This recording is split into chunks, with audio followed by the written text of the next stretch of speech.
Chapter 31. Bad prospects, first touch of Cape Horn, icebergs, temperance ships, lying up, ice, difficulty on board, change of course, Straits of Magellan. There now began to be a decided change in the appearance of things. The days became shorter and shorter, the sun running lower in its course each day, and giving less and less heat. And the nights so cold as to prevent our sleeping on deck, the Magellan clouds in sight, of a clear night, the skies looking cold and angry. And, at times, a long, heavy, ugly sea, setting in from the southwards told us what we were coming to. Still, however, we had a fine, strong breeze, and kept on our way, under as much sail as our ship would bear. Toward the middle of the week, the wind hauled to the southward, which brought us upon a taut bowline, made the ship meet, nearly head-on, the heavy swell which rolled from that direction. And there was something not at all encouraging in the manner in which she met it. Being so deep and heavy, she wanted the buoyancy which should have carried her over the seas, and she dropped heavily into them, the water washing over the decks. And every now and then, when an unusually large sea met her fairly upon the bows, she struck it with a sound as dead and heavy as that with which a sledge-hammer falls upon the pile, and took the whole of it in upon the forecastle, and rising, carried it aft in the scuppers, washing the rigging off the pins, and carrying along with it everything which was loose on deck. She had been acting in this way all of our forenoon watch below. As we could tell by the washing of the water over our heads, and the heavy breaking of the seas against her bows, with a sound as though she were striking against a rock.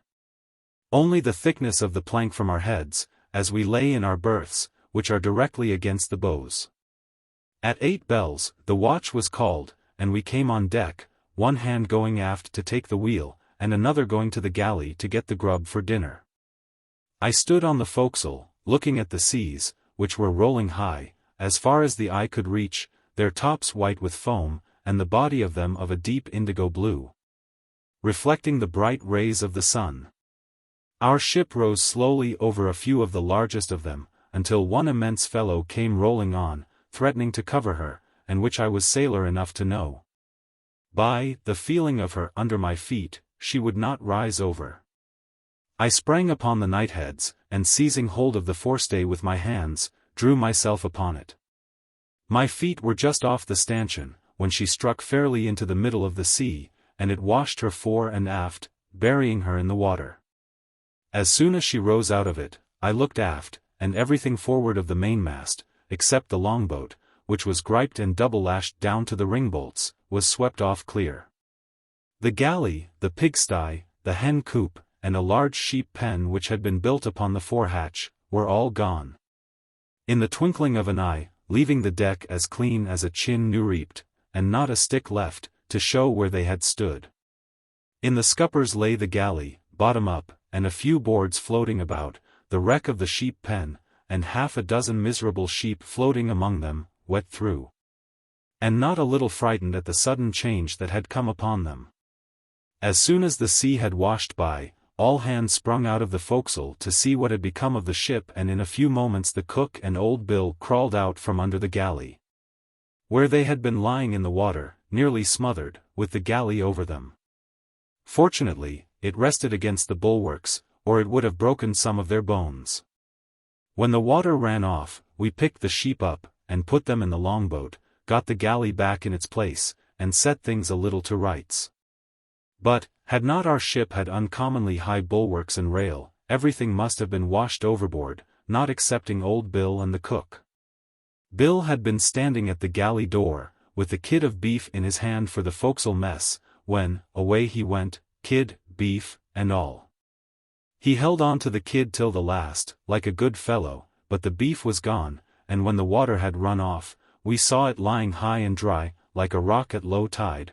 Nothing could hurt that. We took the loss of our beef very easily, consoling ourselves with the recollection that the cabin had more to lose than we, and chuckled not a little at seeing the remains of the chicken pie and pancakes floating in the scuppers. This will never do, was what some said, and everyone felt. Here we were, not yet within 1,000 miles of the latitude of Cape Horn, and our decks swept by a sea not one half so high as we must expect to find there. Some blamed the captain for loading his ship so deep, when he knew what he must expect, while others said that the wind was always southwest, off the Cape, in the winter. And that, running before it, we should not mind the seas so much.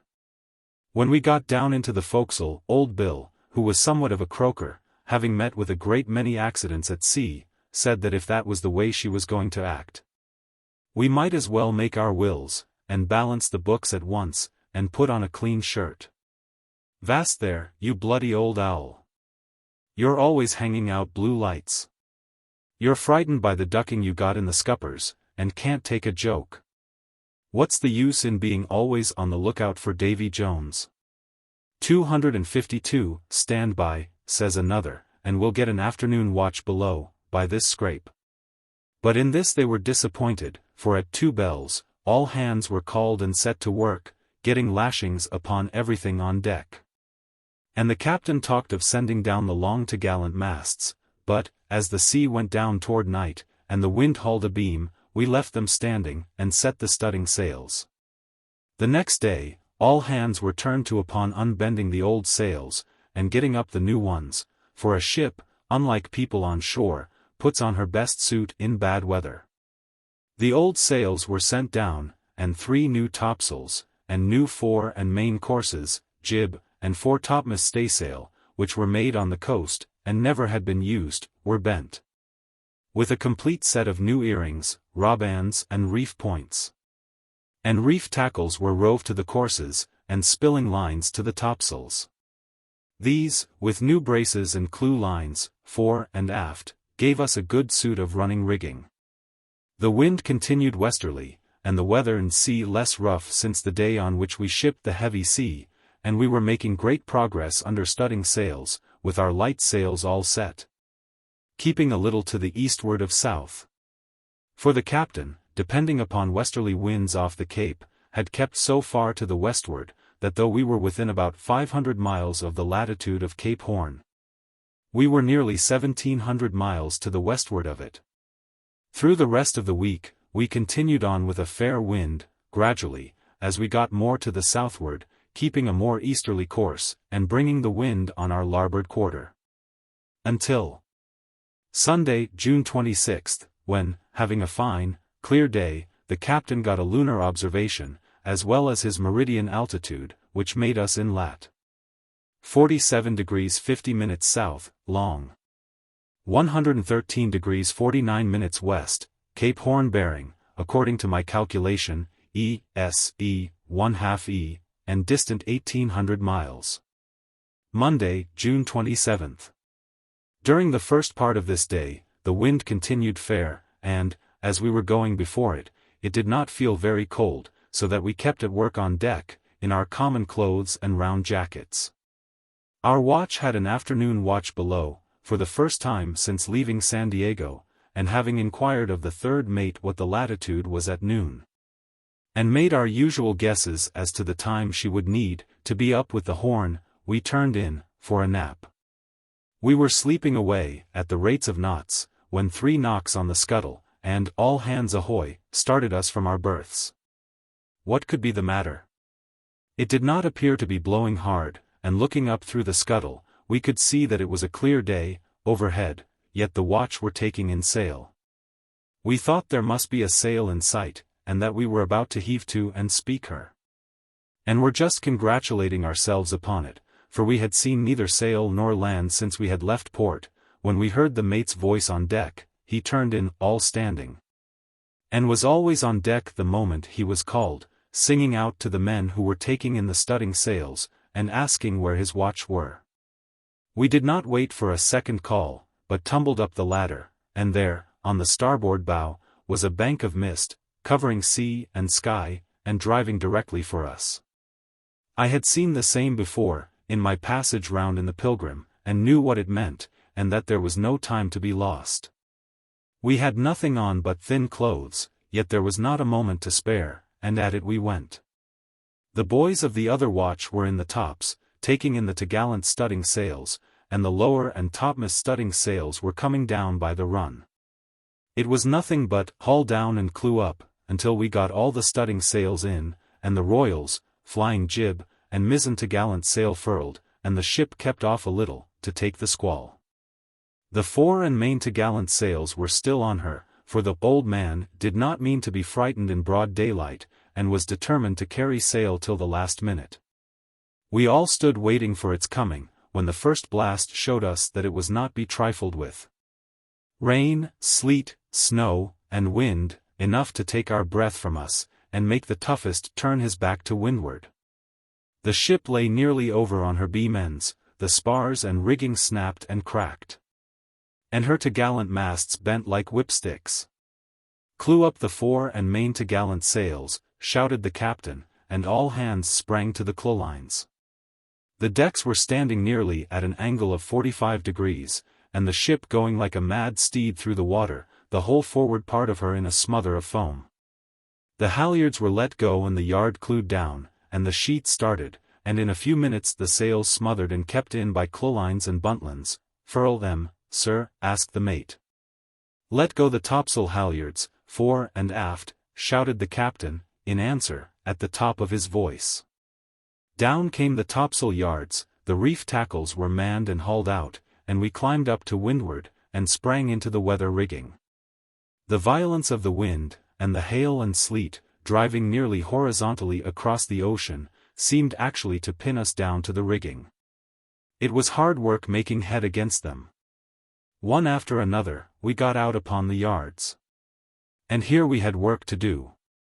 For our new sails, which had hardly been bent long enough to get the starch out of them, were as stiff as boards, and the new earrings and reef points, stiffened with the sleet, knotted like pieces of iron wire. Having only our round jackets and straw hats on, we were soon wet through, and it was every moment growing colder.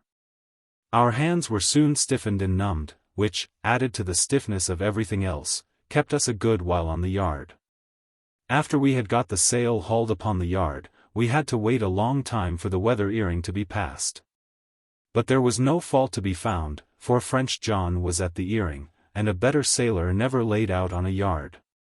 So we leaned over the yard, and beat our hands upon the sail to keep them from freezing. At length the word came, "Haul out to leeward," and we seized the reef points and hauled the band taut for the lee earing. Taut band, not away, and we got the first reef fast, and were just going to lay down, when, two reefs," shouted the mate, and we had a second reef to take, in the same way. When this was fast, we laid down on deck, manned the halyards to leeward, nearly up to our knees in water, set the topsail, and then laid aloft on the main topsail yard, and reefed that sail in the same manner. For, as I have before stated, we were a good deal reduced in numbers, and, to make it worse, the carpenter, only 2 days before, cut his leg with an axe, so that he could not go aloft. This weakened us so that we could not well manage more than one topsail at a time, in such weather as this, and, of course, our labor was doubled. From the main topsail yard, we went upon the main yard, and took a reef in the mainsail. No sooner had we got on deck, than, lay aloft there, mizzen top men, and close reef the mizzen topsail. This called me, and being nearest to the rigging, I got first aloft, and out to the weather earing.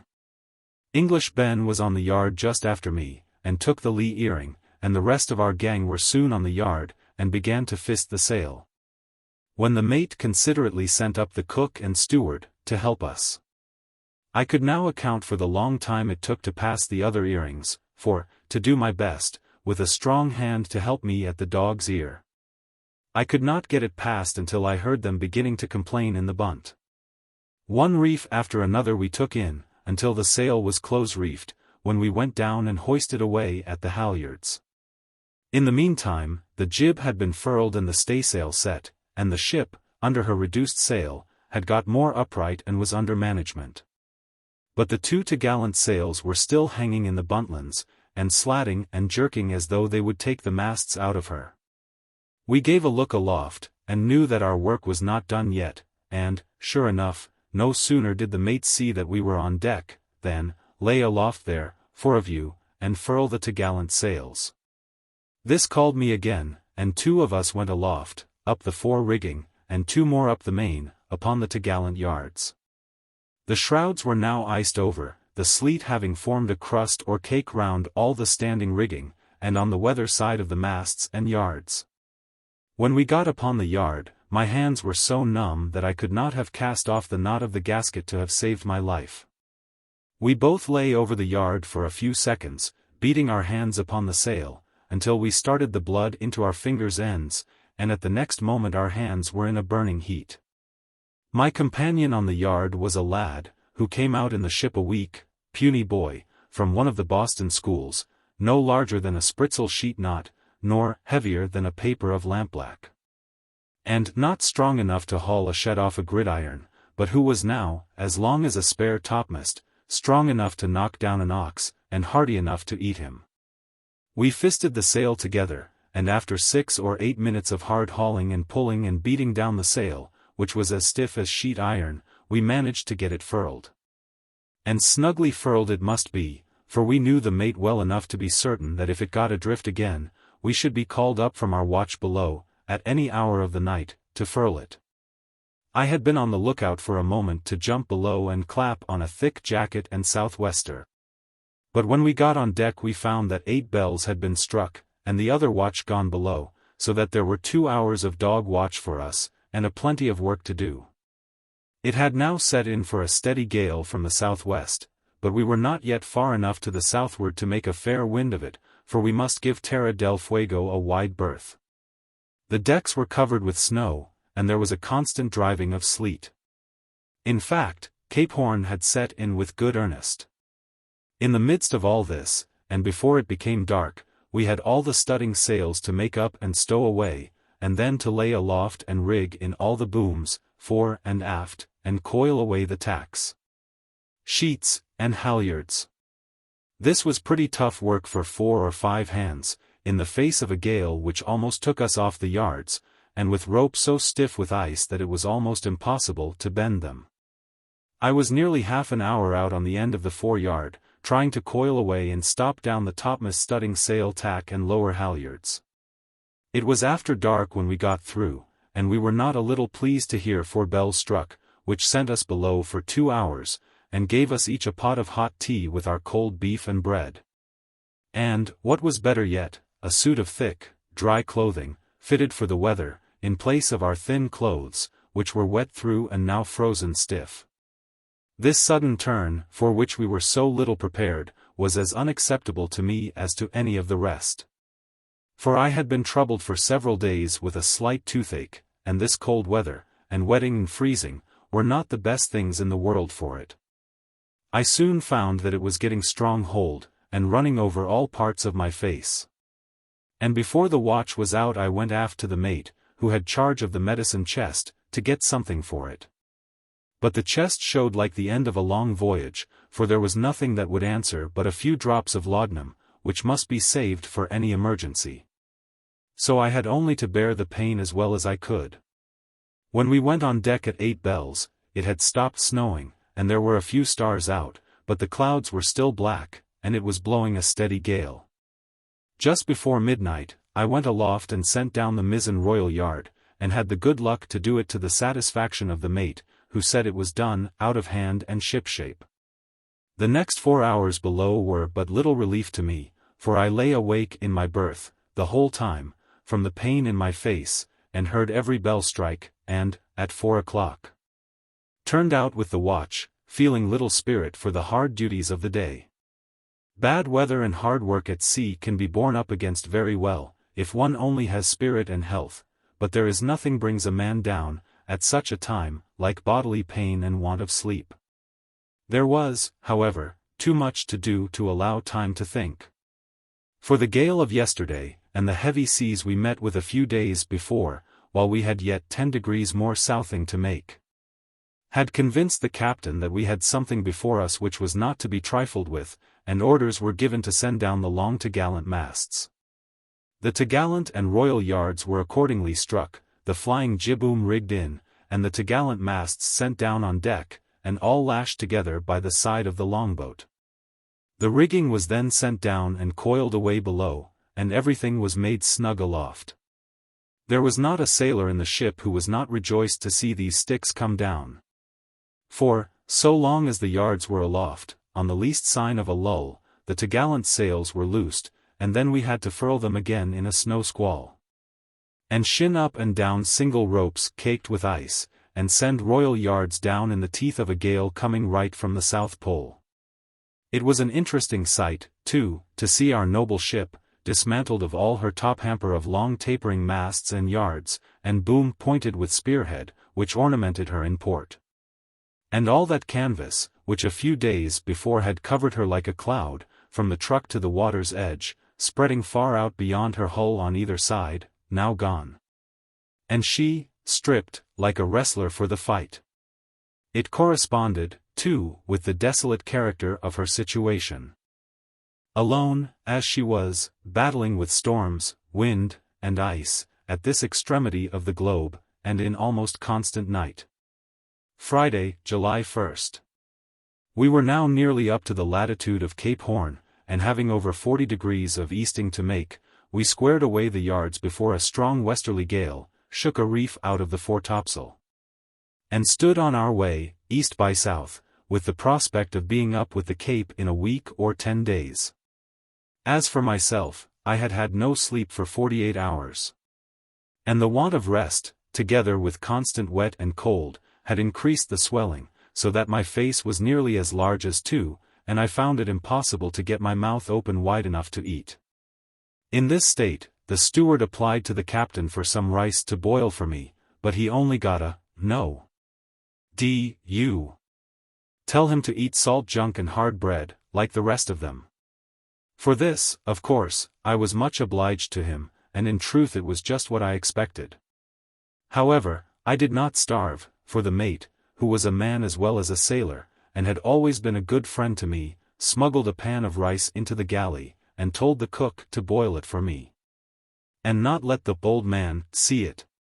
Had it been fine weather, or in port, I should have gone below and lain by until my face got well, but in such weather as this, and short-handed as we were, it was not for me to desert my post. So I kept on deck, and stood my watch and did my duty as well as I could. Saturday, July 2nd. This day the sun rose fair, but it ran too low in the heavens to give any heat, or thaw out our sails and rigging, yet the sight of it was pleasant. And we had a steady reef topsail breeze from the westward. The atmosphere, which had previously been clear and cold, for the last few hours grew damp, and had a disagreeable, wet chilliness in it. And the man who came from the wheel said he heard the captain tell the passenger that the thermometer had fallen several degrees since morning. Which he could not account for in any other way than by supposing that there must be ice near us. Though such a thing had never been heard of in this latitude, at this season of the year. At 12 o'clock we went below, and had just got through dinner, when the cook put his head down the scuttle and told us to come on deck and see the finest sight that we had ever seen. "Where away, cook?" asked the first man who was up. "On the larboard bow." And there lay, floating in the ocean, several miles off, an immense, irregular mass, its top and points covered with snow, and its center of a deep indigo color. This was an iceberg, and of the largest size, as one of our men said who had been in the Northern Ocean.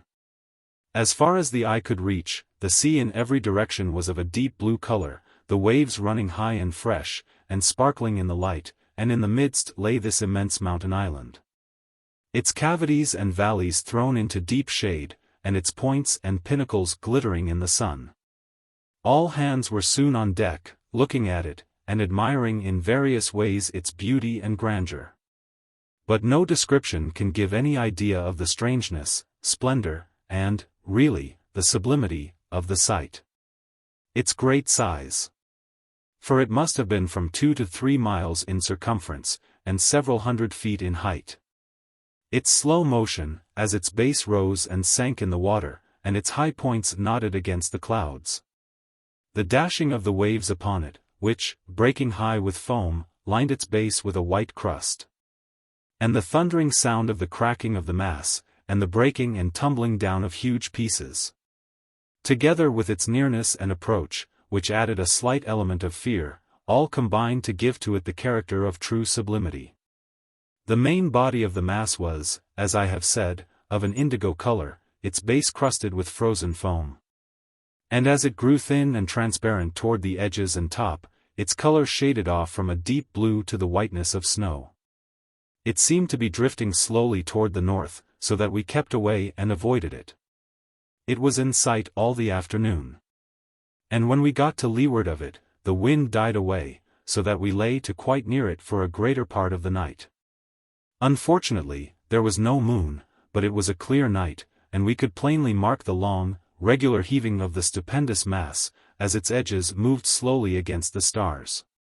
Several times in our watch loud cracks were heard, which sounded as though they must have run through the whole length of the iceberg, and several pieces fell down with a thundering crash, plunging heavily into the sea. Toward morning, a strong breeze sprang up, and we filled away, and left it astern, and at daylight it was out of sight. The next day, which was Sunday, July 3rd, the breeze continued strong, the air exceedingly chilly, and the thermometer low. In the course of the day we saw several icebergs, of different sizes, but none so near as the one which we saw the day before. Some of them, as well as we could judge, at the distance at which we were, must have been as large as that, if not larger.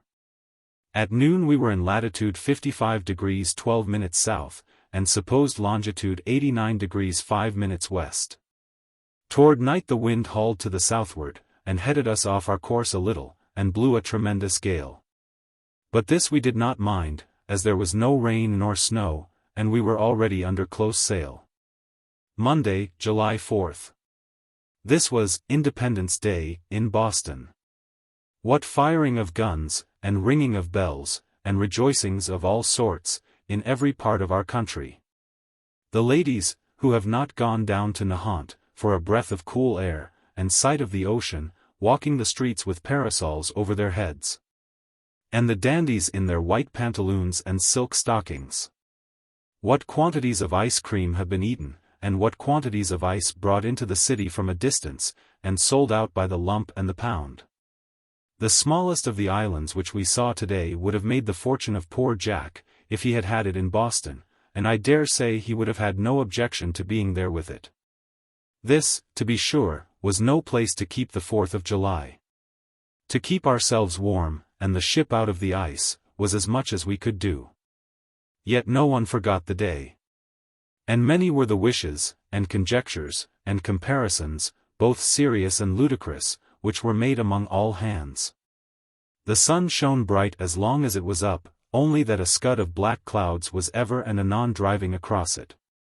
At noon we were in lat. 54 degrees 27 minutes south, and long. 85 degrees 5 minutes west. Having made a good deal of easting, but having lost in our latitude by the heading of the wind. Between daylight and dark, that is, between 9 o'clock and 3, we saw 34 ice islands, of various sizes. Some no bigger than the hull of our vessel, and others apparently nearly as large as the one that we first saw, though, as we went on, the islands became smaller and more numerous. And, at sundown of this day, a man at the masthead saw large fields of floating ice called field ice at the southeast. This kind of ice is much more dangerous than the large islands, for those can be seen at a distance, and kept away from. But the field ice, floating in great quantities, and covering the ocean for miles and miles, in pieces of every size, large, flat, and broken cakes. With here and there an island rising 20 and 30 feet, and as large as the ship's hull. This, it is very difficult to sheer clear of. A constant lookout was necessary. For any of these pieces, coming with the heave of the sea, were large enough to have knocked a hole in the ship, and that would have been the end of us. For no boat, even if we could have got one out, could have lived in such a sea, and no man could have lived in a boat in such weather. To make our condition still worse, the wind came out due east, just after sundown, and it blew a gale dead ahead, with hail and sleet and a thick fog. So that we could not see half the length of the ship. Our chief reliance, the prevailing westerly gales, was thus cut off. And here we were, nearly 700 miles to the westward of the Cape, with a gale dead from the eastward, and the weather so thick that we could not see the ice with which we were surrounded. Until it was directly under our bows. At 4 p.m., it was then quite dark, all hands were called, and sent aloft in a violent squall of hail and rain, to take in sail. We had now all got on our Cape Horn rig, thick boots, southwesters coming down over our neck and ears, thick trousers and jackets, and some with oilcloth suits over all.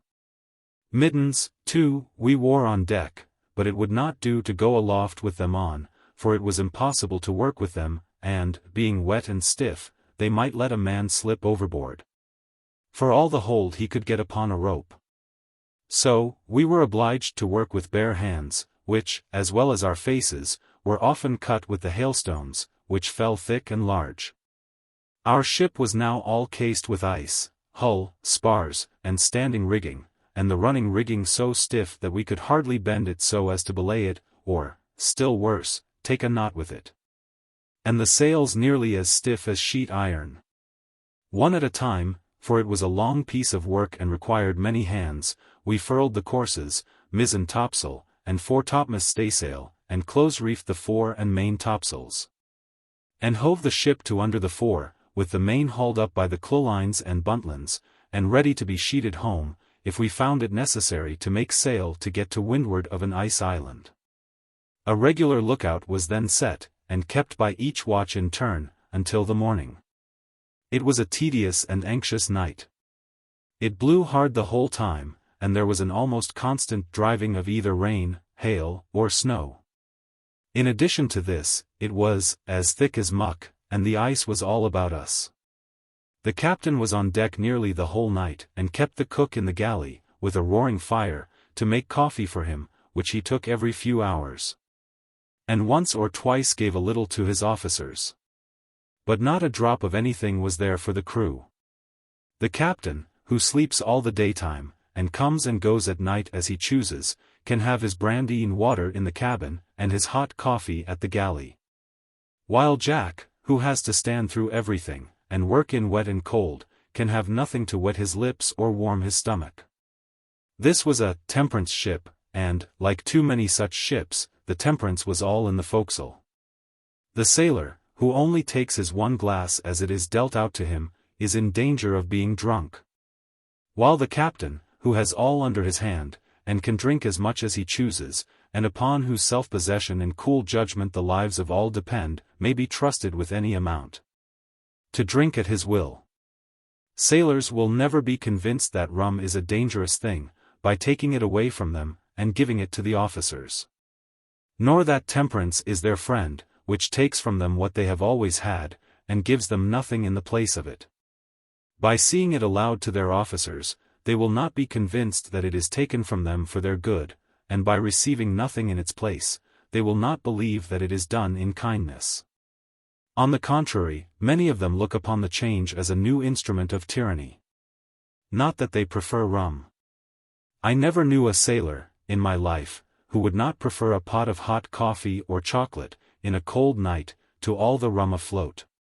They all say that rum only warms them for a time. Yet, if they can get nothing better, they will miss what they have lost. The momentary warmth and glow from drinking it. The break and change which is made in a long, dreary watch by the mere calling all hands aft and serving of it out, and the simply having some event to look forward to, and to talk about. Give it an importance and a use which no one can appreciate who has not stood his watch before the mast. On my passage round Cape Horn before, the vessel that I was in was not under temperance articles, and grog was served out every middle and morning watch, and after every reefing of topsails. And though I had never drank rum before, and never intend to again, I took my allowance then at the capstan, as the rest did, merely for the momentary warmth it gave the system. And the change in our feelings and aspect of our duties on the watch. At the same time, as I have stated, there was not a man on board who would not have pitched the rum to the dogs, I have heard them say so, a dozen times, for a pot of coffee or chocolate. Or even for our common beverage, water bewitched, and tea begrudged, as it was .253. The temperance reform is the best thing that ever was undertaken for the sailor. But when the grog is taken from him, he ought to have something in its place. As it is now, in most vessels, it is a mere saving to the owners. And this accounts for the sudden increase of temperance ships, which surprised even the best friends of the cause. If every merchant, when he struck grog from the list of the expenses of his ship, had been obliged to substitute as much coffee or chocolate as would give each man a potful when he came off the topsail yard on a stormy night, I fear Jack might have gone to ruin on the old road. 254. But this is not doubling Cape Horn. 8 hours of the night, our watch was on deck, and during the whole of that time we kept a bright lookout, one man on each bow, another in the bunt of the foreyard, the third mate on the scuttle, one on each quarter, and a man always standing by the wheel. The chief mate was everywhere, and commanded the ship when the captain was below. When a large piece of ice was seen in our way, or drifting near us, the word was passed along, and the ship's head turned one way and another, and sometimes the yard squared or braced up. There was little else to do than to look out, and we had the sharpest eyes in the ship on the forecastle. The only variety was the monotonous voice of the lookout forward, another island. Ice ahead. Ice on the lee bow. Hard up the helm. Keep her off a little. Stead why. In the meantime, the wet and cold had brought my face into such a state that I could neither eat nor sleep. And though I stood it out all night, yet, when it became light, I was in such a state, that all hands told me I must go below, and lie by for a day or two, or I should be laid up for a long time, and perhaps have the lockjaw.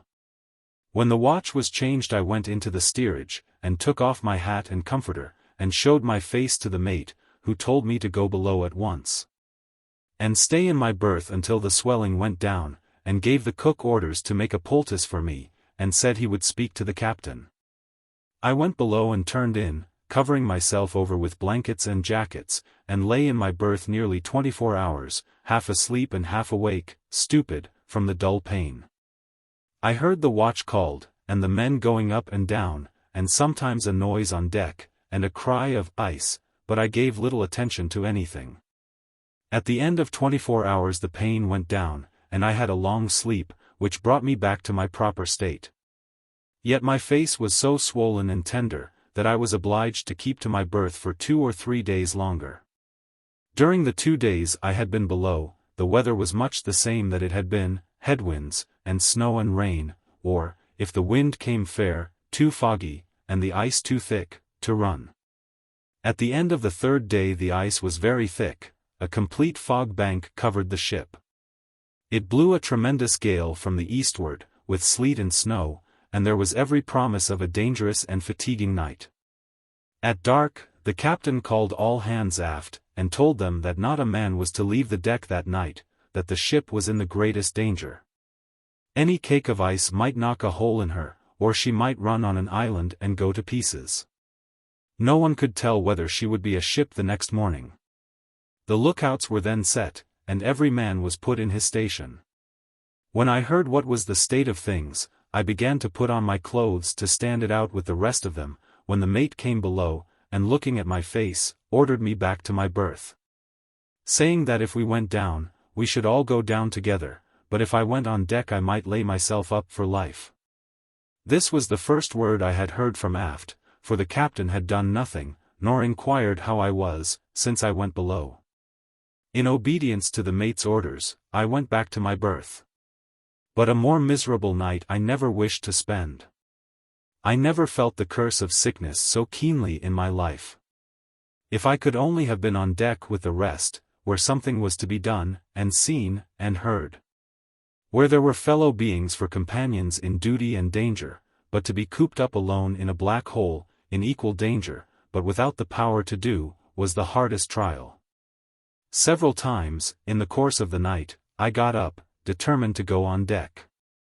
But the silence which showed that there was nothing doing, and the knowledge that I might make myself seriously ill, for nothing, kept me back. It was not easy to sleep, lying, as I did, with my head directly against the bows, which might be dashed in by an island of ice, brought down by the very next sea that struck her. This was the only time I had been ill since I left Boston, and it was the worst time it could have happened.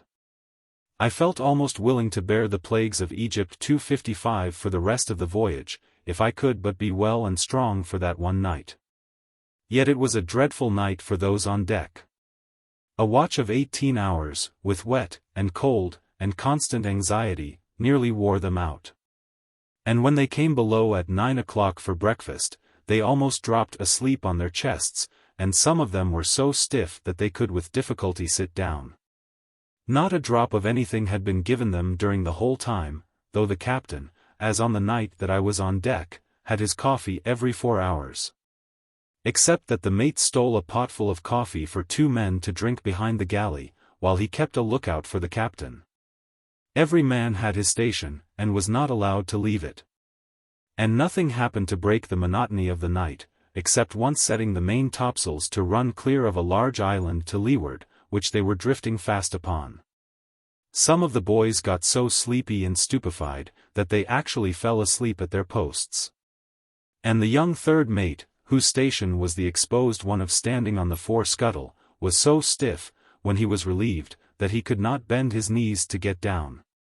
By a constant lookout, and a quick shifting of the helm, as the islands and pieces came in sight, the ship went clear of everything but a few small pieces. Though daylight showed the ocean covered for miles.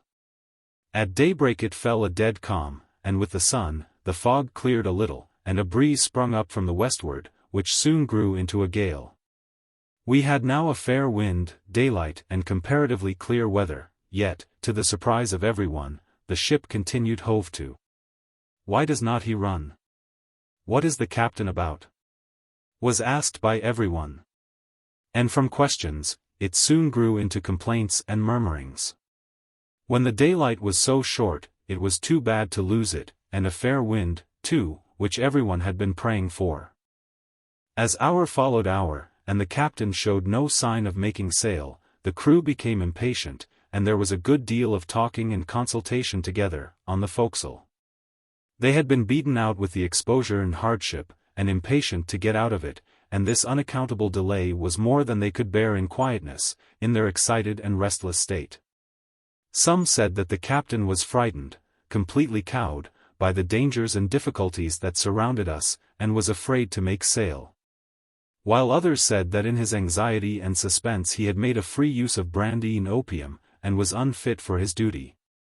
The carpenter, who was an intelligent man, and a thorough seaman, and had great influence with the crew, came down into the forecastle, and tried to induce the crew to go aft and ask the captain why he did not run, or request him, in the name of all hands, to make sail. This appeared to be a very reasonable request, and the crew agreed that if he did not make sail before noon, they would go aft. Noon came, and no sail was made.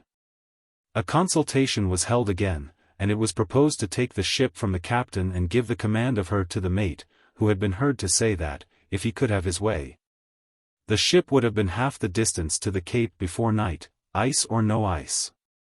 And so irritated and impatient had the crew become, that even this proposition, which was open mutiny, punishable with state prison, was entertained, and the carpenter went to his berth, leaving it tacitly understood that something serious would be done, if things remained as they were many hours longer.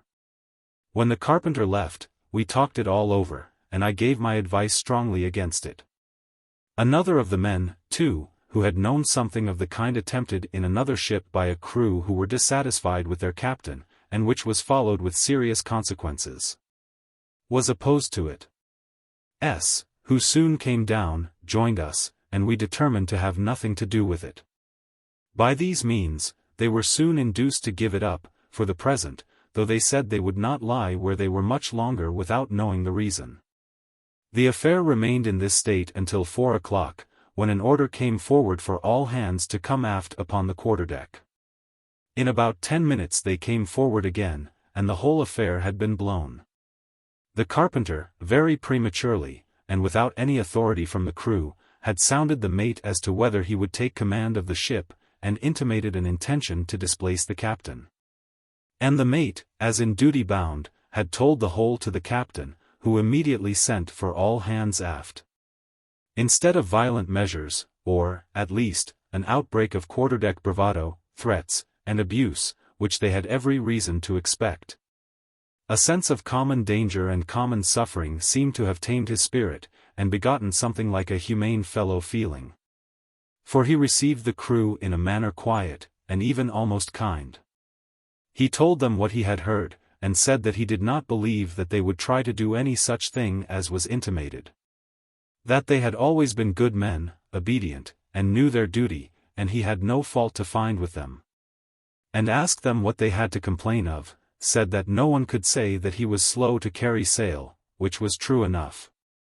And that, as soon as he thought it was safe and proper, he should make sail. He added a few words about their duty in their present situation, and sent them forward, saying that he should take no further notice of the matter. But, at the same time, told the carpenter to recollect whose power he was in, and that if he heard another word from him he would have cause to remember him to the day of his death. This language of the captain had a very good effect upon the crew, and they returned quietly to their duty. For 2 days more the wind blew from the southward and eastward. Or in the short intervals when it was fair, the ice was too thick to run, yet the weather was not so dreadfully bad, and the crew had watch and watch. I still remained in my berth, fast recovering, yet still not well enough to go safely on deck. And I should have been perfectly useless. For, from having eaten nothing for nearly a week, except a little rice, which I forced into my mouth the last day or two, I was as weak as an infant. To be sick in a forecastle is miserable indeed. It is the worst part of a dog's life, especially in bad weather. The forecastle, shut up tight to keep out the water and cold air, the watch either on deck, or asleep in their berths.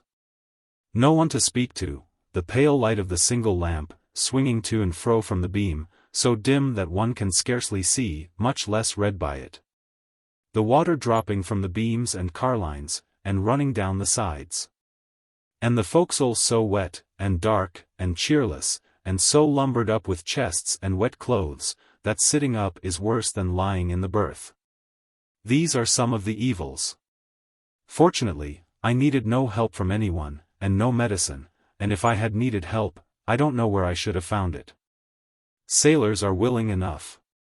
But it is true, as is often said, no one ships for nurse on board a vessel. Our merchant ships are always undermanned, and if one man is lost by sickness, they cannot spare another to take care of him. A sailor is always presumed to be well, and if he's sick, he's a poor dog. One has to stand his wheel, and another his lookout, and the sooner he gets on deck again, the better.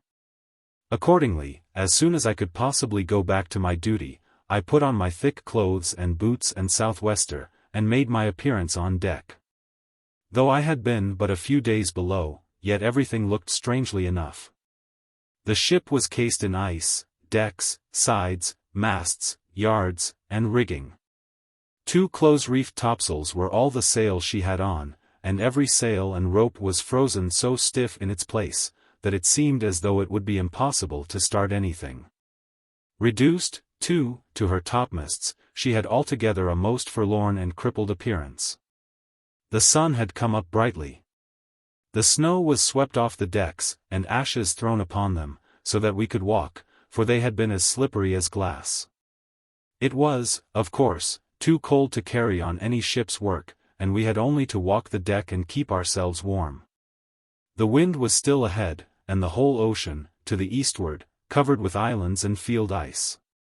At 4 bells the order was given to square away the yards. And the man who came from the helm said that the captain had kept her off to N.N.E. What could this mean? Some said that he was going to put into Valparaiso, and winter, and others that he was going to run out of the ice and cross the Pacific, and go home round the Cape of Good Hope. Soon, however, it leaked out, and we found that we were running for the Straits of Magellan.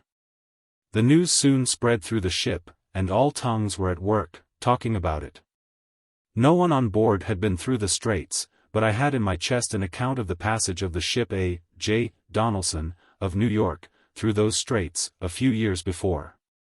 The account was given by the captain, and the representation was as favorable as possible. It was soon read by everyone on board, and various opinions pronounced. The determination of our captain had at least this good effect. It gave everyone something to think and talk about, made a break in our life, and diverted our minds from the monotonous dreariness of the prospect before us.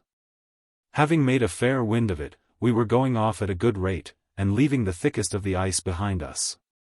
This, at least, was something. Having been long enough below to get my hands well warmed and softened, the first handling of the ropes was rather tough. But a few days hardened them, and as soon as I got my mouth open wide enough to take in a piece of salt beef and hard bread, I was all right again. Sunday, July 10th, lat 54 degrees 10 minutes, long. 79 degrees 7 minutes. This was our position at noon. The sun was out bright, the ice was all left behind, and things had quite a cheering appearance. We brought our wet pea jackets and trousers on deck, and hung them up in the rigging, that the breeze and the few hours of sun might dry them a little. And, by the permission of the cook, the galley was nearly filled with stockings and mittens, hung round to be dried. Boots, too, were brought up. And having got a little tar and slush from below, we gave them a thick coat.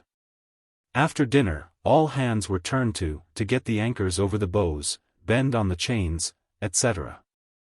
The fish tackle was got up, fish davit 256 rigged out, and after 2 or 3 hours of hard and cold work, both the anchors were ready for instant use, a couple of kedges got up.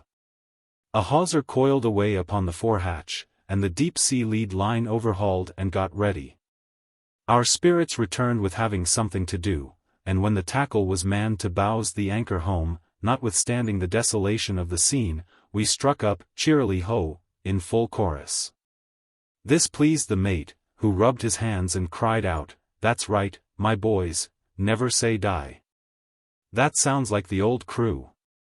And the captain came up, on hearing the song, and said to the passenger, within hearing of the man at the wheel, "That sounds like a lively crew. They'll have their song so long as there are enough left for a chorus." This preparation of the cable and anchors was for the passage of the straits. For, being very crooked, and with a variety of currents, it is necessary to come frequently to anchor. This was not, by any means, a pleasant prospect, for, of all the work that a sailor is called upon to do in cold weather, there is none so bad as working the ground tackle. The heavy chain cables to be hauled and pulled about the decks with bare hands. Wet hawsers, slip ropes, and buoy ropes to be hauled aboard, dripping in water, which is running up your sleeves, and freezing, clearing hawse under the bows. Getting under way and coming to, at all hours of the night and day, and a constant lookout for rocks and sands and turns of tides. These are some of the disagreeables of such a navigation to a common sailor. Fair or foul, he wants to have nothing to do with the ground tackle between port and port. One of our hands, too, had unluckily fallen upon a half of an old newspaper which contained an account of the passage, through the straits, of a Boston brig, called, I think, the Peruvian, in which she lost every cable and anchor she had, got aground twice, and arrived at Valparaiso in distress. This was set off against the account of the A.J. Donaldson, and led us to look forward with less confidence to the passage, especially as no one on board had ever been through, and the captain had no very perfect charts. However, we were spared any further experience on the point. For the next day, when we must have been near the Cape of Pillars, which is the southwest point of the mouth of the straits, a gale set in from the eastward, with a heavy fog, so that we could not see half of the ship's length ahead.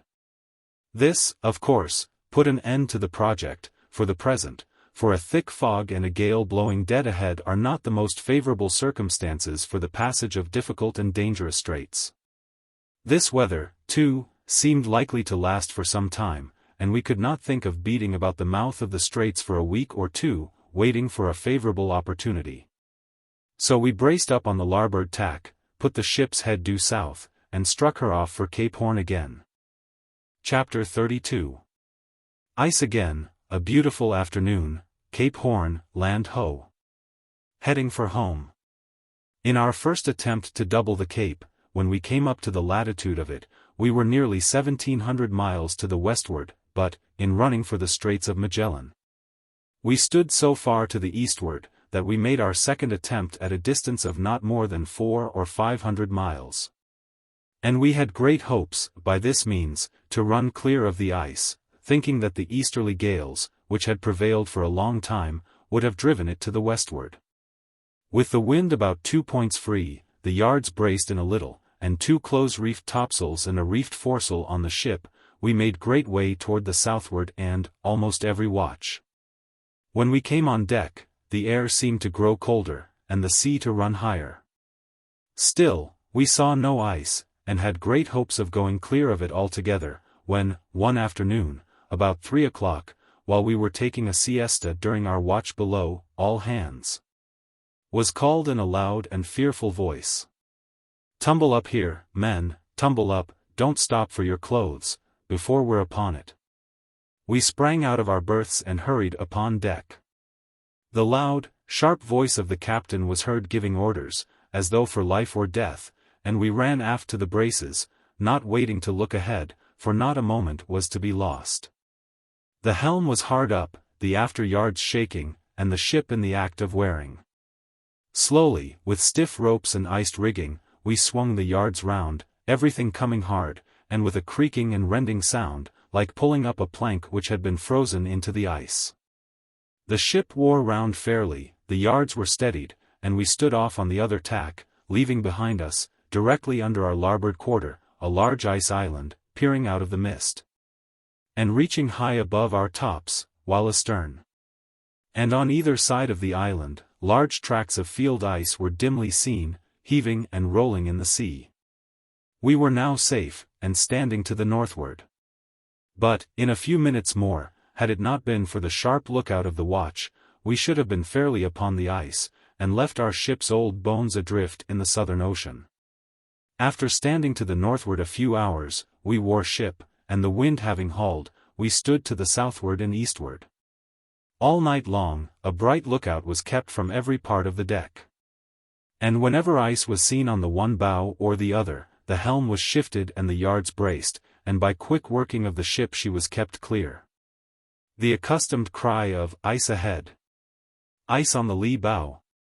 Another island, in the same tones, and with the same orders following them, seemed to bring us directly back to our old position of the week before.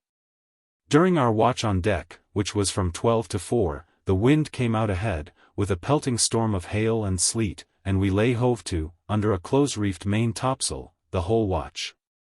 During the next watch it fell calm, with a drenching rain, until daybreak, when the wind came out to the westward, and the weather cleared up, and showed us the whole ocean, in the course which we should have steered, had it not been for the headwind and calm, completely blocked up with ice. Here then our progress was stopped, and we wore ship, and once more stood to the northward and eastward. Not for the Straits of Magellan, but to make another attempt to double the Cape, still farther to the eastward, for the captain was determined to get round if perseverance could do it.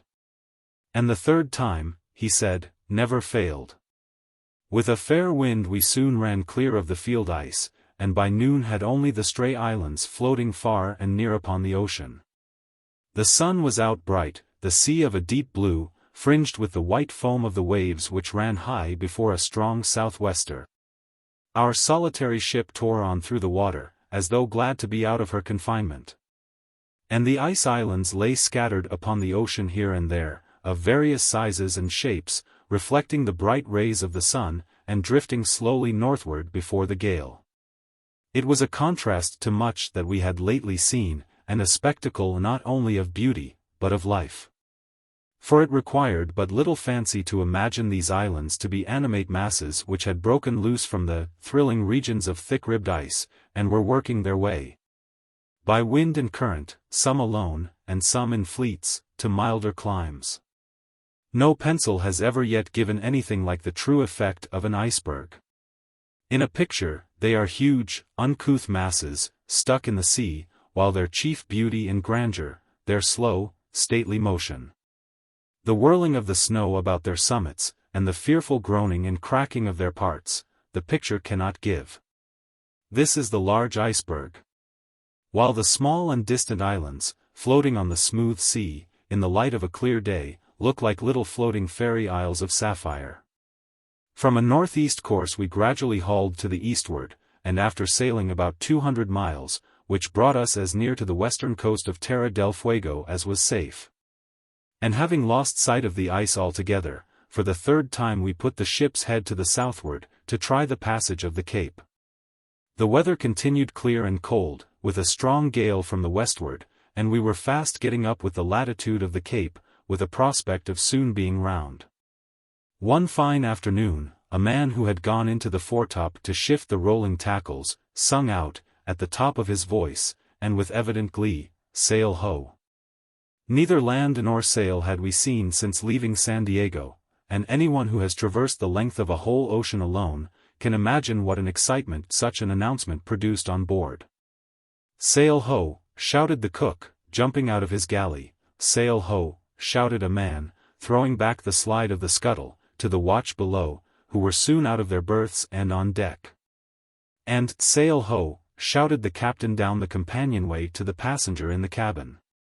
Besides the pleasure of seeing a ship and human beings in so desolate a place, it was important for us to speak a vessel, to learn whether there was ice to the eastward, and to ascertain the longitude. For we had no chronometer, and had been drifting about so long that we had nearly lost our reckoning, and opportunities for lunar observations are not frequent or sure in such a place as Cape Horn. For these various reasons, the excitement in our little community was running high, and conjectures were made, and everything thought of for which the captain would hail. When the man aloft sung out, "Another sail, large on the weather bow." This was a little odd, but so much the better, and did not shake our faith in there being sails. At length the man in the top hailed, and said he believed it was land, after all. "Land in your eye," said the mate, who was looking through a telescope. "They are ice islands, if I can see a hole through a ladder," and a few moments showed the mate to be right and all our expectations fled. And instead of what we most wished to see, we had what we most dreaded, and what we hoped we had seen the last of. We soon, however, left these astern, having passed within about 2 miles of them. And at sundown the horizon was clear in all directions. Having a fine wind, we were soon up with and past the latitude of the Cape, and having stood far enough to the southward to give it a wide berth, we began to stand to the eastward, with a good prospect of being round and steering to the northward on the other side, in a very few days. But ill luck seemed to have lighted upon us. Not 4 hours had we been standing on in this course, before it fell dead calm, and in half an hour it clouded up. A few straggling blasts, with spits of snow and sleet, came from the eastward. And in an hour more, we lay hove to under a close-reefed main topsail, drifting bodily off to leeward before the fiercest storm that we had yet felt, blowing dead ahead, from the eastward. It seemed as though the genius of the place had been roused at finding that we had nearly slipped through his fingers, and had come down upon us with tenfold fury. The sailors said that every blast, as it shook the shrouds, and whistled through the rigging, said to the old ship, "No, you don't. No, you don't." For 8 days we lay drifting about in this manner. Sometimes, generally towards noon, it fell calm. Once or twice a round copper ball showed itself for a few moments in the place where the sun ought to have been. And a puff or two came from the westward, giving some hope that a fair wind had come at last. During the first 2 days, we made sail for these puffs, shaking the reefs out of the topsails and boarding the tacks of the courses. But finding that it only made work for us when the gales set in again, it was soon given up, and we lay to under our close reefs. We had less snow and hail than when we were farther to the westward, but we had an abundance of what is worse to a sailor in cold weather, drenching rain. Snow is blinding, and very bad when coming upon a coast, but, for genuine discomfort, give me rain with freezing weather. A snowstorm is exciting, and it does not wet through the clothes, which is important to a sailor, but a constant rain there is no escaping from. It wets to the skin, and makes all protection vain. We had long ago run through all our dry clothes, and as sailors have no other way of drying them than by the sun, we had nothing to do but to put on those which were the least wet. At the end of each watch, when we came below, we took off our clothes and wrung them out, two taking hold of a pair of trousers, one at each end, and jackets in the same way. Stockings, mittens, and all, were wrung out also and then hung up to drain and chafe dry against the bulkheads.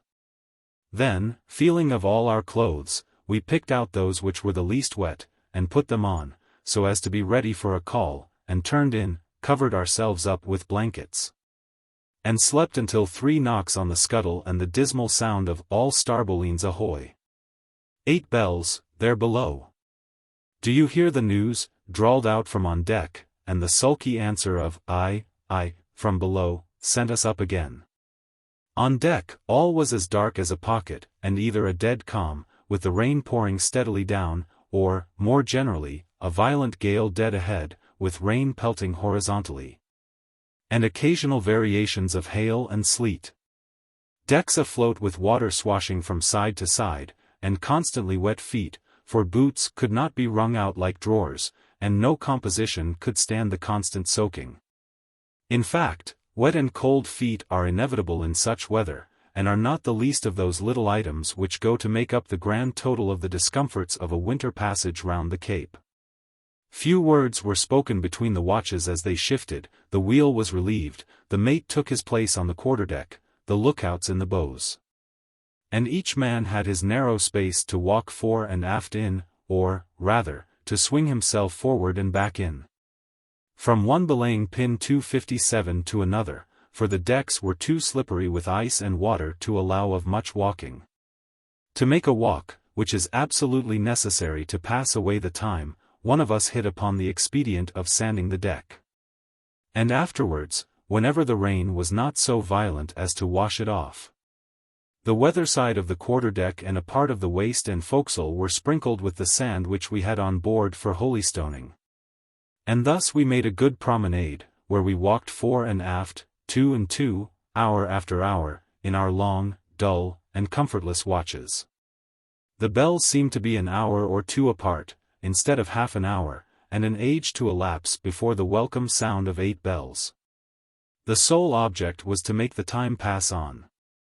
Any change was sought for, which would break the monotony of the time. And even the 2 hours' trick at the wheel, which came round to each of us, in turn, once in every other watch, was looked upon as a relief. Even the never-failing resource of long yarns, which eke out many a watch, seemed to have failed us now. For we had been so long together that we had heard each other's stories told over and over again, till we had them by heart. Each one knew the whole history of each of the others, and we were fairly and literally talked out. Singing and joking, we were in no humor for, and, in fact, any sound of mirth or laughter would have struck strangely upon our ears, and would not have been tolerated, any more than whistling, or a wind instrument. The last resort, that of speculating upon the future, seemed now to fail us, for our discouraging situation. And the danger we were really in, as we expected every day to find ourselves drifted back among the ice, clapped a stopper upon all that. From saying, when we get home, we began insensibly to alter it to, if we get home, and at last the subject was dropped by a tacit consent. In this state of things, a new light was struck out, and a new field opened, by a change in the watch. One of our watch was laid up for 2 or 3 days by a bad hand, for in cold weather the least cut or bruise ripens into a sore, and his place was supplied by the carpenter. This was a windfall, and there was quite a contest, who should have the carpenter to walk with him. As Chips was a man of some little education, and he and I had had a good deal of intercourse with each other, he fell in with me in my walk. He was a Finn, but spoke English very well, and gave me long accounts of his country. The customs, the trade, the towns, what little he knew of the government. I found he was no friend of Russia, his voyages, his first arrival in America, his marriage and courtship. He had married a countrywoman of his, a dressmaker, whom he met with in Boston. I had very little to tell him of my quiet, sedentary life at home. And, in spite of our best efforts, which had protracted these yarns through 5 or 6 watches, we fairly talked one another out, and I turned him over to another man in the watch, and put myself upon my own resources. I commenced a deliberate system of time-killing, which united some profit with a cheering up of the heavy hours. As soon as I came on deck, and took my place and regular walk, I began with repeating over to myself a string of matters which I had in my memory, in regular order. First, the multiplication table and the tables of weights and measures, then the states of the Union, with their capitals, the counties of England, with their shire towns, the kings of England in their order, and a large part of the peerage, which I committed from an almanac that we had on board, and then the Kanaka numerals. This carried me through my facts, and, being repeated deliberately, with long intervals, often eked out the 2 first bells. Then came the 10 Commandments, the 39th chapter of Job, and a few other passages from Scripture. The next in the order, that I never varied from, came Cooper's Castaway, which was a great favorite with me. The solemn measure and gloomy character of which, as well as the incident that it was founded upon, made it well suited to a lonely watch at sea. Then his lines to Mary, his address to the jackdaw, and a short extract from Table Talk. I abounded in Cooper, 258, for I happened to have a volume of his poems in my chest. Aliti Nefasto, from Horace, 259, and Goethe s. 260, Earl King. After I had got through these, I allowed myself a more general range among everything that I could remember, both in prose and verse. In this way, with an occasional break by relieving the wheel, heaving the log, and going to the scuttlebutt for a drink of water, the longest watch was passed away. And I was so regular in my silent recitations, that if there was no interruption by ship's duty, I could tell very nearly the number of bells by my progress. Our watches below were no more varied than the watch on deck. All washing, sewing, and reading was given up. And we did nothing but eat, sleep, and stand our watch, leading what might be called a Cape Horn life. The forecastle was too uncomfortable to sit up in. And whenever we were below, we were in our berths. To prevent the rain, and the sea water which broke over the bows, from washing down, we were obliged to keep the scuttle closed, so that the forecastle was nearly airtight. In this little, wet, leaky hole, we were all quartered, in an atmosphere so bad that our lamp, which swung in the middle from the beams, sometimes actually burned blue, with a large circle of foul air about it. Still I was never in better health than after 3 weeks of this life. I gained a great deal of flesh, and we all ate like horses. At every watch, when we came below, before turning in, the bread barge and beef kid were overhauled. Each man drank his quart of hot tea night and morning. And glad enough we were to get it, for no nectar and ambrosia were sweeter to the lazy immortals, than was a pot of hot tea, a hard biscuit, and a slice of cold salt beef. To us after a watch on deck. To be sure, we were mere animals, and had this life lasted a year instead of a month we should have been little better than the ropes in the ship. Not a razor, nor a brush, nor a drop of water, except the rain and the spray, had come near us all the time, for we were on an allowance of fresh water. And who would strip and wash himself in salt water on deck, in the snow and ice, with the thermometer at 0? After about 8 days of constant easterly gales, the wind hauled occasionally a little to the southward, and blew hard, which, as we were well to the southward, allowed us to brace in a little and stand on, under all the sail we could carry. These turns lasted but a short while, and sooner or later it set again from the old quarter, yet each time we made something, and were gradually edging along to the eastward. One night, after one of these shifts of the wind, and when all hands had been up a great part of the time, our watch was left on deck, with the mainsail hanging in the buntlines, ready to be set if necessary. It came on to blow worse and worse, with hail and snow beating like so many furies upon the ship, it being as dark and thick as night could make it.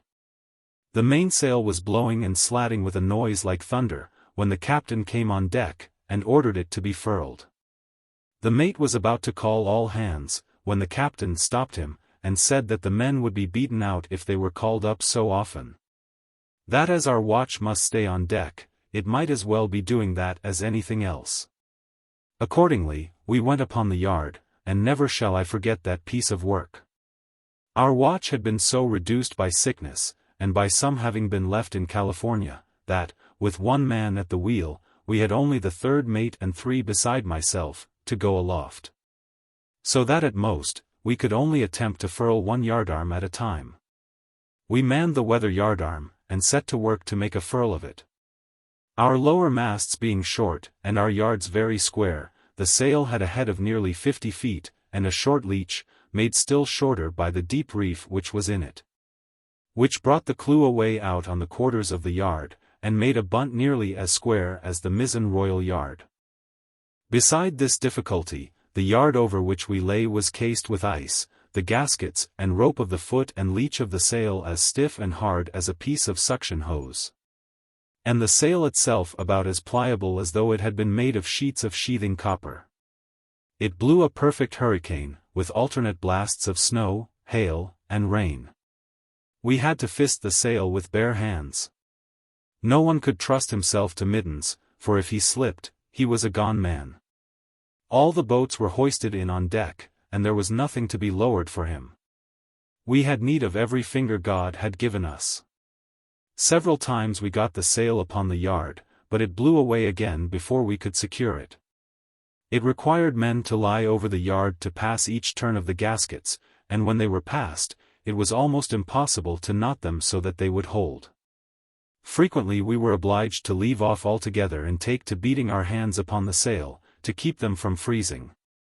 After some time, which seemed forever, we got the weather side stowed after a fashion, and went over to leeward for another trial.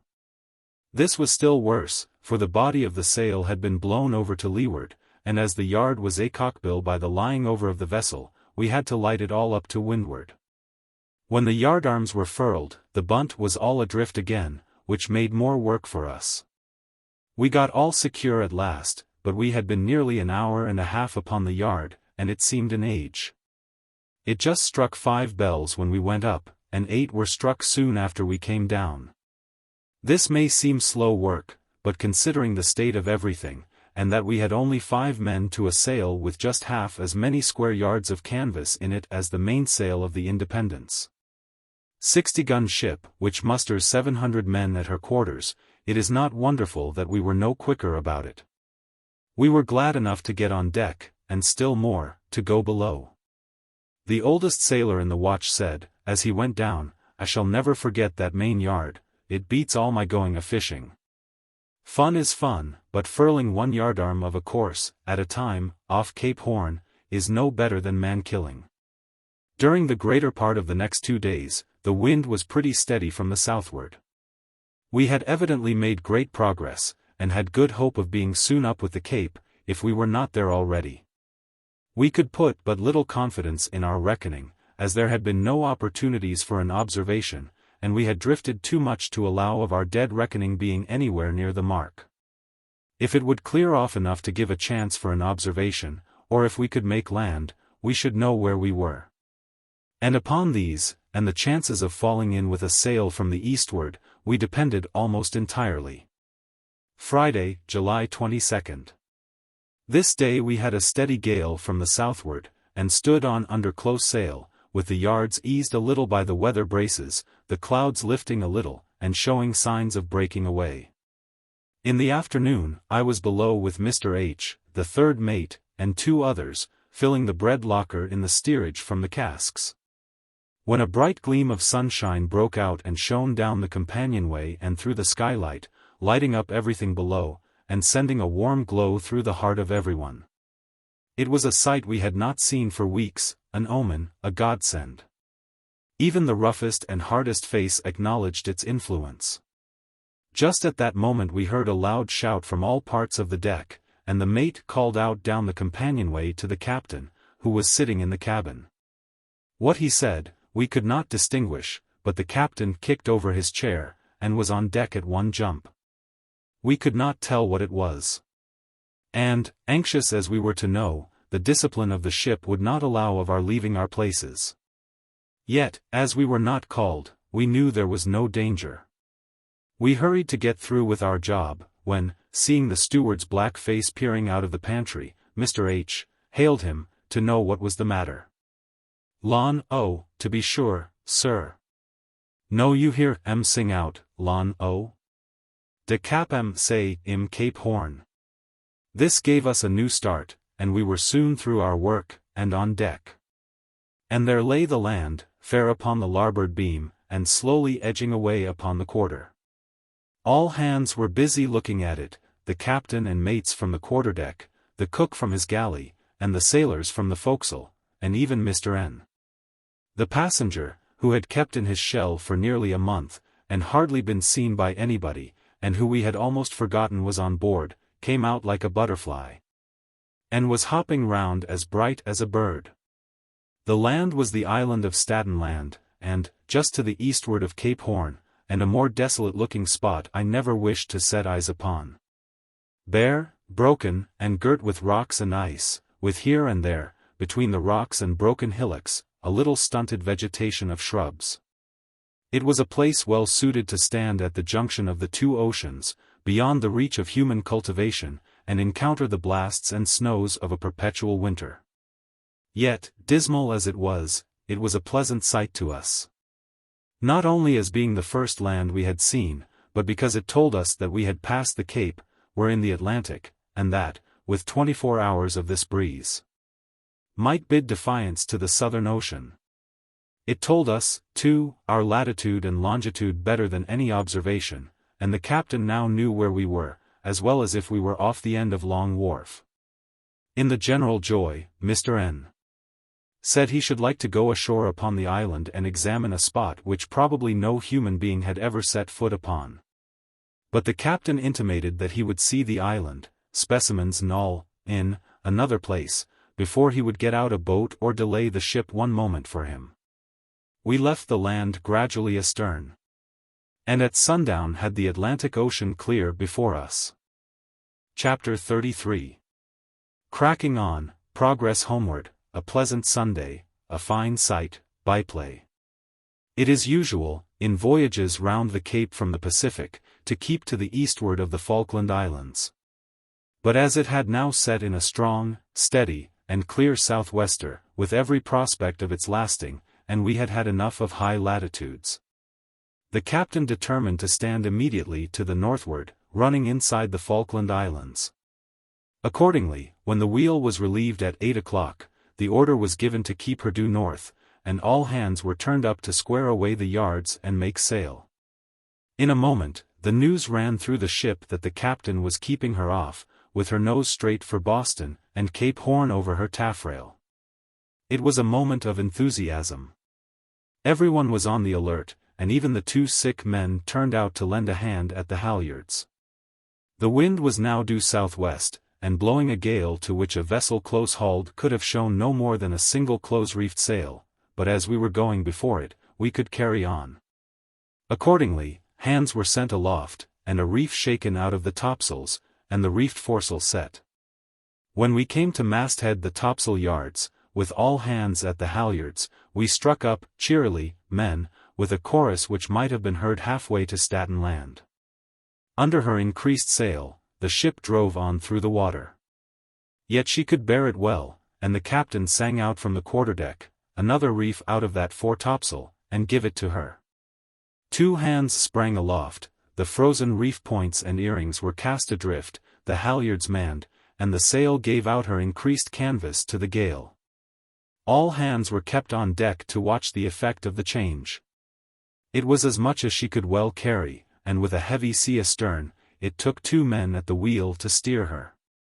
She flung the foam from her bows, the spray breaking aft as far as the gangway. She was going at a prodigious rate. Still, everything held. Preventer braces were reeved and hauled taut. Tackles got upon the backstays, and each thing done to keep all snug and strong. The captain walked the deck at a rapid stride, looked aloft at the sails, and then to windward. The mate stood in the gangway, rubbing his hands, and talking aloud to the ship, "Hurrah, old bucket! The Boston girls have got hold of the tow rope," and the like. And we were on the forecastle, looking to see how the spars stood it, and guessing the rate at which she was going, when the captain called out, "Mr. Brown, get up the topmast studding sail." What she can't carry she may drag. The mate looked a moment, but he would let no one be before him in daring. He sprang forward. Hurrah, men! Rig out the topmast studding sail boom. Lay aloft, and I'll send the rigging up to you. We sprang aloft into the top, lowered a girt-line down, by which we hauled up the rigging, rove the tacks and halyards. Ran out the boom and lashed it fast, and sent down the lower halyards, as a preventer. It was a clear starlight night, cold and blowing, but everybody worked with a will. Some, indeed, looked as though they thought the bold man was mad, but no one said a word. We had had a new topmast studding sail made with a reef in it, a thing hardly ever heard of, and which the sailors had ridiculed a good deal, saying that when it was time to reef a studding sail, it was time to take it in. But we found a use for it now, for, there being a reef in the topsail, the studding sail could not be set without one in it also. To be sure, a studding sail with reefed topsails was rather a new thing, yet there was some reason in it, for if we carried that away, we should lose only a sail and a boom. But a whole topsail might have carried away the mast and all. While we were aloft, the sail had been got out, bent to the yard, reefed, and ready for hoisting. Waiting for a good opportunity, the halyards were manned and the yard hoisted fairly up to the block. But when the mate came to shake the catspaw out of the downhaul, and we began to boom-end the sail, it shook the ship to her center. The boom buckled up and bent like a whipstick, and we looked every moment to see something go, but, being of the short, tough upland spruce, it bent like whalebone, and nothing could break it. The carpenter said it was the best stick he had ever seen. The strength of all hands soon brought the tack to the boom end, and the sheet was trimmed down, and the preventer and the weather brace hauled taut to take off the strain. Every rope yarn seemed stretched to the utmost, and every thread of canvas, and with this sail added to her, the ship sprang through the water like a thing possessed. The sail being nearly all forward, it lifted her out of the water, and she seemed actually to jump from sea to sea. From the time her keel was laid, she had never been so driven. And had it been life or death with every one of us, she could not have borne another stitch of canvas. Finding that she would bear the sail, the hands were sent below, and our watch remained on deck. 2 men at the wheel had as much as they could do to keep her within 3 points of her course, for she steered as wild as a young colt. The mate walked the deck, looking at the sails, and then over the side to see the foam fly by her, slapping his hands upon his thighs and talking to the ship. "Hurrah, you jade, you've got the scent. You know where you're going." And when she leaped over the seas, and almost out of the water, and trembled to her very keel, the spars and masts snapping and creaking, there she goes. There she goes, handsomely, as long as she cracks she holds. While we stood with the rigging laid down fair for letting go, and ready to take in sail and clear away, if anything went. At 4 bells we hove the log, and she was going 11 knots fairly. And had it not been for the sea from aft which sent the chip 261 home, and threw her continually off her course, the log would have shown her to have been going much faster. I went to the wheel with a young fellow from the Kennebec, who was a good helmsman, and for 2 hours we had our hands full. A few minutes showed us that our monkey jackets must come off. And, cold as it was, we stood in our shirt sleeves, in a perspiration, and were glad enough to have it 8 bells, and the wheel relieved. We turned in and slept as well as we could, though the sea made a constant roar under her bows, and washed over the forecastle like a small cataract. At 4 o'clock, we were called again. The same sail was still on the vessel, and the gale, if there was any change, had increased a little. No attempt was made to take the studding sail in, and, indeed, it was too late now. If we had started anything toward taking it in, either tack or halyards, it would have blown to pieces, and carried something away with it. The only way now was to let everything stand, and if the gale went down, well and good, if not, something must go, the weakest stick or rope first, and then we could get it in. For more than an hour she was driven on at such a rate that she seemed actually to crowd the sea into a heap before her, and the water poured over the spritsail yard as it would over a dam. Toward daybreak the gale abated a little, and she was just beginning to go more easily along, relieved of the pressure, when Mr. Brown, determined to give her no respite, and depending upon the wind subsiding as the sun rose, told us to get along the lower studding sail. This was an immense sail, and held wind enough to last a Dutchman a week, hove to. It was soon ready, the boom topped up, preventer guys rove, and the idlers called up to man the halyards.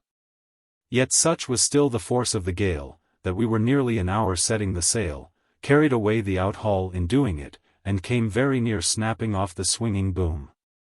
No sooner was it set than the ship tore on again like one that was mad, and began to steer as wild as a hawk. The men at the wheel were puffing and blowing at their work, and the helm was going hard up and hard down, constantly. Add to this, the gale did not lessen as the day came on, but the sun rose in clouds. A sudden lurch threw the man from the weather wheel across the deck and against the side. The mate sprang to the wheel, and the man, regaining his feet, seized the spokes, and they hove the wheel up just in time to save her from broaching to. 262 though nearly half the studding sail went under water, and as she came to, the boom stood up at an angle of 45 degrees. She had evidently more on her than she could bear. Yet it was in vain to try to take it in, the clewline was not strong enough. And they were thinking of cutting away, when another wide yaw and a come-to, snapped the guys, and the swinging boom came in, with a crash, against the lower rigging.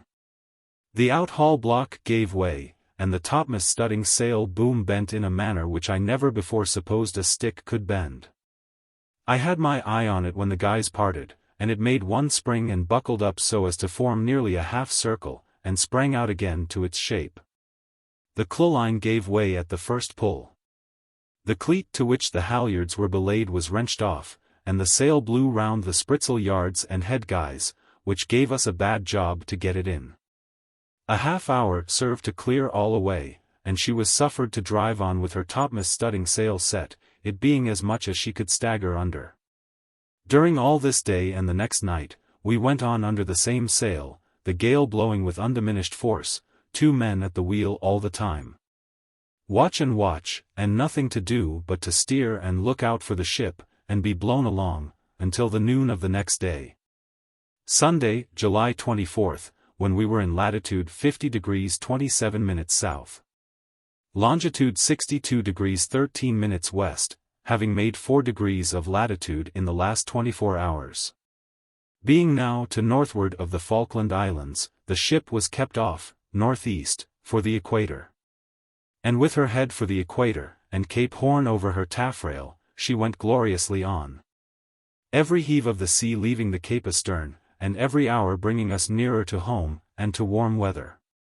Many a time, when blocked up in the ice, with everything dismal and discouraging about us, had we said, if we were only fairly round, and standing north on the other side, we should ask for no more, and now we had it all, with a clear sea, and as much wind as a sailor could pray for.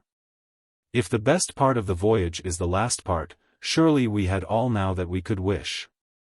Everyone was in the highest spirits, and the ship seemed as glad as any of us at getting out of her confinement.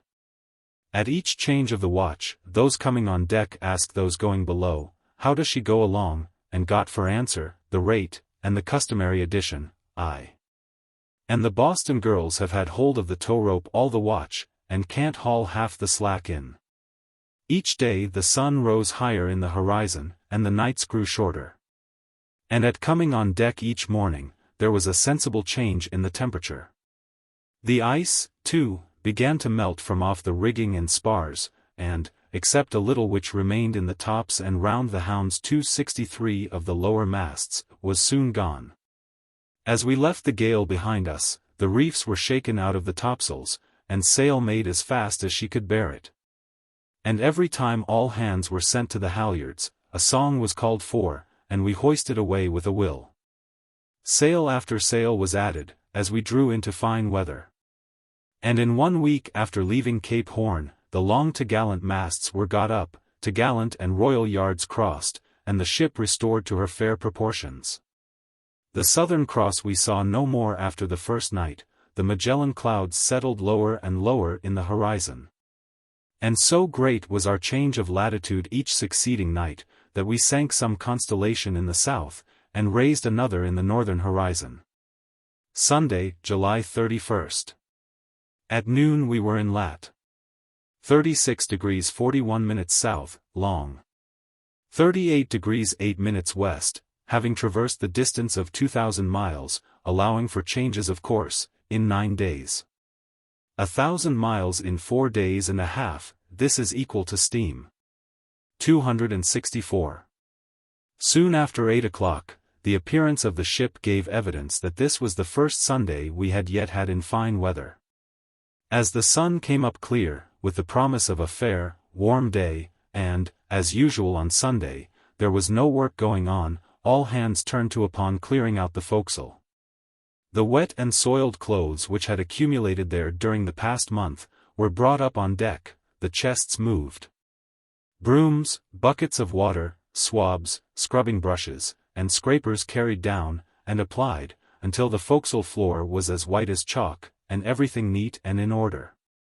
The bedding from the berths was then spread on deck, and dried, and aired, the deck tub filled with water, and a grand washing begun of all the clothes which were brought up. Shirts, frocks, drawers, trousers, jackets, stockings, of every shape and color. Wet and dirty, many of them mouldy from having been lying a long time wet in a foul corner, these were all washed and scrubbed out, and finally towed overboard for half an hour. And then made fast in the rigging to dry. Wet boots and shoes were spread out to dry in sunny places on deck, and the whole ship looked like a backyard on a washing day. After we had done with our clothes, we began upon our own persons. A little fresh water, which we had saved from our allowance, was put in buckets, and with soap and towels, we had what sailors call a freshwater wash.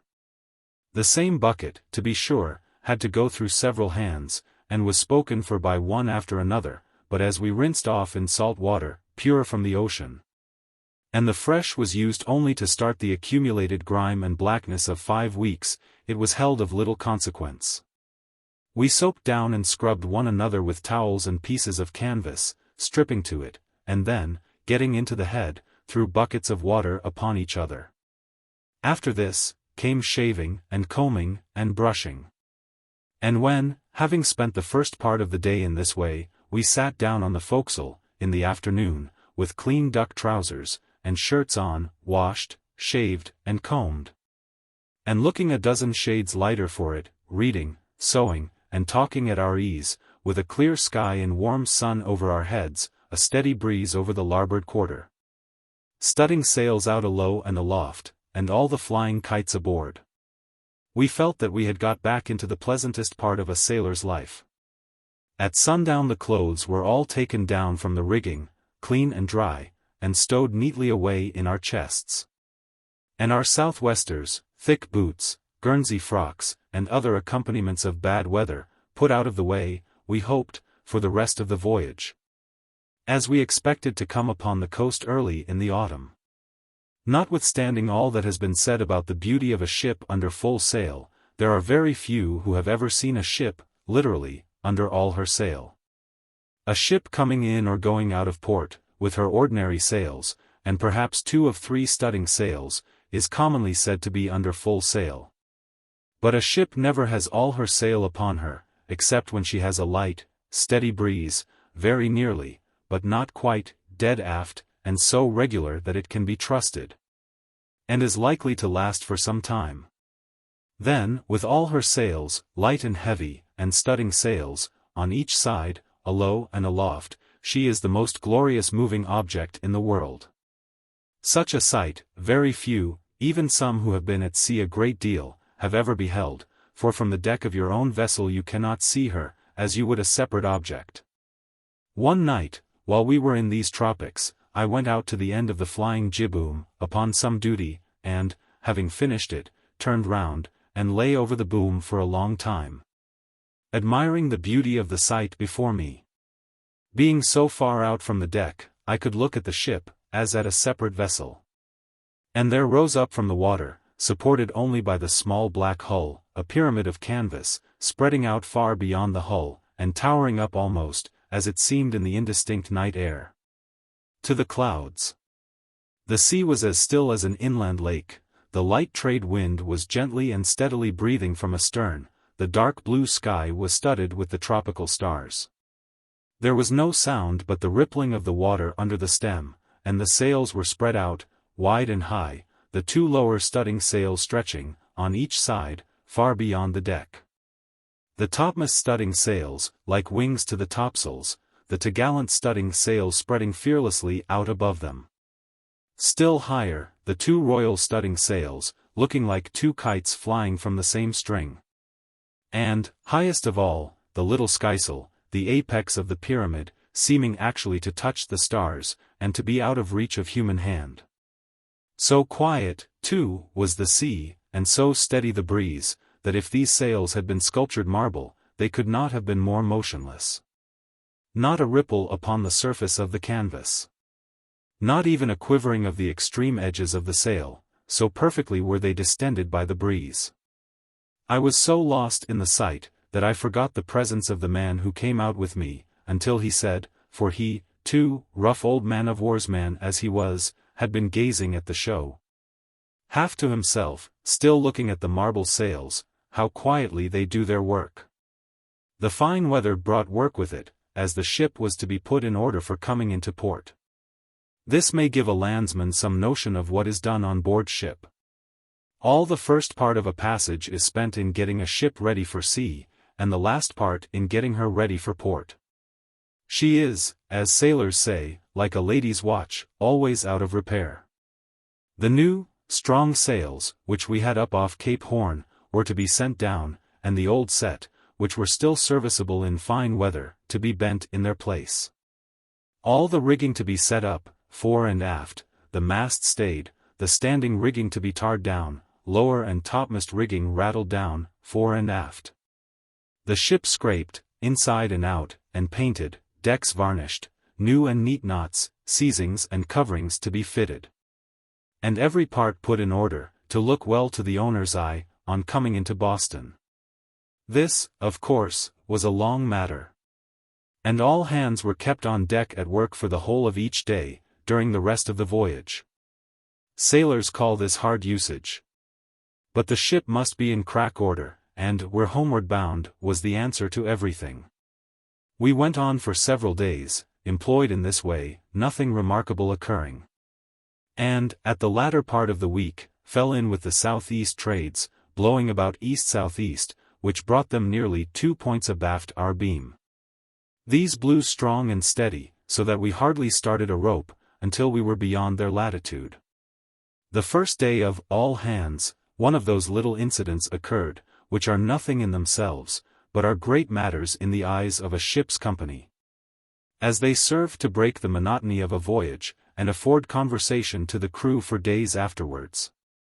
These small matters, too, are often interesting, as they show the customs and state of feeling on shipboard. In merchant vessels, the captain gives his orders as to the ship's work, to the mate, in a general way, and leaves the execution of them, with the particular ordering, to him. This has become so fixed a custom, that it is like a law, and is never infringed upon by a wise master, unless his mate is no seaman, in which case, the captain must often oversee things for himself. This, however, could not be said of our chief mate, and he was very jealous of any encroachment upon the borders of his authority. On Monday morning, the captain told him to stay the foretopmast plumb. He accordingly came forward, turned all hands to, with tackles on the stays and backstays, coming up with the seizings, hauling here, belaying there, and full of business. Standing between the knightheads to sight the mast, when the captain came forward, and also began to give orders. This made confusion, and the mate, finding that he was all aback, left his place and went aft, saying to the captain, "If you come forward, sir, I'll go aft. One is enough on the forecastle." This produced a reply, and another fierce answer, and the words flew, fists were doubled up, and things looked threateningly. "I'm master of this ship." "Yes, sir, and I'm mate of her, and know my place." "My place is forward, and yours is aft." "My place is where I choose." I command the whole ship, and you are mate only so long as I choose. Say the word, Captain T, and I'm done. I can do a man's work aboard. I didn't come through the cabin windows. If I'm not mate, I can be man, etc., etc. This was all fun for us, who stood by, winking at each other, and enjoying the contest between the higher powers. The captain took the mate aft. And they had a long talk, which ended in the mate's returning to his duty. The captain had broken through a custom, which is a part of the common law of a ship, and without reason. For he knew that his mate was a sailor, and needed no help from him, and the mate was excusable for being angry. Yet he was wrong, and the captain right. Whatever the captain does is right, ipso facto 265, and any opposition to it is wrong, on board ship, and every officer and man knows this when he signs the ship's articles. It is a part of the contract. Yet there has grown up in merchant vessels a series of customs, which have become a well-understood system, and have almost the force of prescriptive law. To be sure, all power is in the captain, and the officers hold their authority only during his will, and the men are liable to be called upon for any service. Yet, by breaking in upon these usages, many difficulties have occurred on board ship, and even come into courts of justice, which are perfectly unintelligible to anyone not acquainted with the universal nature and force of these customs. Many a provocation has been offered, and a system of petty oppression pursued towards men, the force and meaning of which would appear as nothing to strangers, and doubtless do appear so to many longshore juries and judges. The next little diversion was a battle on the forecastle one afternoon, between the mate and the steward. They had been on bad terms the whole voyage, and had threatened a rupture several times. This afternoon, the mate asked him for a tumbler of water, and he refused to get it for him, saying that he waited upon nobody but the captain, and here he had the custom on his side. But in answering, he left off the handle to the mate's name. This enraged the mate, who called him a black sogger, and at it they went, clenching, striking, and rolling over and over, while we stood by, looking on, and enjoying the fun. The darky tried to butt him, but the mate got him down, and held him, the steward singing out, "Let me go, Mr. Brown, or there'll be blood spilt." In the midst of this, the captain came on deck, separated them, took the steward aft, and gave him half a dozen with a rope's end. The steward tried to justify himself. But he had been heard to talk of spilling blood, and that was enough to earn him his flogging, and the captain did not choose to inquire any further. Chapter 34. Narrow escapes, the equator, tropical squalls, a thunderstorm. The same day, I met with one of those narrow escapes, which are so often happening in a sailor's life. I had been aloft nearly all the afternoon, at work, standing for as much as an hour on the fore-topgallant yard, which was hoisted up, and hung only by the tie. When, having got through my work, I balled up my yarns, took my serving board in my hand, laid hold deliberately of the topgallant rigging, took one foot from the yard, and was just lifting the other, when the tie parted, and down the yard fell. I was safe, by my hold upon the rigging, but it made my heart beat quick. Had the tie parted one instant sooner, or had I stood an instant longer on the yard, I should inevitably have been thrown violently from the height of 90 or 100 feet, overboard. Or, what is worse, upon the deck. However, a miss is as good as a mile, a saying which sailors very often have occasion to use. An escape is always a joke on board ship. A man would be ridiculed who should make a serious matter of it. A sailor knows too well that his life hangs upon a thread, to wish to be always reminded of it. So, if a man has an escape, he keeps it to himself, or makes a joke of it. I have often known a man's life to be saved by an instant of time, or by the merest chance, the swinging of a rope, and no notice taken of it. One of our boys, when off Cape Horn, reefing topsails of a dark night, and when there were no boats to be lowered away, and where, if a man fell overboard he must be left behind, lost his hold of the reef point, slipped from the footrope, and would have been in the water in a moment. When the man who was next to him on the yard caught him by the collar of his jacket, and hauled him up upon the yard, with, "Hold on, another time, you young monkey, and D to you." And that was all that was heard about it. Sunday, August 7th, lat. 25 degrees 59 minutes south, long. 27 degrees 0 minutes west spoke the English bark Mary Catherine, from Bahia, bound to Calcutta. This was the first sail we had fallen in with, and the first time we had seen a human form or heard the human voice, except of our own number, for nearly 100 days. The very yo-ho-ng of the sailors at the ropes sounded sociably upon the ear. She was an old, damaged-looking craft, with a high poop and topgallant forecastle, and sawed-off square, stem and stern, like a true English tea-wagon, and with a run like a sugar-box. She had studding sails out alow and aloft, with a light but steady breeze, and her captain said he could not get more than 4 knots out of her and thought he should have a long passage. We were going 6 on an easy bowline.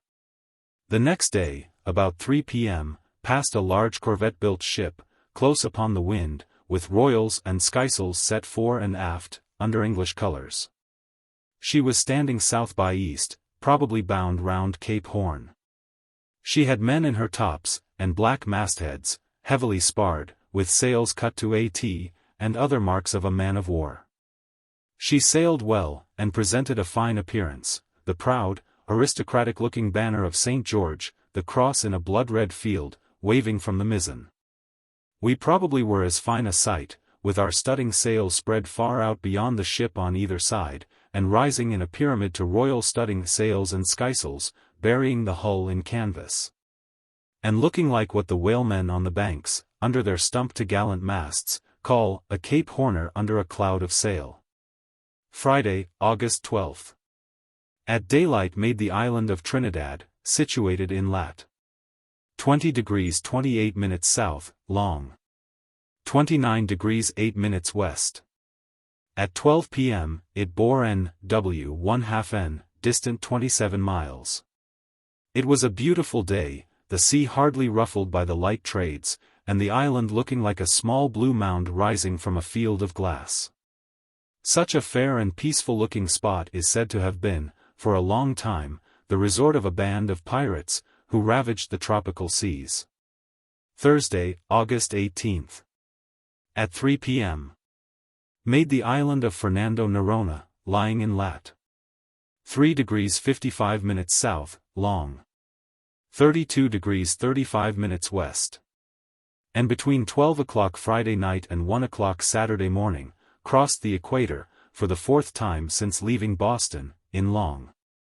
35 degrees west. Having been 27 days from Staten Land, a distance, by the courses we had made, of more than 4,000 miles. We were now to the northward of the line, and every day added to our latitude. The Magellan Clouds, the last sign of south latitude, were sunk in the horizon, and the North Star, the Great Bear 266 and the familiar signs of northern latitudes, were rising in the heavens. Next to seeing land, there is no sight which makes one realize more that he is drawing near home, than to see the same heavens, under which he was born, shining at night over his head. The weather was extremely hot, with the usual tropical alternations of a scorching sun and squalls of rain. Yet not a word was said in complaint of the heat, for we all remembered that only 3 or 4 weeks before we would have given nearly our all to have been where we now were. We had plenty of water, too, which we caught by spreading an awning, with shot thrown in to make hollows. These rain squalls came up in the manner usual between the tropics, a clear sky.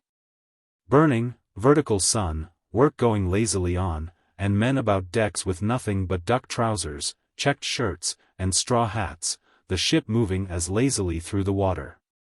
The man at the helm resting against the wheel, with his hat drawn over his eyes, the captain below, taking an afternoon nap.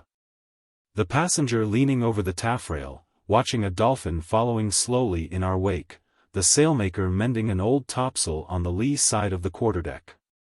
The carpenter working at his bench, in the waist, the boys making sinnet, the spun yarn winch whizzing round and round, and the men walking slowly fore and aft with their yarns. A cloud rises to windward, looking a little black, the skysails are brailed down, the captain puts his head out of the companionway, looks at the cloud, comes up, and begins to walk the deck. The cloud spreads and comes on, the tub of yarns, the sail, and other matters, are thrown below, and the skylight and booby hatch put on, and the slide drawn over the forecastle. Stand by the royal halyards, the man at the wheel keeps a good weather helm, so as not to be taken aback. The squall strikes her. If it is light, the royal yards are clewed down, and the ship keeps on her way, but if the squall takes strong hold, the royals are clewed up, fore and aft, light hands lay aloft and furl them. T'gallant yards clewed down, flying jib hauled down, and the ship kept off before it, the man at the helm laying out his strength to heave the wheel up to windward. At the same time a drenching rain, which soaks one through in an instant. Yet no one puts on a jacket or cap, for if it is only warm, a sailor does not mind a ducking. And the sun will soon be out again. As soon as the force of the squall has passed, though to a common eye the ship would seem to be in the midst of it, keep her up to her course, again. Keep her up, sir, answer, hoist away the t'gallant yards. Run up the flying jib. Lay aloft, you boys, and loose the royals. And all sail is on her again before she is fairly out of the squall, and she is going on in her course. The sun comes out once more, hotter than ever, dries up the decks and the sailors' clothes. The hatches are taken off, the sail got up and spread on the quarterdeck, spun yarn winch set a-whirling again, rigging coiled up, captain goes below, and every sign of an interruption is removed. These scenes, with occasional dead calms, lasting for hours, and sometimes for days, are fair specimens of the Atlantic tropics. The nights were fine. And as we had all hands all day, the watch were allowed to sleep on deck at night, except the man at the wheel, and one lookout on the forecastle. This was not so much expressly allowed, as winked at. We could do it if we did not ask leave. If the lookout was caught napping, the whole watch was kept awake. We made the most of this permission, and stowed ourselves away upon the rigging, under the weather rail, on the spars, under the windlass, and in all the snug corners. And frequently slept out the watch, unless we had a wheel or a lookout. And we were glad enough to get this rest. For under the all-hands system, out of every other 36 hours, we had only 4 below, and even an hour's sleep was a gain not to be neglected. One would have thought so, to have seen our watch, some nights, sleeping through a heavy rain. And often have we come on deck, and finding a dead calm and a light, steady rain, and determined not to lose our sleep, have laid a coil of rigging down so as to keep us out of the water which was washing about decks, and stowed ourselves away upon it, covering a jacket over us. And slept as soundly as a Dutchman between 2 feather beds. For a week or 10 days after crossing the line, we had the usual variety of calms, squalls, headwinds, and fair winds. At one time braced sharp upon the wind, with a taut bowline, and in an hour after, slipping quietly along, with a light breeze over the taffrail, and studding sails out on both sides. Until we fell in with the northeast trade winds, which we did on the afternoon of Sunday, August 28th, in lat. 12 degrees north. The trade wind clouds had been in sight for a day or 2 previously, and we expected to take them every hour. The light southerly breeze, which had been blowing languidly during the first part of the day, died away toward noon, and in its place came puffs from the northeast, which caused us to take our studding sails in and brace up. And in a couple of hours more, we were bowling gloriously along, dashing the spray far ahead and to leeward, with the cool, steady northeast trades, freshening up the sea, and giving us as much as we could carry our royals to. These winds blew strong and steady, keeping us generally upon a bowline, as our course was about north-northwest. And sometimes, as they veered a little to the eastward, giving us a chance at a main t'gallant studding sail, and sending us well to the northward, until Sunday, September 4th, when they left us, in lat. 22 degrees north, long. 51 degrees west, directly under the Tropic of Cancer. For several days we lay, humbugging about, in the horse latitudes 267 with all sorts of winds and weather, and occasionally, as we were in the latitude of the West Indies, a thunderstorm. It was hurricane month, too, and we were just in the track of the tremendous hurricane of 1830, which swept the North Atlantic, destroying almost everything before it. The first night after the trade winds left us, while we were in the latitude of the island of Cuba, we had a specimen of a true tropical thunderstorm. A light breeze had been blowing directly from aft during the first part of the night, which gradually died away, and before midnight it was dead calm. And a heavy black cloud had shrouded the whole sky. When our watch came on deck at 12 o'clock, it was as black as Erebus. 268 The studding sails were all taken in, and the royals furled, not a breath was stirring. The sails hung heavy and motionless from the yards, and the perfect stillness, and the darkness, which was almost palpable, were truly appalling. Not a word was spoken, but everyone stood as though waiting for something to happen. In a few minutes the mate came forward, and in a low tone, which was almost a whisper, told us to haul down the jib. The fore and mizzen topgallant sails were taken in the same silent manner. And we lay motionless upon the water, with an uneasy expectation, which, from the long suspense, became actually painful. We could hear the captain walking the deck, but it was too dark to see anything more than one's hand before the face. Soon the mate came forward again, and gave an order, in a low tone, to clew up the main topgallant sail. And so infectious was the awe and silence, that the clewlines and buntlines were hauled up without any of the customary singing out at the ropes. An English lad and myself went up to furl it. And we had just got the bunt up, when the mate called out to us, something, we did not hear what, but supposing it to be an order to bear a hand, we hurried, and made all fast, and came down, feeling our way among the rigging. When we got down we found all hands looking aloft, and there, directly over where we had been standing, upon the main topgallant masthead, was a ball of light, which the sailors name a corposant 269, Corpus Sancti, and which the mate had called out to us to look at. They were all watching it carefully, for sailors have a notion that if the corposant rises in the rigging, it is a sign of fair weather, but if it comes lower down, there will be a storm.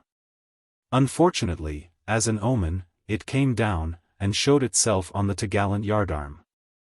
We were off the yard in good season, for it is held a fatal sign to have the pale light of the corposant thrown upon one's face. As it was, the English lad did not feel comfortably at having had it so near him, and directly over his head. In a few minutes it disappeared, and showed itself again on the fore topgallant yard.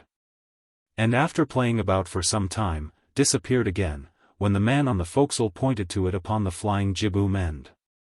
But our attention was drawn from watching this, by the falling of some drops of rain and by a perceptible increase of the darkness, which seemed suddenly to add a new shade of blackness to the night. In a few minutes, low, grumbling thunder was heard, and some random flashes of lightning came from the southwest.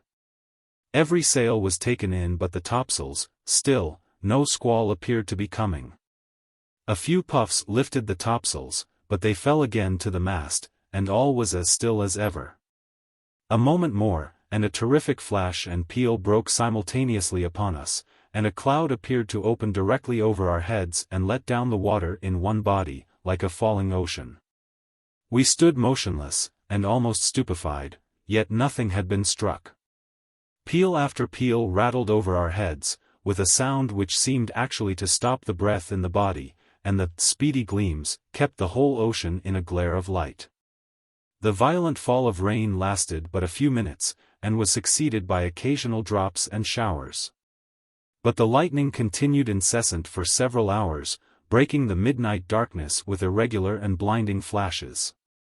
During all which time there was not a breath stirring, and we lay motionless, like a mark to be shot at, probably the only object on the surface of the ocean for miles and miles.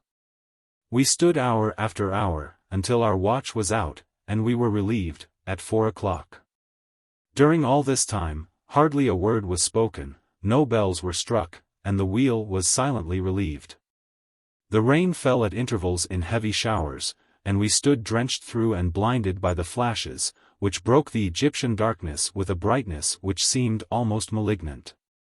While the thunder rolled in peals, the concussion of which appeared to shake the very ocean. A ship is not often injured by lightning, for the electricity is separated by the great number of points she presents, and the quantity of iron which she has scattered in various parts. The electric fluid ran over our anchors, topsail sheets and ties, yet no harm was done to us. We went below at 4 o'clock, leaving things in the same state. It is not easy to sleep, when the very next flash may tear the ship in two or set her on fire. Or where the death-like calm may be broken by the blast of a hurricane, taking the masts out of the ship. But a man is no sailor if he cannot sleep when he turns in, and turn out when he's called. And when, at 7 bells, the customary, all the larboard watch, ahoy, brought us on deck, it was a fine, clear, sunny morning, the ship going leisurely along, with a good breeze and all sails set. Chapter 35. A double reef topsail breeze, scurvy, a friend in need, preparing for port, the Gulf Stream.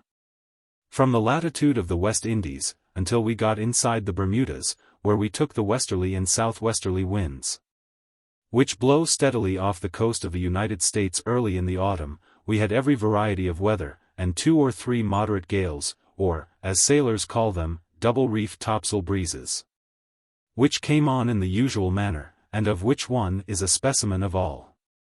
A fine afternoon, all hands at work, some in the rigging, and others on deck, a stiff breeze, and ship close upon the wind, and skysails brailed down. Latter part of the afternoon, breeze increases, ship lies over to it, and clouds look windy. Spray begins to fly over the forecastle, and wets the yarns the boys are knotting. Ball them up and put them below. Mate knocks off work and clears up decks earlier than usual, and orders a man who has been employed aloft to send the royal halyards over to windward, as he comes down. Breast backstays hauled taut, and tackle got upon the martingale back rope. One of the boys furls the mizzen royal.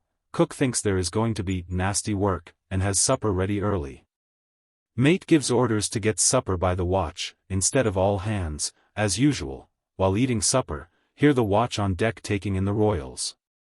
Coming on deck, find it is blowing harder, and an ugly head sea is running.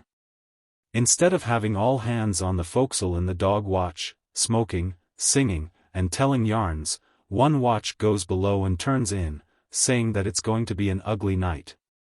And 2 hours' sleep is not to be lost. Clouds look black and wild, wind rising, and ship working hard against a heavy sea, which breaks over the forecastle, and washes aft through the scuppers. Still, no more sail is taken in, for the captain is a driver, and, like all drivers, very partial to his topgallant sails. A topgallant sail, too, makes the difference between a breeze and a gale. When a topgallant sail is on a ship, it is only a breeze, though I have seen ours set over a reefed topsail, when half the bowsprit was under water, and it was up to a man's knees in the scuppers. At 8 bells, nothing is said about reefing the topsails, and the watch go below, with orders to stand by for a call. We turn in, growling at the old man for not reefing the topsails when the watch was changed, but putting it off so as to call all hands, and break up a whole watch below. Turn in all standing, and keep ourselves awake, saying there is no use in going asleep to be waked up again. Wind whistles on deck, and ship works hard, groaning and creaking, and pitching into a heavy head sea, which strikes against the bows, with a noise like knocking upon a rock. The dim lamp in the forecastle swings to and fro, and things fetch away and go over to leeward. Doesn't that booby of a second mate ever mean to take in his topgallant sails? He'll have the sticks out of her soon, says old Bill, who was always growling, and, like most old sailors, did not like to see a ship abused. By and by an order is given, aye, sir. From the forecastle, rigging is heaved down on deck, the noise of a sail is heard fluttering aloft, and the short, quick cry which sailors make when hauling upon clolines. Here comes his foretopgallant sail in. We are wide awake, and know all that's going on as well as if we were on deck. A well-known voice is heard from the masthead singing out the officer of the watch to haul taut the weather brace, "Hello! There's S, aloft to furl the sail." Next thing, rigging is heaved down directly over our heads, and a long-drawn cry and a rattling of hanks announce that the flying jib has come in. The second mate holds on to the main topgallant sail until a heavy sea is shipped, and washes over the forecastle as though the whole ocean had come aboard. When a noise further aft shows that sail, too, is taking in. After this, the ship is more easy for a time, 2 bells are struck, and we try to get a little sleep. By and by, bang, bang, bang, on the scuttle, all hands, ahoy. We spring out of our berths, clap on a monkey jacket and southwester, and tumble up the ladder. Mate up before us, and on the forecastle, singing out like a roaring bull, the captain singing out on the quarterdeck, and the second mate yelling, like a hyena, in the waist. The ship is lying over half upon her beam ends, lee scuppers under water, and forecastle all in a smother of foam, rigging all let go, and washing about decks. Topsail yards down upon the caps, and sails flapping and beating against the masts, and starboard watch hauling out the reef tackles of the main topsail. Our watch haul out the fore, and lay aloft and put 2 reefs into it, and reef the foresail, and race with the starboard watch, to see which will masthead its topsail first. All hands tally onto the main tack, and while some are furling the jib, and hoisting the staysail, we mizzen topmen double-reef the mizzen topsail and hoist it up. All being made fast, go below, the watch, and we turn in to sleep out the rest of the time, which is perhaps an hour and a half. During all the middle, and for the first part of the morning watch, it blows as hard as ever, but toward daybreak it moderates considerably, and we shake a reef out of each topsail, and set the topgallant sails over them, and when the watch come up, at 7 bells, for breakfast, shake the other reefs out, turn all hands to upon the halyards. Get the watch tackle upon the topgallant sheets and halyards, set the flying jib, and crack on to her again. Our captain had been married only a few weeks before he left Boston, and, after an absence of over 2 years, it may be supposed he was not slow in carrying sail. The mate, too, was not to be beaten by anybody. And the second mate, though he was afraid to press sail, was afraid as death of the captain, and being between 2 fears, sometimes carried on longer than any of them. We snapped off 3 flying jib booms in 24 hours, as fast as they could be fitted and rigged out, sprung the spritsail yard, and made nothing of studding sail booms. Beside the natural desire to get home, we had another reason for urging the ship on. The scurvy 270 had begun to show itself on board. One man had it so badly as to be disabled and off duty, and the English lad, Ben, was in a dreadful state, and was daily growing worse. His legs swelled and pained him so that he could not walk. His flesh lost its elasticity, so that if it was pressed in, it would not return to its shape, and his gums swelled until he could not open his mouth. His breath, too, became very offensive. He lost all strength and spirit, could eat nothing, grew worse every day, and, in fact, unless something was done for him, would be a dead man in a week, at the rate at which he was sinking. The medicines were all, or nearly all, gone, and if we had had a chestful, they would have been of no use, for nothing but fresh provisions and terra firma has any effect upon the scurvy. This disease is not so common now as formerly, and is attributed generally to salt provisions, want of cleanliness, the free use of grease and fat, which is the reason of its prevalence among whalemen, and, last of all, to laziness.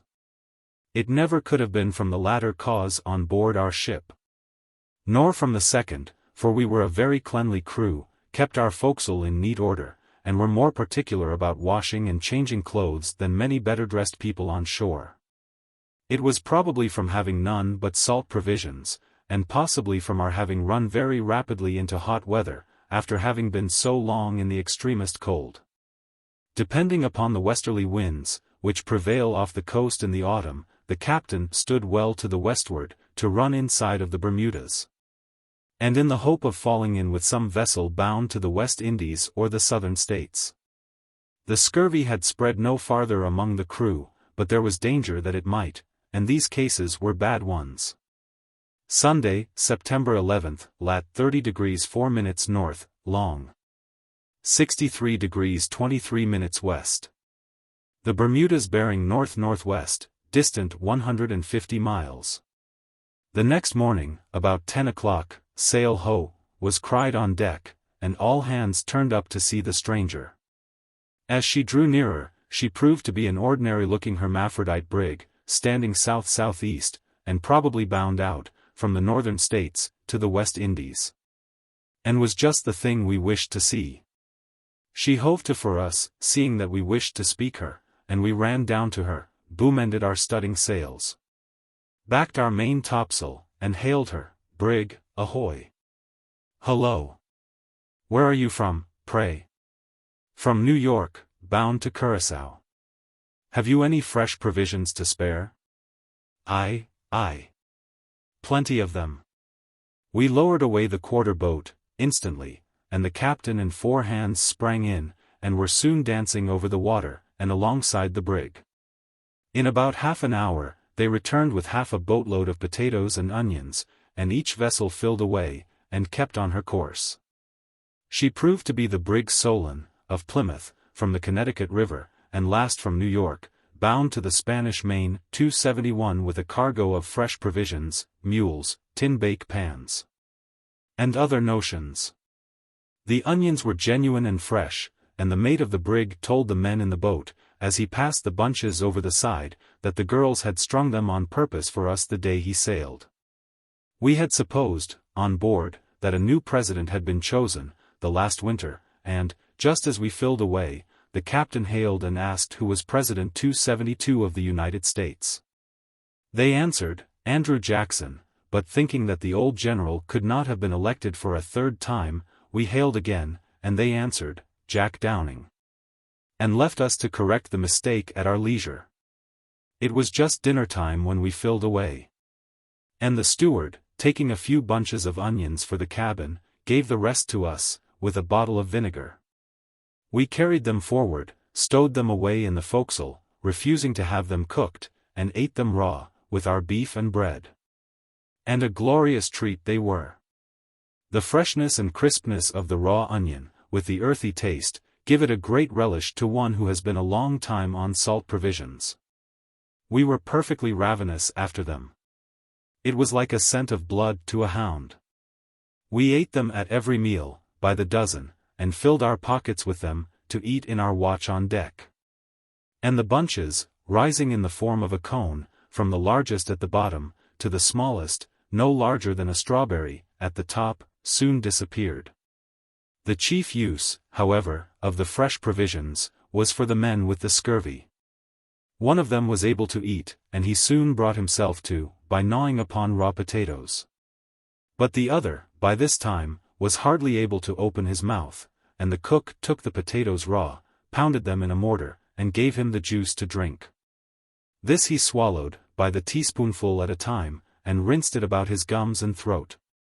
The strong earthy taste and smell of this extract of the raw potato at first produced a shuddering through his whole frame, and after drinking it, an acute pain, which ran through all parts of his body.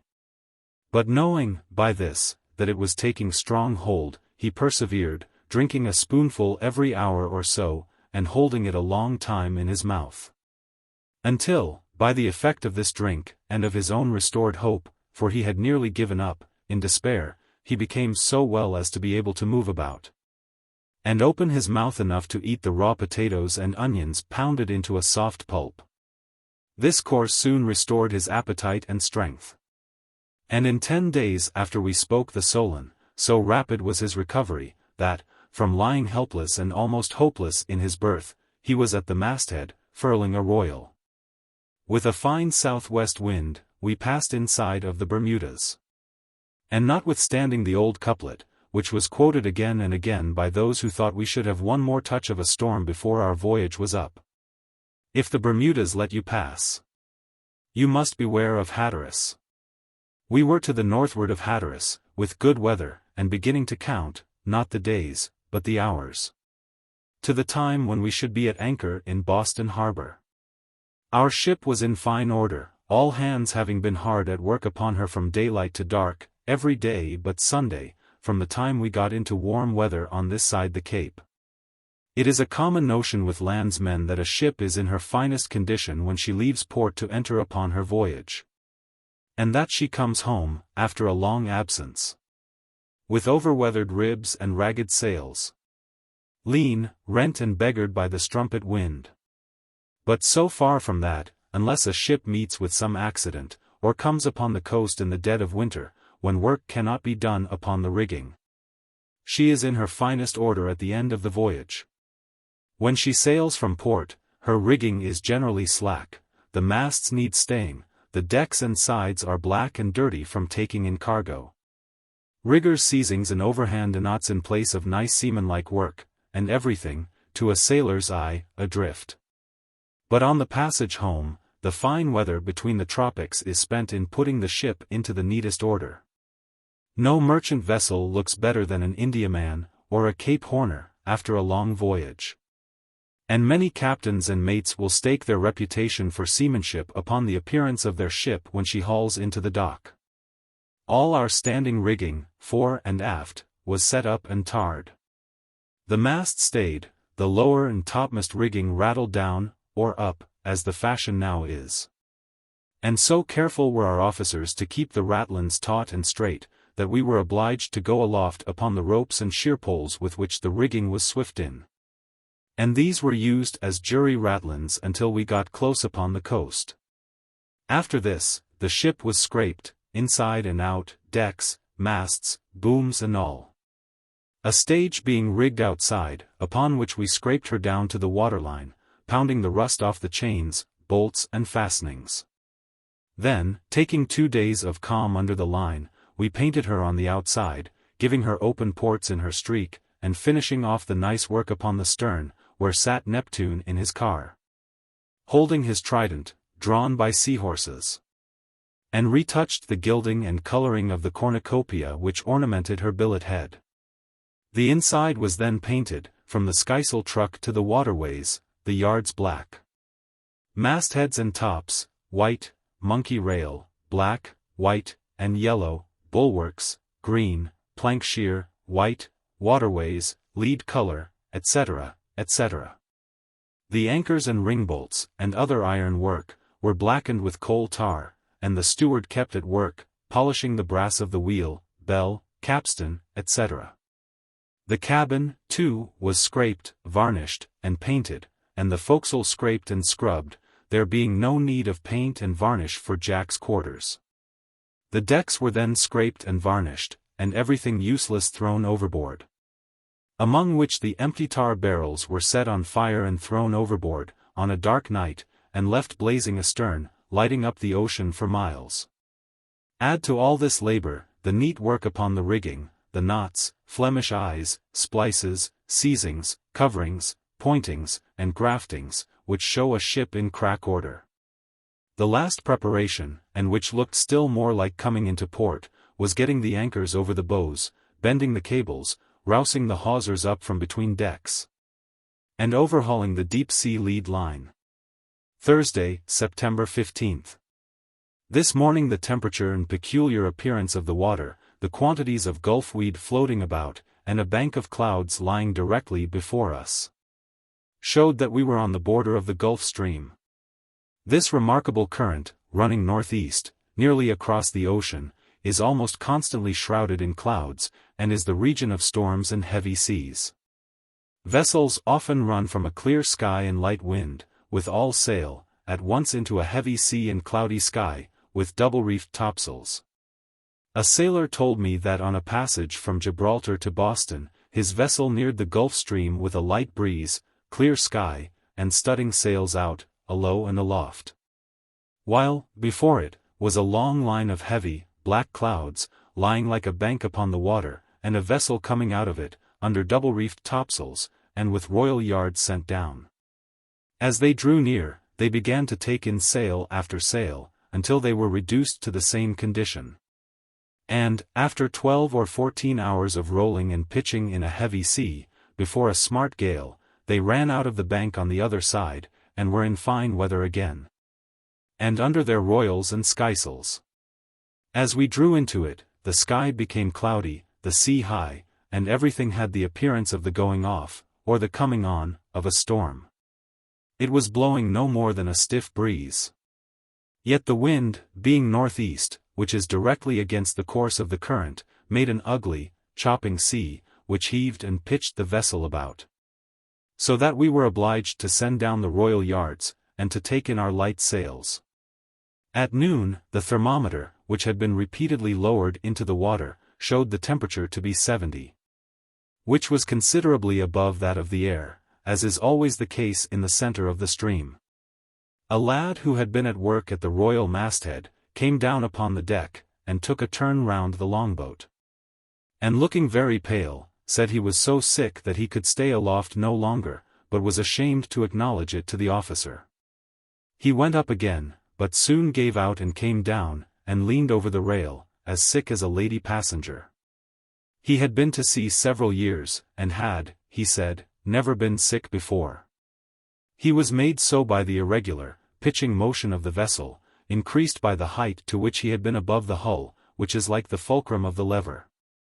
An old sailor, who was at work on the topgallant yard, said he felt disagreeably all the time, and was glad, when his job was done, to get down into the top, or upon the deck. Another hand was sent to the royal masthead, who stayed nearly an hour, but gave up. The work must be done, and the mate sent me. I did very well for some time, but began at length to feel very unpleasantly, though I had never been sick since the first 2 days from Boston, and had been in all sorts of weather and situations. Still, I kept my place, and did not come down, until I had got through my work, which was more than 2 hours. The ship certainly never acted so badly before. She was pitched and jerked about in all manner of ways, the sails seeming to have no steadying power over her. The tapering points of the masts made various curves and angles against the sky overhead, and sometimes, in one sweep of an instant, described an arc of more than 45 degrees. Bringing up with a sudden jerk which made it necessary to hold on with both hands, and then sweeping off, in another long, irregular curve. I was not positively sick, and came down with a look of indifference, yet was not unwilling to get upon the comparative terra firma of the deck. A few hours more carried us through, and when we saw the sun go down, upon our larboard beam, in the direction of the continent of North America, we had left the bank of dark, stormy clouds astern. In the twilight. Chapter 36. Soundings, sights from home, Boston Harbor, leaving the ship. Friday, September 16th, lat. 38 degrees north, long. 69 degrees 0 minutes west. A fine southwest wind, every hour carrying us nearer in toward land. All hands on deck at the dog watch, and nothing talked about, but our getting in, where we should make the land, whether we should arrive before Sunday, going to church, how Boston would look. Friends, wages paid, and the like. Everyone was in the best of spirits, and, the voyage being nearly at an end, the strictness of discipline was relaxed. For it was not necessary to order in a cross tone, what everyone was ready to do with a will. The little differences and quarrels which a long voyage breeds on board a ship, were forgotten, and everyone was friendly. And 2 men, who had been on the eve of a battle half the voyage, were laying out a plan together for a cruise on shore. When the mate came forward, he talked to the men, and said we should be on George's Bank before tomorrow noon. And joked with the boys, promising to go and see them, and to take them down to Marblehead in a coach. Saturday, 17th. The wind was light all day, which kept us back somewhat.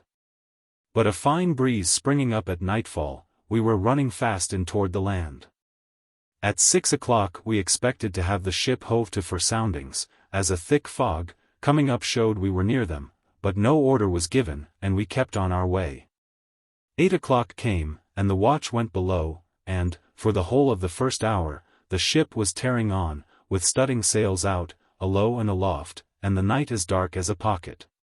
At 2 bells the captain came on deck, and said a word to the mate, when the studding sails were hauled into the tops, or boom-ended, the after yards backed, the deep-sea lead carried forward.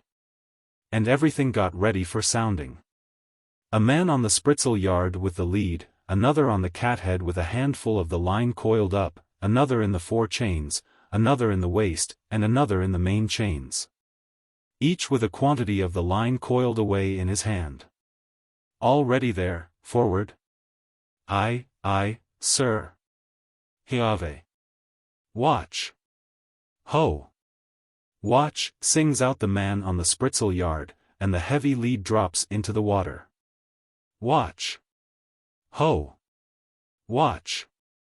Bawls the man on the cathead, as the last fake of the coil drops from his hand, and watch. Ho.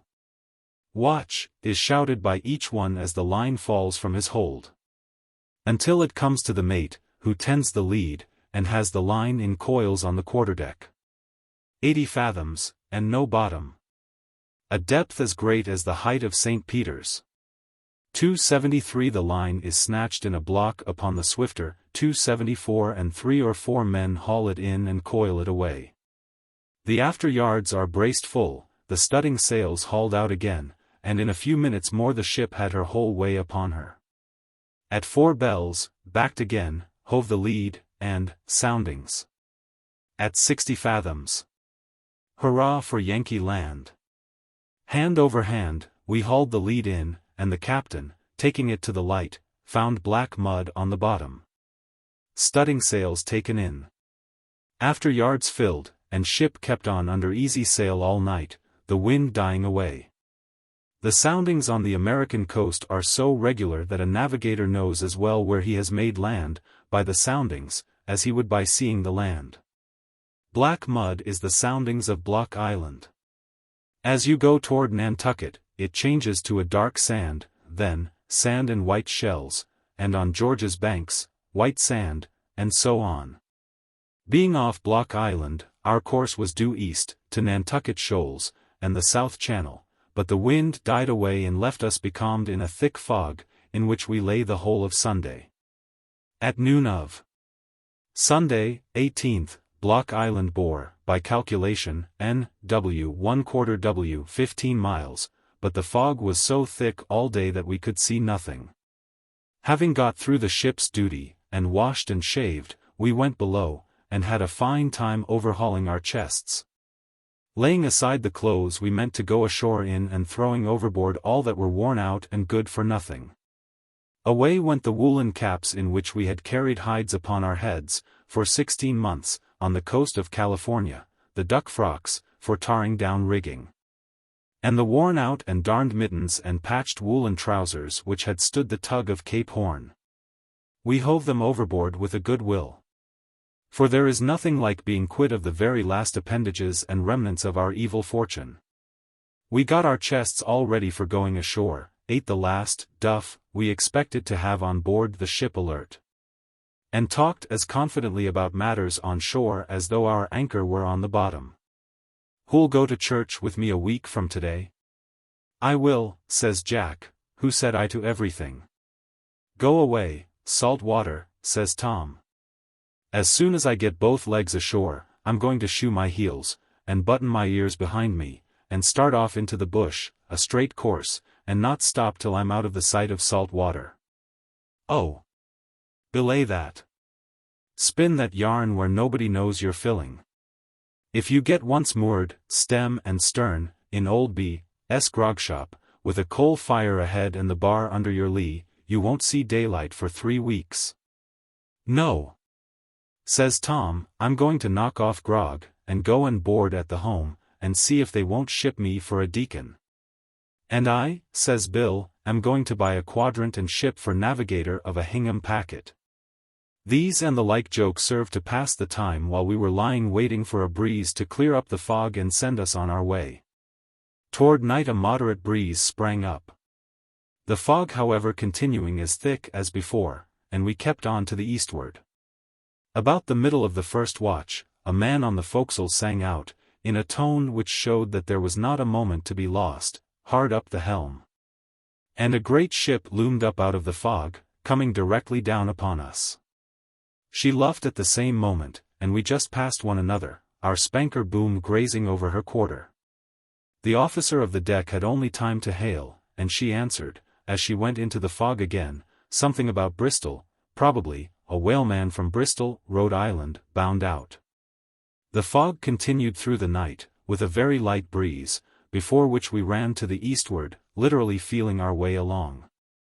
The lead was heaved every 2 hours, and the gradual change from black mud to sand showed that we were approaching Nantucket South Shoals. On Monday morning, the increased depth and deep blue color of the water, and the mixture of shells and white sand which we brought up, upon sounding, showed that we were in the channel, and nearing George's. Accordingly, the ship's head was put directly to the northward, and we stood on, with perfect confidence in the soundings, though we had not taken an observation for 2 days, nor seen land. And the difference of 1/8 of a mile out of the way might put us ashore. Throughout the day a provokingly light wind prevailed, and at 8 o'clock, a small fishing schooner, which we passed, told us we were nearly abreast of Chatham Lights. Just before midnight, a light land breeze sprang up, which carried us well along. And at 4 o'clock, thinking ourselves to the northward of Race Point, we hauled upon the wind and stood into the bay, west-northwest, for Boston Light, and commenced firing guns for a pilot. 2:75 our watch went below at 4 o'clock, but could not sleep, for the watch on deck were banging away at the guns every few minutes. And, indeed, we cared very little about it, for we were in Boston Bay, and if fortune favored us, we could all sleep in the next night, with nobody to call the watch every 4 hours. We turned out, of our own will, at daybreak, to get a sight of land. In the grey of the morning, 1 or 2 small fishing smacks peered out of the mist. And when the broad day broke upon us, there lay the low sandhills of Cape Cod, over our larboard quarter, and before us, the wide waters of Massachusetts Bay, with here and there a sail gliding over its smooth surface. As we drew in toward the mouth of the harbor, as toward a focus, the vessels began to multiply until the bay seemed actually alive with sails gliding about in every direction. Some on the wind, and others before it, as they were bound to or from the emporium of trade and center of the bay. It was a stirring sight for us, who had been months on the ocean without seeing anything but 2 solitary sails. And over 2 years without seeing more than the 3 or 4 traders on an almost desolate coast. There were the little coasters, bound to and from the various towns along the south shore, down in the bight of the bay, and to the eastward. Here and there a square-rigged vessel standing out to seaward, and, far in the distance, beyond Cape Ann, was the smoke of a steamer, stretching along in a narrow, black cloud upon the water. Every sight was full of beauty and interest. We were coming back to our homes. And the signs of civilization, and prosperity, and happiness, from which we had been so long banished, were multiplying about us. The high land of Cape Ann and the rocks and shore of Cohasset were full in sight, the lighthouses, standing like sentries in white before the harbors. And even the smoke from the chimney on the plains of Hingham was seen rising slowly in the morning air. One of our boys was the son of a bucket-maker, and his face lighted up as he saw the tops of the well-known hills which surround his native place. About 10 o'clock a little boat came bobbing over the water, and put a pilot on board, and sheered off in pursuit of other vessels bound in. Being now within the scope of the telegraph stations, our signals were run up at the fore, and in half an hour afterwards, the owner on change 276 or in his counting room knew that his ship was below. And the landlords, runners, and sharks in and street learned that there was a rich prize for them down in the bay, a ship from round the Horn, with a crew to be paid off with 2 years' wages. The wind continuing very light, all hands were sent aloft to strip off the chafing gear. And battens, parcellings, roundings, hoops, mats, and leathers, came flying from aloft, and left the rigging neat and clean, stripped of all its sea bandaging. The last touch was put to the vessel by painting the skysail poles. And I was sent up to the fore, with a bucket of white paint and a brush, and touched her off, from the truck to the eyes of the royal rigging. At noon, we lay becalmed off the lower lighthouse. And it being about slack water, we made little progress. A firing was heard in the direction of Hingham, and the pilot said there was a review there. The Hingham boy got wind of this, and said if the ship had been 12 hours sooner, he should have been down among the soldiers, and in the booths, and having a grand time. As it was, we had little prospect of getting in before night. About 2 o'clock a breeze sprang up ahead, from the westward, and we began beating up against it. A full-rigged brig was beating in at the same time, and we passed one another, in our tacks, sometimes one and sometimes the other, working to windward, as the wind and tide favored or opposed. It was my trick at the wheel from 2 till 4, and I stood my last helm, making between 900 and 1,000 hours which I had spent at the helms of our 2 vessels. The tide beginning to set against us, we made slow work, and the afternoon was nearly spent, before we got abreast of the inner light. In the meantime, several vessels were coming down, outward bound. Among which, a fine, large ship, with yards squared, fair wind and fair tide, passed us like a racehorse, the men running out upon her yards to rig out the studding sail booms. Toward sundown the wind came off in flaws, sometimes blowing very stiff, so that the pilot took in the royals, and then it died away. When, in order to get us in before the tide became too strong, the royals were set again. As this kept us running up and down the rigging all the time, one hand was sent aloft at each masthead, to stand by to loose and furl the sails, at the moment of the order. I took my place at the fore, and loosed and furled the royal 5 times between Rainsford Island and the castle. At one tack we ran so near to Rainsford Island, that, looking down from the royal yard, the island, with its hospital buildings, nice gravelled walks, and green plats, seemed to lie directly under our yardarms. So close is the channel to some of these islands, that we ran the end of our flying jib-boom over one of the outworks of the fortifications on George's Island, and had an opportunity of seeing the advantages of that point as a fortified place. For, in working up the channel, we presented a fair stem and stern, for raking, 277 from the batteries, 3 or 4 times. One gun might have knocked us to pieces.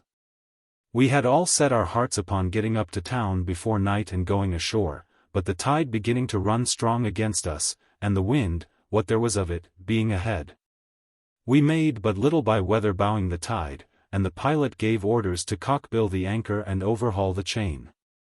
Making 2 long stretches, which brought us into the roads, under the lee of the castle, he clewed up the topsails, and let go the anchor.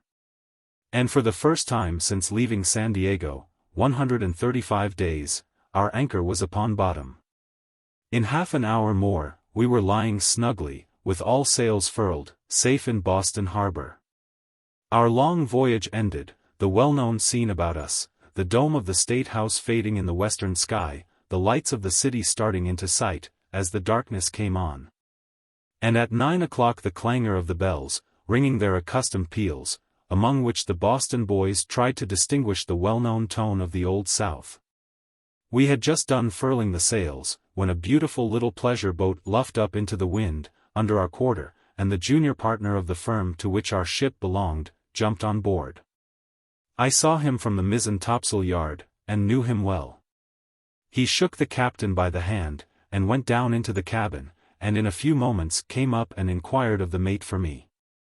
The last time I had seen him, I was in the uniform of an undergraduate of Harvard College, and now, to his astonishment, there came down from aloft a rough alley-looking fellow, with duck trousers and red shirt, long hair, and face burnt as black as an Indian's.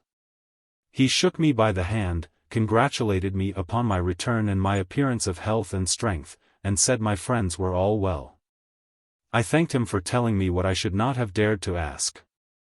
And if the first bringer of unwelcome news hath but a losing office, and his tongue sounds ever after like a sullen bell, certainly I shall ever remember this man and his words with pleasure. The captain went up to town in the boat with Mr. H., and left us to pass another night on board ship, and to come up with the morning's tide under command of the pilot. So much did we feel ourselves to be already at home, in anticipation, that our plain supper of hard bread and salt beef was barely touched. And many on board, to whom this was the first voyage, could scarcely sleep. As for myself, by one of those anomalous changes of feeling of which we are all the subjects, I found that I was in a state of indifference, for which I could by no means account. A year before, while carrying hides on the coast, the assurance that in a 12-month we should see Boston, made me half wild. But now that I was actually there, and in sight of home, the emotions which I had so long anticipated feeling, I did not find, and in their place was a state of very nearly entire apathy. Something of the same experience was related to me by a sailor whose first voyage was one of 5 years upon the northwest coast. He had left home, a lad, and after several years of very hard and trying experience, found himself homeward bound. And such was the excitement of his feelings that, during the whole passage, he could talk and think of nothing else but his arrival, and how and when he should jump from the vessel and take his way directly home. Yet when the vessel was made fast to the wharf and the crew dismissed, he seemed suddenly to lose all feeling about the matter. He told me that he went below and changed his dress, took some water from the scuttlebutt and washed himself leisurely, overhauled his chest, and put his clothes all in order. Took his pipe from its place, filled it, and sitting down upon his chest, smoked it slowly for the last time. Here he looked round upon the forecastle in which he had spent so many years, and being alone and his shipmates scattered, he began to feel actually unhappy. Home became almost a dream. And it was not until his brother, who had heard of the ship's arrival, came down into the forecastle and told him of things at home, and who were waiting there to see him, that he could realize where he was, and feel interest enough to put him in motion toward that place for which he had longed, and of which he had dreamed, for years. There is probably so much of excitement in prolonged expectation, that the quiet realizing of it produces a momentary stagnation of feeling as well as of effort. It was a good deal so with me. The activity of preparation, the rapid progress of the ship, the first making land, the coming up the harbor, and old scenes breaking upon the view, produced a mental as well as bodily activity, from which the change to a perfect stillness, when both expectation and the necessity of labor failed, left a calmness, almost of indifference, from which I must be roused by some new excitement. And the next morning, when all hands were called, and we were busily at work, clearing the decks, and getting everything in readiness for going up to the wharves, loading the guns for a salute, loosing the sails, and manning the windlass, mind and body seemed to wake together. About 10 o'clock, a sea breeze sprang up, and the pilot gave orders to get the ship under way. All hands manned the windlass, and the long-drawn yo, heave, ho, which we had last heard dying away among the desolate hills of San Diego, soon brought the anchor to the bows. And, with a fair wind and tide, a bright sunny morning, royals and skysails set, ensign, streamer, signals, and pennant, flying, and with our guns firing, we came swiftly and handsomely up to the city. Off the end of the wharf, we rounded to and let go our anchor, and no sooner was it on the bottom, than the decks were filled with people, custom-house officers, Topliff's agent 278 to inquire for news, others, inquiring for friends on board, or left upon the coast, dealers in grease, besieging the galley to make a bargain with the cook for his slush, loafers, in general, and last and chief, boarding-house runners, to secure their men. Nothing can exceed the obliging disposition of these runners, and the interest they take in a sailor returned from a long voyage with a plenty of money. 2 or 3 of them, at different times, took me by the hand, remembered me perfectly, were quite sure I had boarded with them before I sailed, were delighted to see me back, gave me their cards. Had a hand-cart waiting on the wharf, on purpose to take my things up, would lend me a hand to get my chest ashore, bring a bottle of grog on board if we did not haul in immediately, and the like. In fact, we could hardly get clear of them, to go aloft and furl the sails. Sail after sail, for the 100th time, in fair weather and in foul, we furled now for the last time together, and came down and took the warp ashore, manned the capstan, and with a chorus which waked up half the north end, and rang among the buildings in the dock, we hauled her into the wharf. Here, too, the landlords and runners were active and ready, taking a bar to the capstan, lending a hand at the ropes, laughing and talking and telling the news. The city bells were just ringing one when the last turn was made fast, and the crew dismissed. And in 5 minutes more, not a soul was left on board the good ship Alert, but the old ship-keeper, who had come down from the counting-house to take charge of her. Concluding chapter. I trust that they who have followed me to the end of my narrative, will not refuse to carry their attention a little farther to the concluding remarks which I here present to them.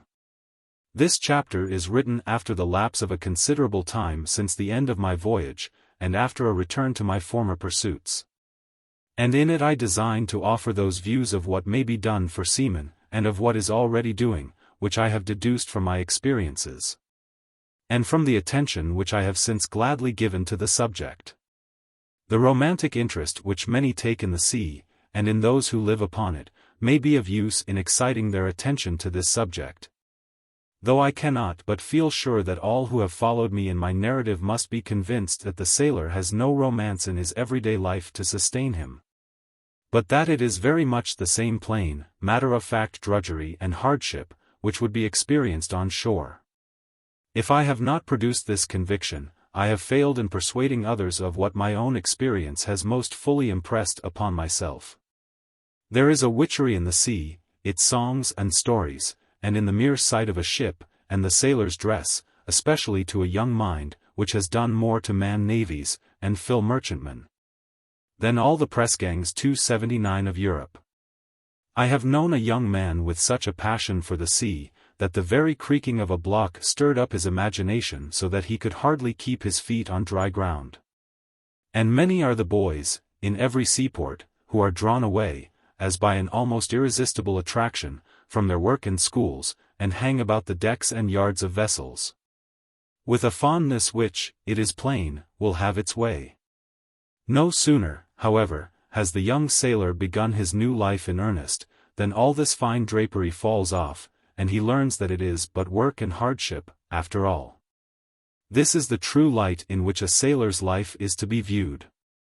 And if in our books, and anniversary speeches, we would leave out much that is said about blue water, blue jackets, open hearts, seeing God's hand on the deep, and so forth, and take this up like any other practical subject, I am quite sure we should do full as much for those we wish to benefit. The question is, what can be done for sailors, as they are, men to be fed, and clothed, and lodged, for whom laws must be made and executed, and who are to be instructed in useful knowledge, and, above all, to be brought under religious influence and restraint? It is upon these topics that I wish to make a few observations. In the first place, I have no fancies about equality on board ship. It is a thing out of the question, and certainly, in the present state of mankind, not to be desired. I never knew a sailor who found fault with the orders and ranks of the service. And if I expected to pass the rest of my life before the mast, I would not wish to have the power of the captain diminished an iota. It is absolutely necessary that there should be one head and one voice, to control everything, and be responsible for everything. There are emergencies which require the instant exercise of extreme power. These emergencies do not allow of consultation. And they who would be the captain's constituted advisers might be the very men over whom he would be called upon to exert his authority. It has been found necessary to vest in every government, even the most democratic, some extraordinary, and, at first sight, alarming powers. Trusting in public opinion, and subsequent accountability to modify the exercise of them.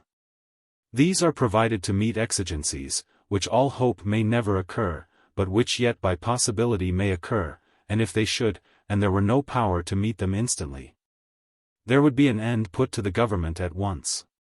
So it is with the authority of the shipmaster. It will not answer to say that he shall never do this and that thing, because it does not seem always necessary and advisable that it should be done. He has great cares and responsibilities, is answerable for everything, and is subject to emergencies which perhaps no other man exercising authority among civilized people is subject to. Let him, then, have powers commensurate with his utmost possible need, only let him be held strictly responsible for the exercise of them. Any other course would be injustice, as well as bad policy. In the treatment of those under his authority, the captain is amenable to the common law, like any other person. He is liable at common law for murder, assault and battery, and other offenses. And in addition to this, there is a special statute of the United States which makes a captain or other officer liable to imprisonment for a term not exceeding 5 years. And to a fine not exceeding $1,000, for inflicting any cruel punishment upon, withholding food from, or in any other way maltreating a seaman. This is the state of the law on the subject. While the relation in which the parties stand, and the peculiar necessities, excuses, and provocations arising from that relation, are merely circumstances to be considered in each case. As to the restraints upon the master's exercise of power, the laws themselves seem, on the whole, to be sufficient. I do not see that we are in need, at present, of more legislation on the subject. The difficulty lies rather in the administration of the laws, and this is certainly a matter that deserves great consideration, and one of no little embarrassment. In the first place, the courts have said that public policy requires the power of the master and officers should be sustained. Many lives and a great amount of property are constantly in their hands, for which they are strictly responsible. To preserve these, and to deal justly by the captain, and not lay upon him a really fearful responsibility, and then tie up his hands, it is essential that discipline should be supported. In the second place, there is always great allowance to be made for false swearing and exaggeration by seamen, and for combinations among them against their officers. And it is to be remembered that the latter have often no one to testify on their side. These are weighty and true statements, and should not be lost sight of by the friends of seamen. On the other hand, sailors make many complaints, some of which are well-founded. On the subject of testimony, seamen labor under a difficulty full as great as that of the captain. It is a well-known fact, that they are usually much better treated when there are passengers on board. The presence of passengers is a restraint upon the captain, not only from his regard to their feelings and to the estimation in which they may hold him, but because he knows they will be influential witnesses against him if he is brought to trial. Though officers may sometimes be inclined to show themselves off before passengers, by freaks of office and authority, yet cruelty they would hardly dare to be guilty of. It is on long and distant voyages, where there is no restraint upon the captain, and none but the crew to testify against him, that sailors need most the protection of the law. On such voyages as these, there are many cases of outrageous cruelty on record, enough to make one heartsick, and almost disgusted with the sight of man. And many, many more, which have never come to light, and never will be known, until the sea shall give up its dead. Many of these have led to mutiny and piracy, stripe for stripe, and blood for blood. If on voyages of this description the testimony of seamen is not to be received in favor of one another, or too great a deduction is made on account of their being seamen, their case is without remedy. And the captain, knowing this, will be strengthened in that disposition to tyrannize which the possession of absolute power, without the restraints of friends and public opinion, is too apt to engender. It is to be considered, also, that the sailor comes into court under very different circumstances from the master. He is thrown among landlords, and sharks of all descriptions, is often led to drink freely, and comes upon the stand unaided, and under a certain cloud of suspicion as to his character and veracity. The captain, on the other hand, is backed by the owners and insurers, and has an air of greater respectability. Though, after all, he may have but a little better education than the sailor, and sometimes, especially among those engaged in certain voyages that I could mention, a very hackneyed conscience. These are the considerations most commonly brought up on the subject of seamen's evidence. And I think it cannot but be obvious to everyone that here, positive legislation would be of no manner of use. There can be no rule of law regulating the weight to be given to seamen's evidence. It must rest in the mind of the judge and jury, and no enactment or positive rule of court could vary the result a hair, in any one case. The effect of a sailor's testimony in deciding a case must depend altogether upon the reputation of the class to which he belongs. and upon the impression he himself produces in court by his deportment, and by those infallible marks of character which always tell upon a jury. In fine, after all the well-meant and specious projects that have been brought forward, we seem driven back to the belief that the best means of securing a fair administration of the laws made for the protection of seamen, and certainly the only means which can create any important change for the better, is the gradual one of raising the intellectual and religious character of the sailor, so that as an individual and as one of a class, he may, in the first instance, command the respect of his officers, and if any difficulty should happen, may upon the stand carry that weight which an intelligent and respectable man of the lower class almost always does with a jury. I know there are many men who, when a few cases of great hardship occur, and it is evident that there is an evil somewhere, think that some arrangement must be made, some law passed, or some society got up, to set all right at once. On this subject there can be no call for any such movement. On the contrary, I fully believe that any public and strong action would do harm, and that we must be satisfied to labor in the less easy and less exciting task of gradual improvement, and abide the issue of things working slowly together for good. Equally injudicious would be any interference with the economy of the ship. The lodging, food, hours of sleep, etc., are all matters which, though capable of many changes for the better, must yet be left to regulate themselves. And I am confident that there will be, and that there is now a gradual improvement in all such particulars. The forecastles of most of our ships are small, black, and wet holes, which few landsmen would believe held a crew of 10 or 12 men on a voyage of months or years. And often, indeed in most cases, the provisions are not good enough to make a meal anything more than a necessary part of a day's duty. 280. And on the score of sleep, I fully believe that the lives of merchant seamen are shortened by the want of it. I do not refer to those occasions when it is necessarily broken in upon. But, for months, during fine weather, in many merchantmen, all hands are kept, throughout the day, and, then, there are 8 hours on deck for one watch each night. Thus it is usually the case that at the end of a voyage, where there has been the finest weather, and no disaster, the crew have a wearied and worn-out appearance. They never sleep longer than 4 hours at a time, and are seldom called without being really in need of more rest. There is no one thing that a sailor thinks more of as a luxury of life on shore, than a whole night's sleep. Still, all these things must be left to be gradually modified by circumstances. Whenever hard cases occur, they should be made known, and masters and owners should be held answerable, and will, no doubt, in time, be influenced in their arrangements and discipline by the increased consideration in which sailors are held by the public. It is perfectly proper that the men should live in a different part of the vessel from the officers. And if the forecastle is made large and comfortable, there is no reason why the crew should not live there as well as in any other part. In fact, sailors prefer the forecastle. It is their accustomed place, and in it they are out of the sight and hearing of their officers. As to their food and sleep, there are laws, with heavy penalties, requiring a certain amount of stores to be on board, and safely stowed. And, for depriving the crew unnecessarily of food or sleep, the captain is liable at common law, as well as under the statute before referred to. Farther than this, it would not be safe to go. The captain must be the judge when it is necessary to keep his crew from their sleep.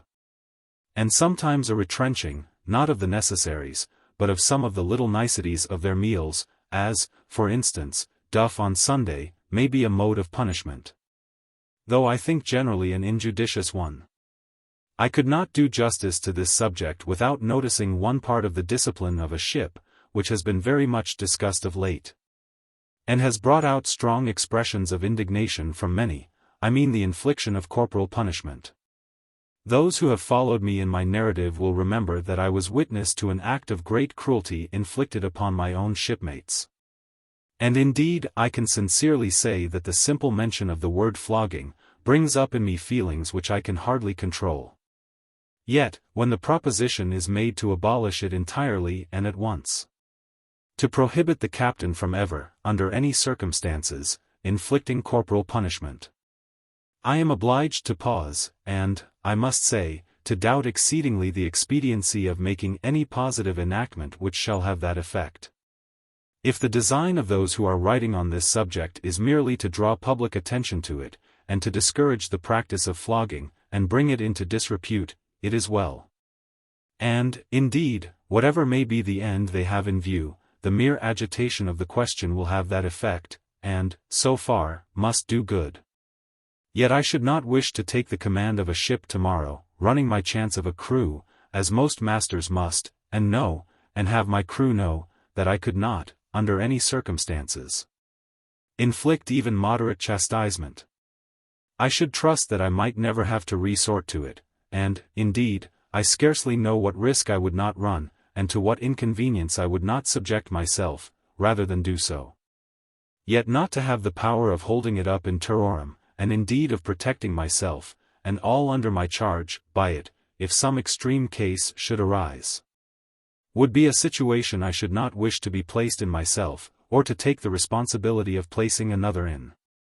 Indeed, the difficulties into which masters and officers are liable to be thrown, are not sufficiently considered by many whose sympathies are easily excited by stories, frequent enough and true enough of outrageous abuse of this power. It is to be remembered that more than 3/4 of the seamen in our merchant vessels are foreigners. They are from all parts of the world. A great many from the north of Europe, beside Frenchmen, Spaniards, Portuguese, Italians, men from all parts of the Mediterranean, together with Lascars, 281 Negroes, and, perhaps worst of all, the offcasts of British men of war, and men from our own country who have gone to sea because they could not be permitted to live on land. As things now are, many masters are obliged to sail without knowing anything of their crews, until they get out at sea.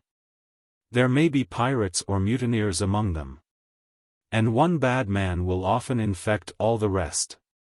And it is almost certain that some of them will be ignorant foreigners, hardly understanding a word of our language, accustomed all their lives to no influence but force, and perhaps nearly as familiar with the use of the knife as with that of the marlinspike.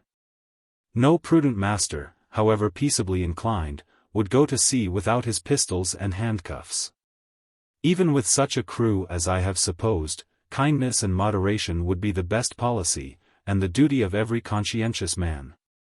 And the administering of corporal punishment might be dangerous, and of doubtful use. But the question is not, what a captain ought generally to do, but whether it shall be put out of the power of every captain, under any circumstances, to make use of, even moderate, chastisement. As the law now stands, a parent may correct moderately his child, and the master his apprentice, and the case of the shipmaster has been placed upon the same principle.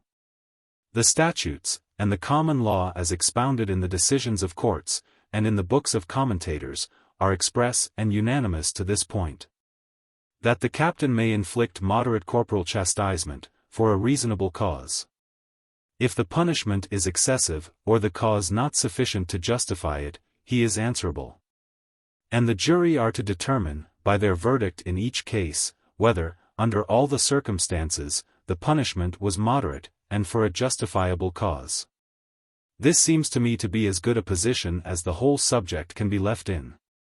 I mean to say, that no positive enactment, going beyond this, is needed, or would be a benefit either to masters or men, in the present state of things. This again would seem to be a case which should be left to the gradual working of its own cure. As seamen improve, punishment will become less necessary. And as the character of officers is raised, they will be less ready to inflict it. And, still more, the infliction of it upon intelligent and respectable men, will be an enormity which will not be tolerated by public opinion, and by juries, who are the pulse of the body politic. No one can have a greater abhorrence of the infliction of such punishment than I have, and a stronger conviction that severity is bad policy with a crew. Yet I would ask every reasonable man whether he had not better trust to the practice becoming unnecessary and disreputable, to the measure of moderate chastisement and a justifiable cause being better understood, and thus, the act becoming dangerous, and in course of time to be regarded as an unheard of barbarity, than to take the responsibility of prohibiting it, at once, in all cases, and in whatever degree, by positive enactment. There is, however, one point connected with the administration of justice to seamen, to which I wish seriously to call the attention of those interested in their behalf, and, if possible, also of some of those concerned in that administration. This is, the practice which prevails of making strong appeals to the jury in mitigation of damages, or to the judge, after a verdict has been rendered against a captain or officer, for a lenient sentence, on the grounds of their previous good character, and of their being poor, and having friends and families depending upon them for support.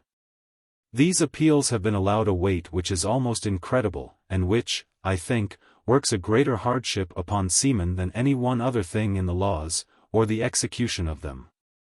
Notwithstanding every advantage the captain has over the seaman in point of evidence, friends, money, and able counsel, it becomes apparent that he must fail in his defense. An appeal is then made to the jury, if it is a civil action, or to the judge for a mitigated sentence, if it is a criminal prosecution, on the two grounds I have mentioned. The same form is usually gone through in every case.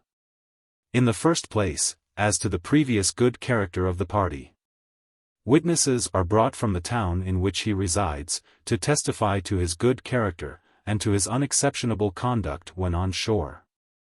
They say that he is a good father, or husband, or son, or neighbor, and that they never saw in him any signs of a cruel or tyrannical disposition. I have even known evidence admitted to show the character he bore when a boy at school.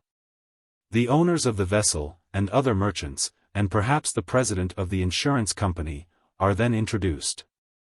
And they testify to his correct deportment, express their confidence in his honesty, and say that they have never seen anything in his conduct to justify a suspicion of his being capable of cruelty or tyranny. This evidence is then put together, and great stress is laid upon the extreme respectability of those who give it. They are the companions and neighbors of the captain, it is said, men who know him in his business and domestic relations, and who knew him in his early youth. They are also men of the highest standing in the community, and who, as the captain's employers, must be supposed to know his character. This testimony is then contrasted with that of some half-dozen obscure sailors, who, the counsel will not forget to add, are exasperated against the captain because he has found it necessary to punish them moderately, and who have combined against him, and if they have not fabricated a story entirely, have at least so exaggerated it, that little confidence can be placed in it. The next thing to be done is to show to the court and jury that the captain is a poor man, and has a wife and family, or other friends, depending upon him for support. That if he is fined, it will only be taking bread from the mouths of the innocent and helpless, and laying a burden upon them which their whole lives will not be able to work off. And that if he is imprisoned, the confinement, to be sure, he will have to bear, but the distress consequent upon the cutting him off from his labor and means of earning his wages, will fall upon a poor wife and helpless children, or upon an infirm parent. These two topics, well put, and urged home earnestly, seldom fail of their effect. In deprecation of this mode of proceeding, and in behalf of men who I believe are every day wronged by it, I would urge a few considerations which seem to me to be conclusive. First, as to the evidence of the good character the captain sustains on shore. It is to be remembered that masters of vessels have usually been brought up in a forecastle.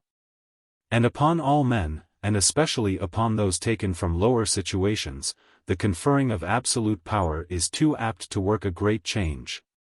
There are many captains whom I know to be cruel and tyrannical men at sea, who yet, among their friends, and in their families, have never lost the reputation they bore in childhood.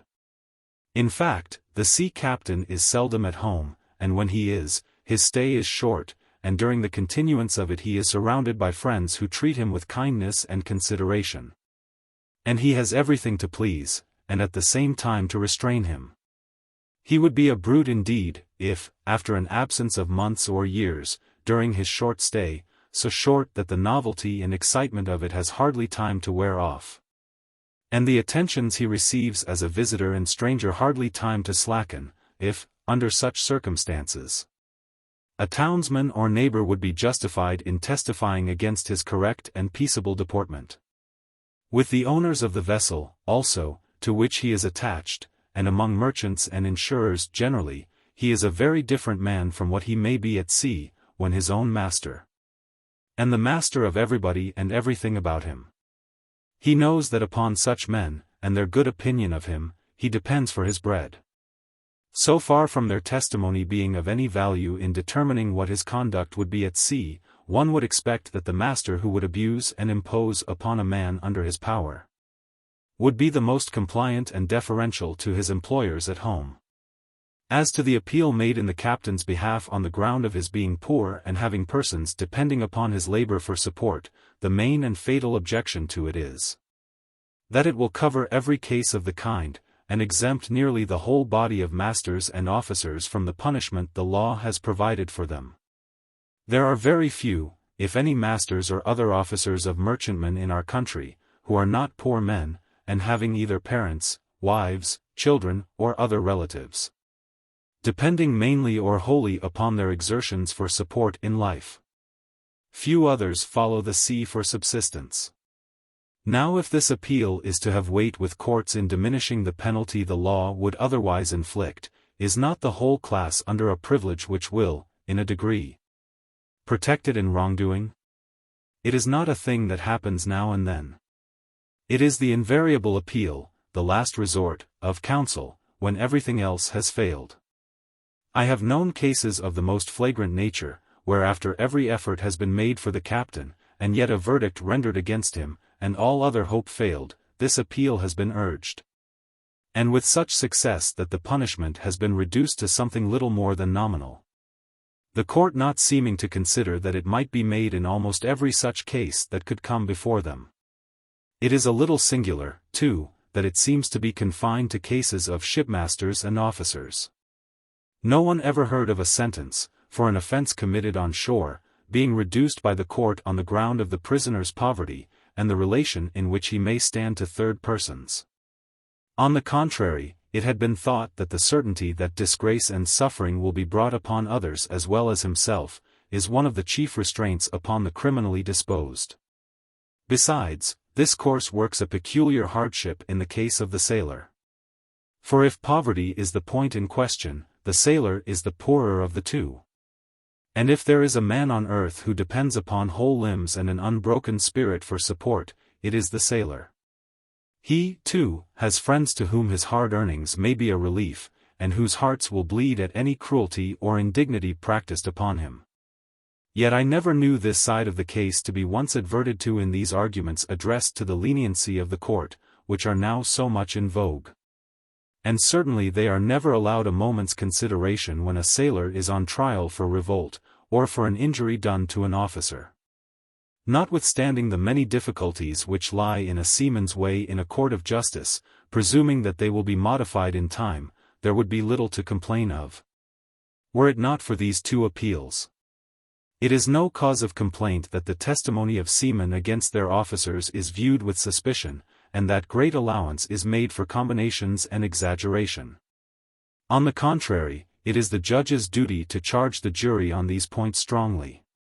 But there is reason for objection, when, after a strict cross-examination of witnesses, after the arguments of counsel, and the judge's charge, a verdict is found against the master. That the court should allow the practice of hearing appeals to its lenity, supported solely by evidence of the captain's good conduct when on shore, especially where the case is one in which no evidence but that of sailors could have been brought against the accused.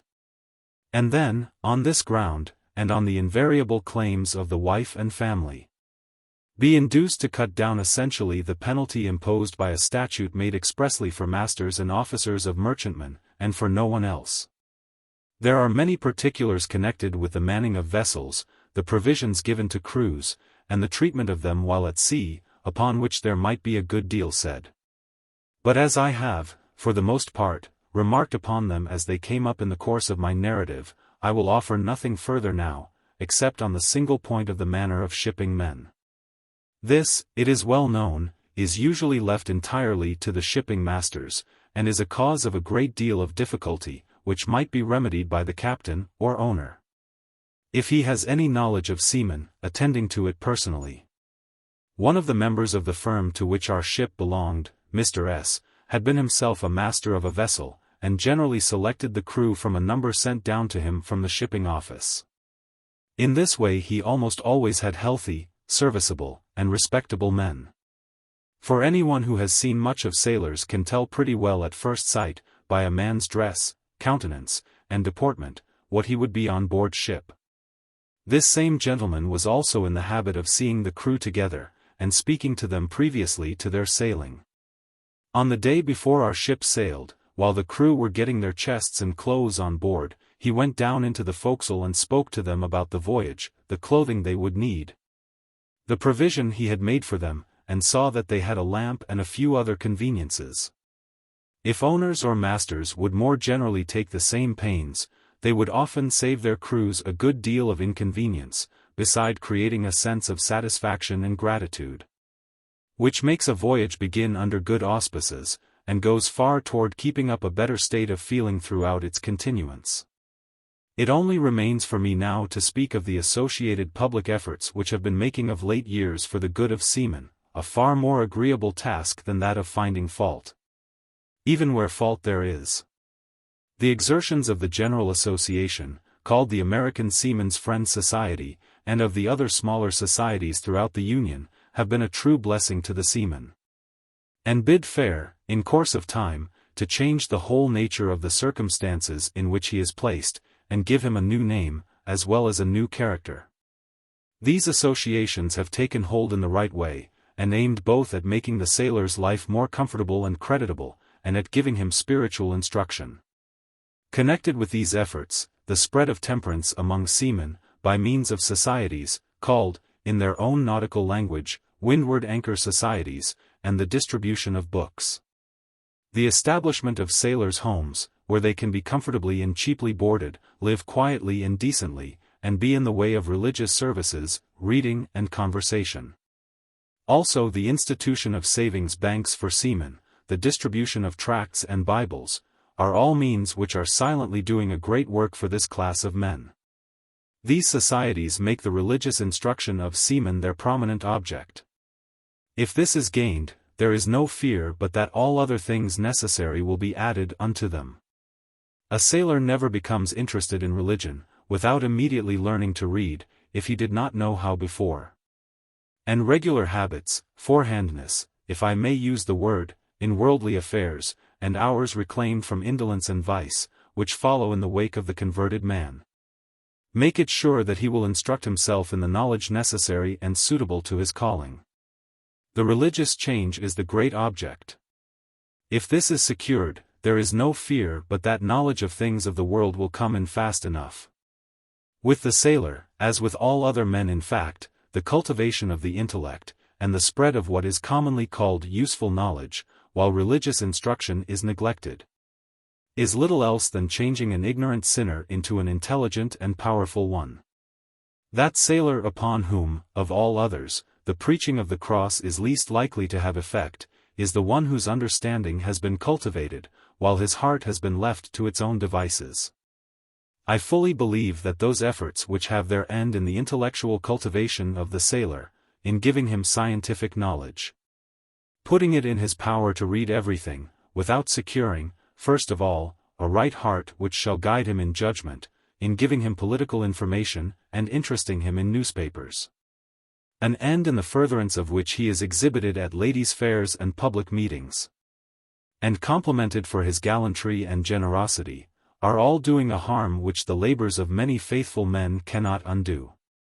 The establishment of Bethels in most of our own seaports, and in many foreign ports frequented by our vessels, where the gospel is regularly preached, and the opening of sailors' homes, which I have before mentioned, where there are usually religious services and other good influences, are doing a vast deal in this cause. But it is to be remembered that the sailor's home is on the deep. Nearly all his life must be spent on board ship, and to secure a religious influence there, should be the great object. The distribution of Bibles and tracts into cabins and forecastles, will do much toward this. There is nothing which will gain a sailor's attention sooner, and interest him more deeply, than a tract, especially one which contains a story. It is difficult to engage their attention in mere essays and arguments, but the simplest and shortest story, in which home is spoken of, kind friends, a praying mother or sister, a sudden death, and the like, often touches the heart of the roughest and most abandoned. The Bible is to the sailor a sacred book.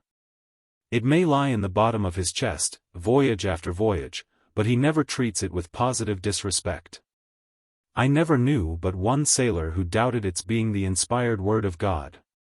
And he was one who had received an uncommonly good education, except that he had been brought up without any early religious influence.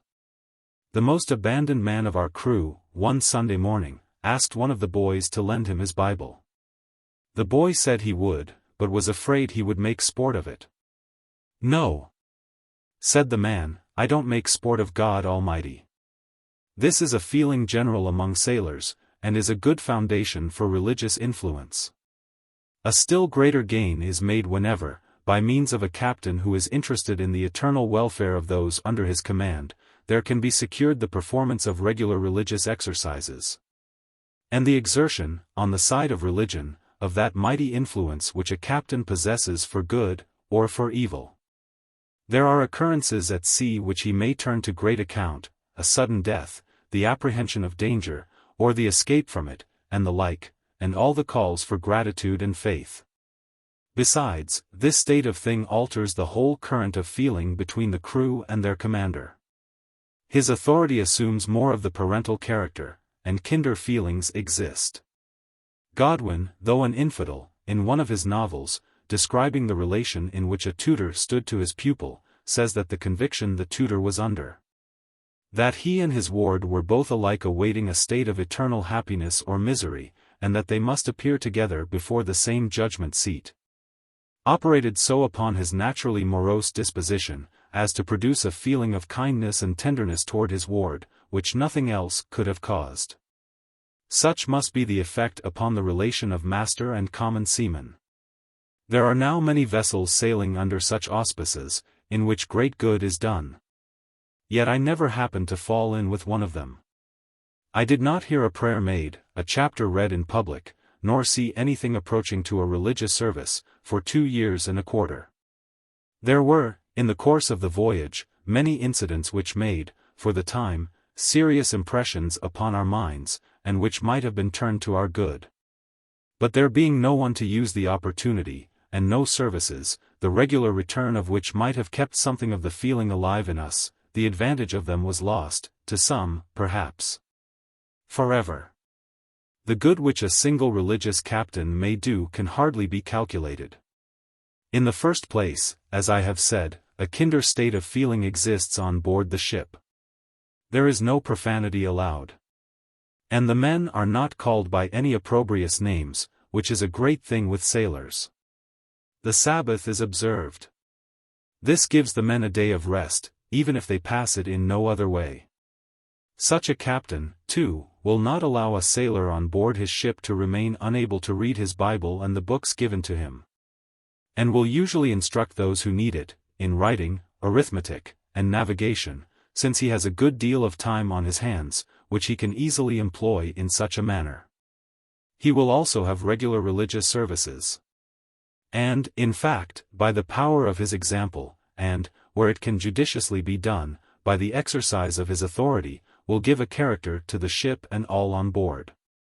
In foreign ports, a ship is known by her captain, for, there being no general rules in the merchant service, each master may adopt a plan of his own. It is to be remembered, too, that there are, in most ships, boys of a tender age, whose characters for life are forming, as well as old men, whose lives must be drawing toward a close. The greater part of sailors die at sea. And when they find their end approaching, if it does not, as is often the case, come without warning, they cannot, as on shore, send for a clergyman or some religious friend, to speak to them of that hope in a Savior, which they have neglected, if not despised, through life. But if the little hull does not contain such an one within its compass, they must be left without human aid in their great extremity. When such commanders and such ships, as I have just described, shall become more numerous, the hope of the friends of seamen will be greatly strengthened. And it is encouraging to remember that the efforts among common sailors will soon raise up such a class. For those of them who are brought under these influences will inevitably be the ones to succeed to the places of trust and authority. If there is on earth an instance where a little leaven may leaven the whole lump, it is that of the religious shipmaster. It is to the progress of this work among seamen that we must look with the greatest confidence for the remedying of those numerous minor evils and abuses that we so often hear of. It will raise the character of sailors, both as individuals and as a class. It will give weight to their testimony in courts of justice, secure better usage to them on board ship, and add comforts to their lives on shore and at sea. There are some laws that can be passed to remove temptation from their way and to help them in their progress. And some changes in the jurisdiction of the lower courts, to prevent delays, may, and probably will, be made. But, generally speaking, more especially in things which concern the discipline of ships, we had better labor in this great work. And view with caution the proposal of new laws and arbitrary regulations. Remembering that most of those concerned in the making of them must necessarily be little qualified to judge of their operation. Without any formal dedication of my narrative to that body of men, of whose common life it is intended to be a picture, I have yet borne them constantly in mind during its preparation. I cannot but trust that those of them, into whose hands it may chance to fall, will find in it that which shall render any professions of sympathy and good wishes on my part unnecessary. And I will take the liberty, on parting with my reader, who has gone down with us to the ocean, and laid his hand upon its main, to commend to his kind wishes, and to the benefit of his efforts, that class of men with whom, for a time, my lot was cast. I wish the rather to do this, since I feel that whatever attention this book may gain, and whatever favor it may find, I shall owe almost entirely to that interest in the sea, and those who follow it, which is so easily excited in us all. 24 years after. It was in the winter of 1835-6 that the ship Alert, in the prosecution of her voyage for hides on the remote and almost unknown coast of California, floated into the vast solitude of the Bay of San Francisco. All around was the stillness of nature. One vessel, a Russian, lay at anchor there, but during our whole stay not a sail came or went. Our trade was with remote missions, which sent hides to us in launches manned by their Indians. Our anchorage was between a small island, called Yerba Buena, and a gravel beach in a little bight or cove of the same name, formed by two small projecting points.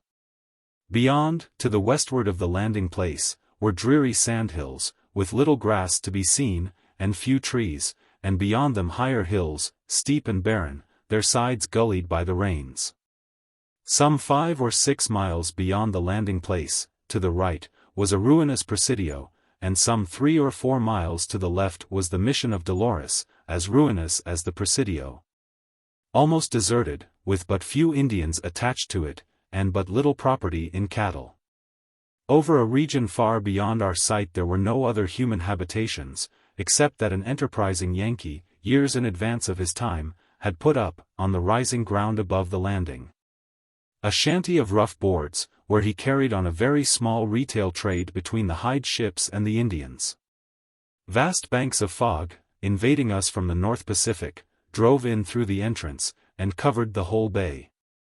And when they disappeared, we saw a few well-wooded islands, the sandhills on the west, the grassy and wooded slopes on the east, and the vast stretch of the bay to the southward, where we were told lay the missions of Santa Clara and San Jose, and still longer stretches to the northward and northeastward, where we understood smaller bays spread out, and large rivers poured in their tributes of waters. There were no settlements on these bays or rivers, and the few ranchos and missions were remote and widely separated.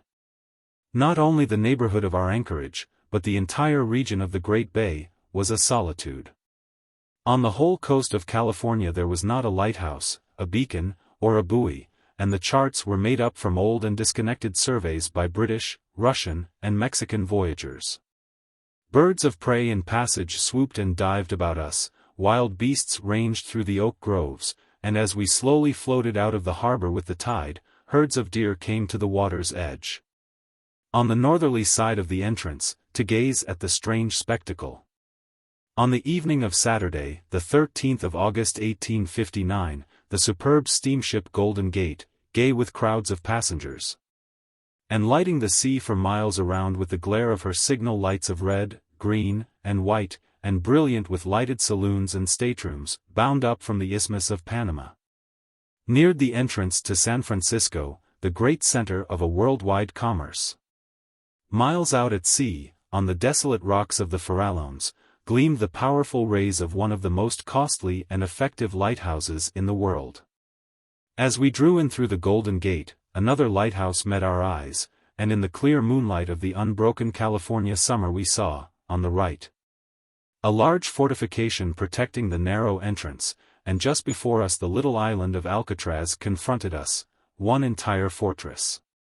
We bore round the point toward the old anchoring ground of the hide ships, and there, covering the sandhills and the valleys, stretching from the water's edge to the base of the great hills, and from the old Presidio to the Mission, flickering all over with the lamps of its streets and houses, lay a city of 100,000 inhabitants.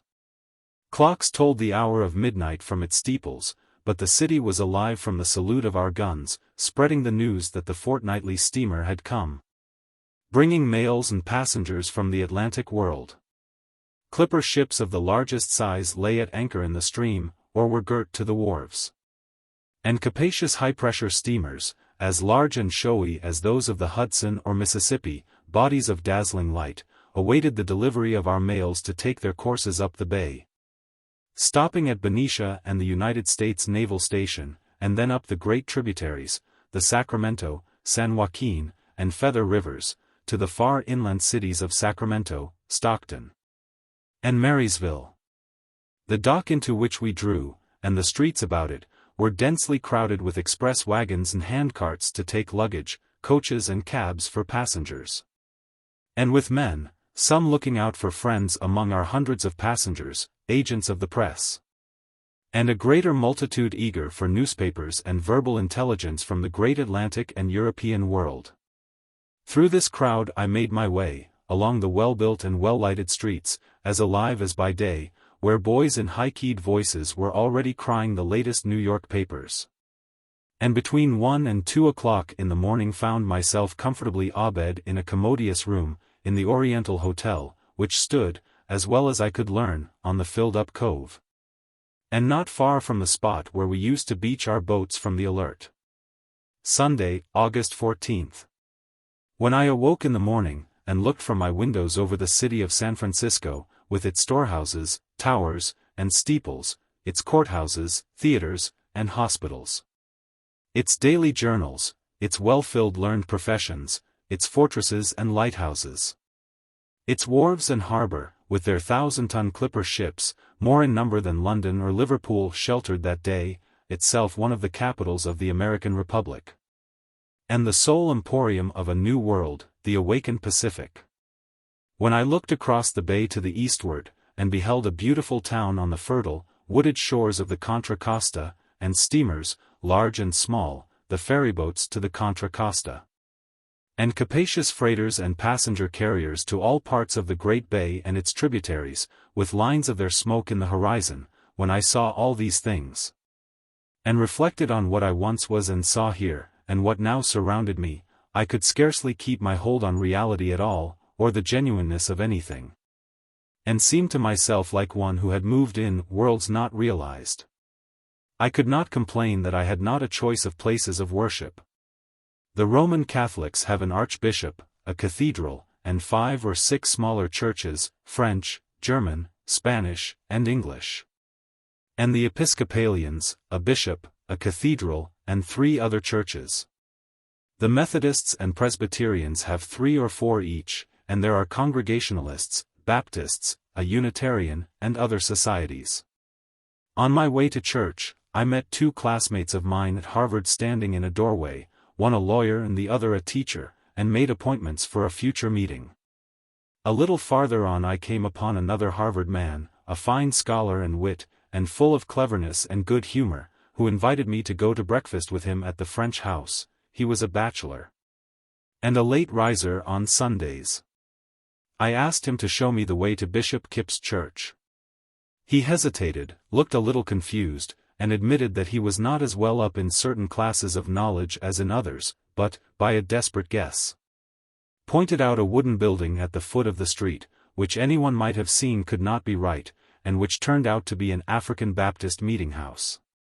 But my friend had many capital points of character, and I owed much of the pleasure of my visit to his attentions.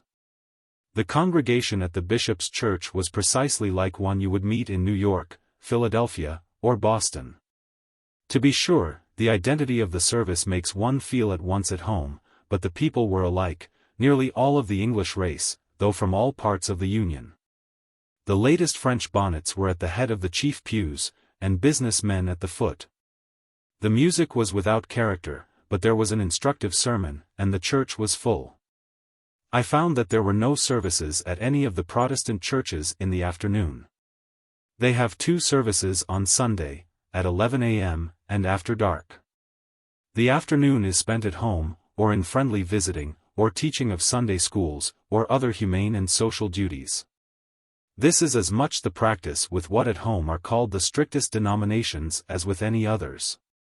Indeed, I found individuals, as well as public bodies, affected in a marked degree by a change of oceans and by California life.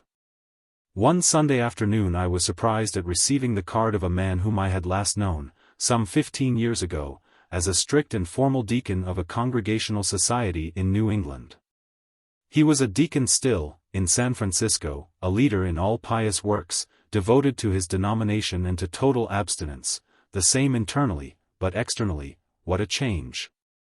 Gone was the downcast eye, the bated breath, the solemn, non-natural voice, the watchful gait, stepping as if he felt responsible for the balance of the moral universe.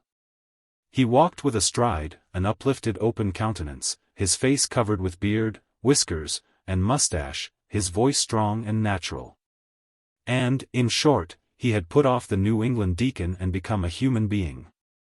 In a visit of an hour I learned much from him about the religious societies, the moral reforms, the dashaways, total abstinence societies, which had taken strong hold on the young and wilder parts of society, and then of the Vigilance Committee, of which he was a member, and of more secular points of interest. In one of the parlors of the hotel, I saw a man of about 60 years of age, with his feet bandaged and resting in a chair, whom somebody addressed by the name of Lies. 282 Lies.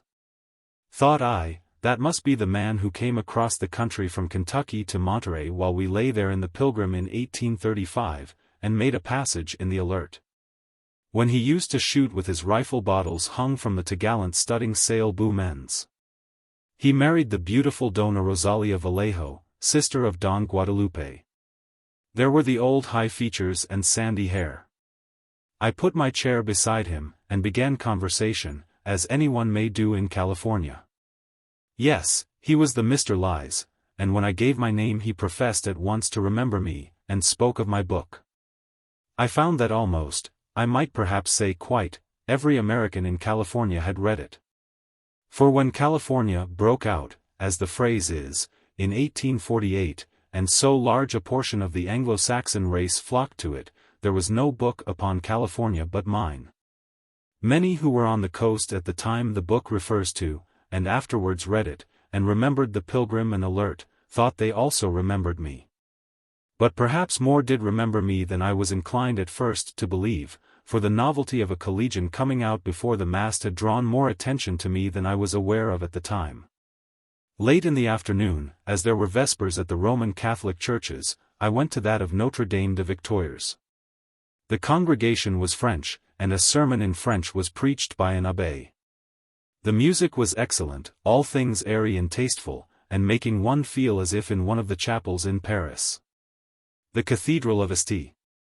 Mary, which I afterwards visited, where the Irish attend, was a contrast indeed, and more like one of our stifling Irish Catholic churches in Boston or New York, with intelligence in so small a proportion to the number of faces. During the 3 Sundays I was in San Francisco, I visited 3 of the Episcopal churches, and the Congregational, a Chinese mission chapel, and on the Sabbath, Saturday, a Jewish synagogue. The Jews are a wealthy and powerful class here. The Chinese, too, are numerous, and do a great part of the manual labor and small shopkeeping, and have some wealthy mercantile houses. It is noticeable that European continental fashions prevail generally in this city: French cooking, lunch at noon, and dinner at the end of the day, with café noir after meals. And to a great extent the European Sunday, to all which emigrants from the United States and Great Britain seem to adapt themselves. Some dinners which were given to me at French restaurants were, it seemed to me, a poor judge of such matters, to be sure, as sumptuous and as good, in dishes and wines, as I have found in Paris. But I had a relish maker which my friends at table did not suspect, the remembrance of the forecastle dinners I ate here 24 years before. August 17th. The customs of California are free. And any person who knows about my book speaks to me. The newspapers have announced the arrival of the veteran pioneer of all. I hardly walk out without meeting or making acquaintances. I have already been invited to deliver the anniversary oration before the Pioneer Society, to celebrate the settlement of San Francisco. Any man is qualified for election into the society who came to California before 1853. What moderns they are! I tell them of the time when Richardson's shanty of 1835, not his adobe house of 1836, was the only human habitation between the Mission and the Presidio, and when the vast bay, with all its tributaries and recesses, was a solitude, and yet I am but little past 40 years of age. They point out the place where Richardson's adobe house stood, and tell me that the first court and first town council were convened in it, the first Protestant worship performed in it, and in it the first capital trial by the Vigilance Committee held. I am taken down to the wharves, by antiquaries of a 10 or 12 years range, to identify the 2 points, now known as Clark's and Rincon, which form the little cove of Yerba Buena, where we used to beach our boats, now filled up and built upon. The island we called Wood Island, where we spent the cold days and nights of December, in our launch, getting wood for our year's supply, is clean shorn of trees. And the bare rocks of Alcatraz Island, an entire fortress.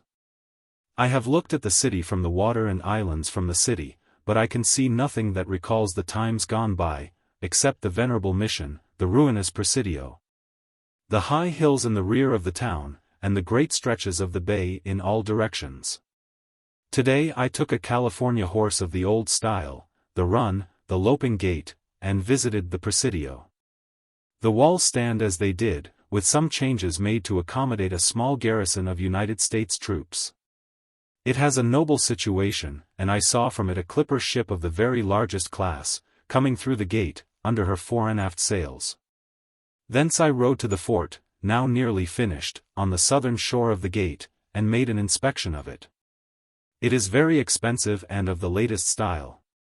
One of the engineers here is Custis Lee, who has just left West Point at the head of his class, a son of Colonel Robert E. Lee, who distinguished himself in the Mexican War. Another morning I ride to the Mission Dolores. It has a strangely solitary aspect, enhanced by its surroundings of the most uncongenial, rapidly growing modernisms. The hoar of ages surrounded by the brightest, slightest, and repeatest of modern growths. Its old belfries still clanged with the discordant bells, and Mass was saying within, for it is used as a place of worship for the extreme south part of the city. In one of my walks about the wharves, I found a pile of dry hides lying by the side of a vessel. Here was something to feelingly persuade me what I had been, to recall a past scarce credible to myself. I stood lost in reflection. What were these hides, what were they not? To us, to me, a boy, 24 years ago? These were our constant labor, our chief object, our almost habitual thought. They brought us out here, they kept us here, and it was only by getting them that we could escape from the coast and return to home and civilized life. If it had not been that I might be seen, should have seized one, slung it over my head, walked off with it, and thrown it by the old toss, I do not believe yet a lost art, to the ground. How they called up to my mind the months of curing at San Diego, the year and more of beach and surf work, and the steering of the ship for home. I was in a dream of San Diego, San Pedro, with its hills so steep for taking up goods, and its stones so hard to our bare feet, and the cliffs of San Juan. All this, too, is no more. The entire hide business is of the past, and to the present inhabitants of California a dim tradition.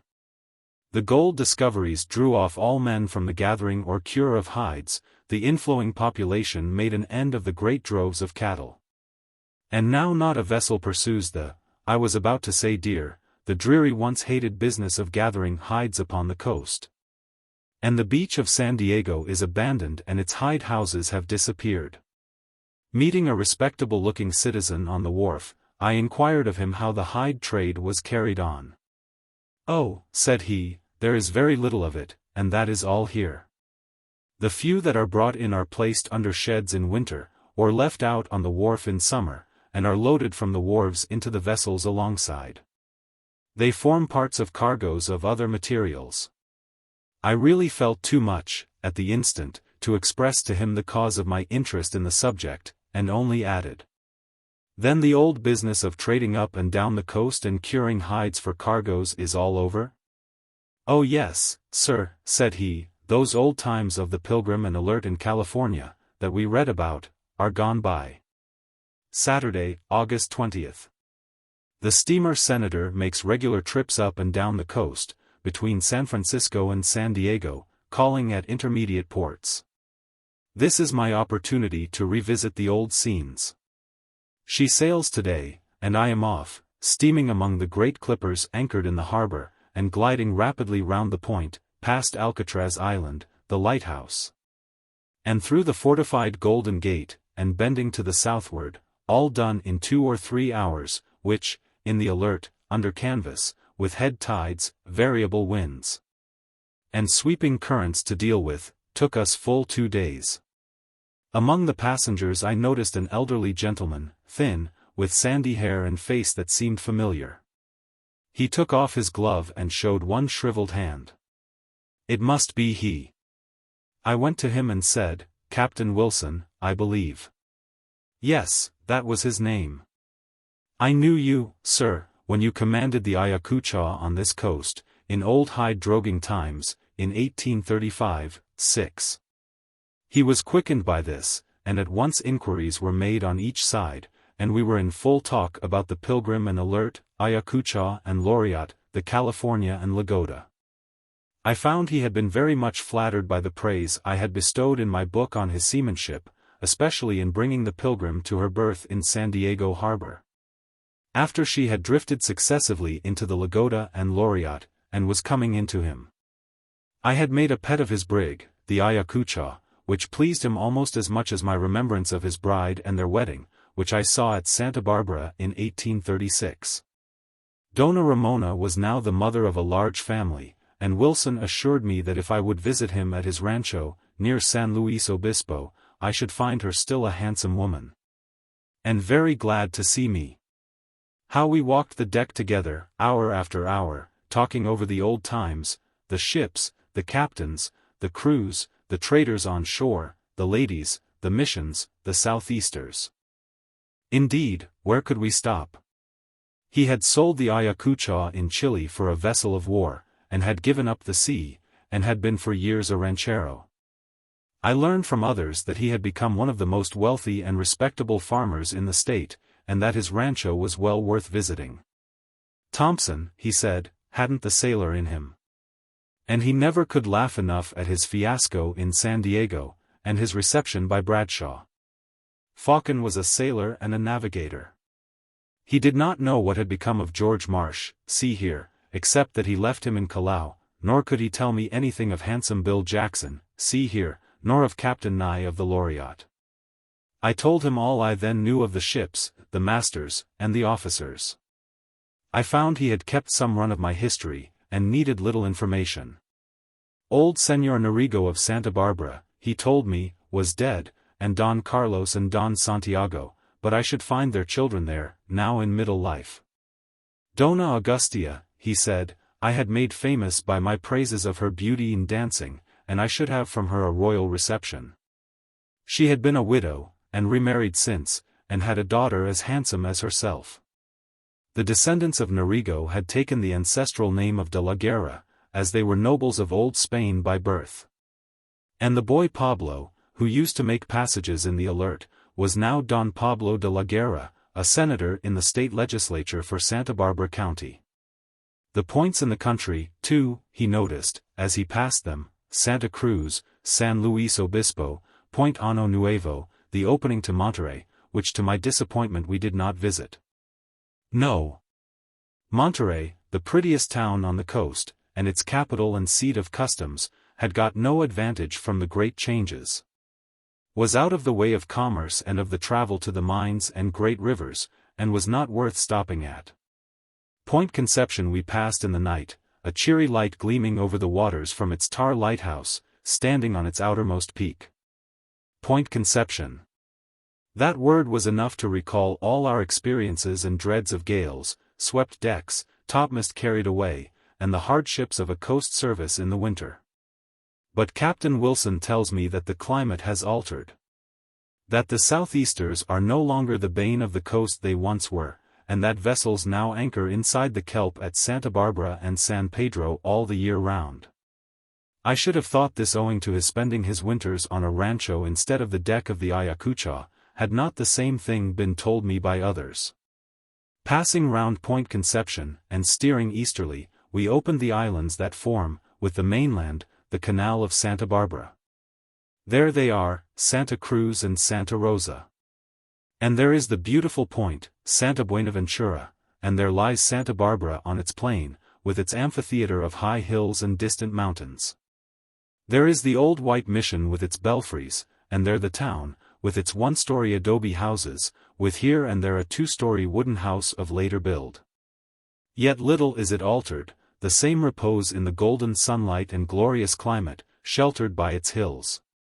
And then, more remindful than anything else, there roars and tumbles upon the beach the same grand surf of the great Pacific as on the beautiful day when the Pilgrim, after her 5 months' voyage, dropped her weary anchors here.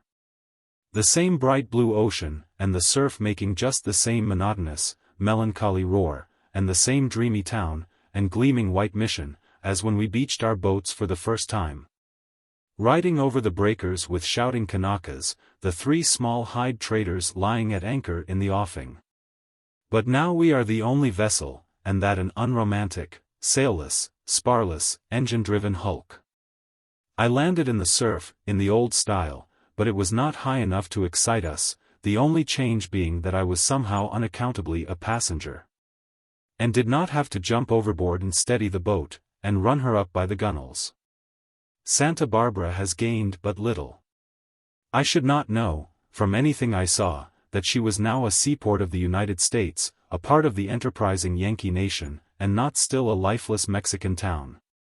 At the same old house, where Señor Norigo lived, on the piazza in front of the courtyard, where was the gay scene of the marriage of our agent, Mr. Robinson, to Dona Anita. Where Don Juan Bandini and Dona Augustia danced, Don Pablo de la Guerra received me in a courtly fashion. I passed the day with the family, and in walking about the place, and ate the old dinner with its accompaniments of frijoles, native olives and grapes, and native wines. In due time I paid my respects to Dona Augustia, and notwithstanding what Wilson told me, I could hardly believe that after 24 years there would still be so much of the enchanting woman about her. She thanked me for the kind and, as she called them, greatly exaggerated compliments I had paid her. And her daughter told me that all travelers who came to Santa Barbara called to see her mother, and that she herself never expected to live long enough to be a belle. Mr. Alfred Robinson, our agent in 1835-6, was here, with a part of his family. I did not know how he would receive me, remembering what I had printed to the world about him at a time when I took little thought that the world was going to read it. But there was no sign of offense, only cordiality, which gave him, as between us, rather the advantage in status. The people of this region are giving attention to sheep raising, winemaking, and the raising of olives, just enough to keep the town from going backwards. But evening is drawing on, and our boat sails tonight. So, refusing a horse or carriage, I walk down, not unwilling to be a little early, that I may pace up and down the beach, looking off to the islands and the points, and watching the roaring, tumbling billows. How softening is the effect of time! It touches us through the affections.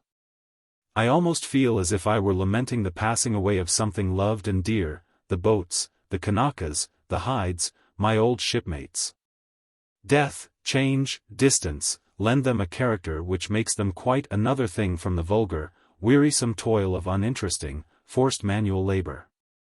The breeze freshened as we stood out to sea, and the wild waves rolled over the red sun, on the broad horizon of the Pacific. But it is summer, and in summer there can be no bad weather in California. Every day is pleasant. Nature forbids a drop of rain to fall by day or night, or a wind to excite itself beyond a fresh summer breeze. The next morning we found ourselves at anchor in the Bay of San Pedro. Here was this hated, this thoroughly detested spot. Although we lay near, I could scarce recognize the hill up which we rolled and dragged and pushed and carried our heavy loads, and down which we pitched the hides, to carry them barefooted over the rocks to the floating longboat. It was no longer the landing place. One had been made at the head of the creek, and boats discharged and took off cargoes from a mole or wharf, in a quiet place, safe from southeasters. A tug ran to take off passengers from the steamer to the wharf, for the trade of Los Angeles is sufficient to support such a vessel. I got the captain to land me privately, in a small boat, at the old place by the hill. I dismissed the boat, and, alone, found my way to the high ground. I say found my way, for neglect and weather had left but few traces of the steep road the hide vessels had built to the top. The cliff off which we used to throw the hides, and where I spent nights watching them, was more easily found. The population was doubled, that is to say, there were 2 houses, instead of 1, on the hill. I stood on the brow and looked out toward the offing, the Santa Catalina Island, and, nearer, the melancholy Dead Man's Island, with its painful tradition. And recalled the gloomy days that followed the flogging, and fancied the Pilgrim at anchor in the offing. But the tug is going toward our steamer, and I must awake and be off. I walked along the shore to the new landing place, where were 2 or 3 storehouses and other buildings, forming a small depot. And a stagecoach, I found, went daily between this place and the Pueblo. I got a seat on the top of the coach, to which were tackled 6 little less than wild California horses. Each horse had a man at his head, and when the driver had got his reins in hand he gave the word, all the horses were let go at once, and away they went on a spring, tearing over the ground. The driver only keeping them from going the wrong way, for they had a wide, level pampa to run over the whole 30 miles to the Pueblo. This plain is almost treeless, with no grass, at least none now in the drought of midsummer, and is filled with squirrel holes, and alive with squirrels. As we changed horses twice, we did not slacken our speed until we turned into the streets of the Pueblo. The Pueblo de Los Angeles I found a large and flourishing town of about 20,000 inhabitants, with brick sidewalks, and blocks of stone or brick houses. The 3 principal traders when we were here for hides in the Pilgrim and Alert are still among the chief traders of the place, Stearns, Temple, and Warner, the 2 former being reputed very rich. I dined with Mr. Stearns, now a very old man, and met there Don Juan Bandini, to whom I had given a good deal of notice in my book. From him, as indeed from everyone in this town, I met with the kindest attentions. The wife of Don Juan, who was a beautiful young girl when we were on the coast, Dona Refugio, daughter of Don Santiago Arguello, the commandante of San Diego, was with him, and still handsome. This is one of several instances I have noticed of the preserving quality of the California climate. Here, too, was Henry Mellis, who came out with me before the mast in the Pilgrim, and left the brig to be agent's clerk on shore. He had experienced varying fortunes here, and was now married to a Mexican lady, and had a family. I dined with him, and in the afternoon he drove me round to see the vineyards, the chief objects in this region. The vintage of last year was estimated at 500,000 gallons. Every year new square miles of ground are laid down to vineyards, and the pueblo promises to be the center of one of the largest wine-producing regions in the world. Grapes are a drug here, and I found a great abundance of figs, olives, peaches, pears, and melons. The climate is well suited to these fruits, but is too hot and dry for successful wheat crops. Towards evening, we started off in the stage-coach, with again our relays of 6 mad horses, and reached the creek before dark, though it was late at night before we got on board the steamer, which was slowly moving her wheels, underway for San Diego. As we skirted along the coast, Wilson and I recognized, or thought we did, in the clear moonlight, the rude white mission of San Juan Capistrano, and its cliff, from which I had swung down by a pair of halyards to save a few hides, a boy who could not be prudential, and who caught at every chance for adventure. As we made the high point off San Diego, Point Loma, we were greeted by the cheering presence of a lighthouse. As we swept round it in the early morning, there, before us, lay the little harbor of San Diego, its low spit of sand, where the water runs so deep. The opposite flats, where the Alert grounded in starting for home, the low hills, without trees, and almost without brush, the quiet little beach. But the chief objects, the hide houses, my eye looked for in vain. They were gone, all, and left no mark behind. I wished to be alone, so I let the other passengers go up to the town, and was quietly pulled ashore in a boat, and left to myself. The recollections and the emotions all were sad, and only sad. Fugit, interea fugit irreparable tempus. The past was real. The present, all about me, was unreal, unnatural, repellent. I saw the big ships lying in the stream, the Alert, the California, the Rosa, with her Italians, then the handsome Ayacucho, my favorite.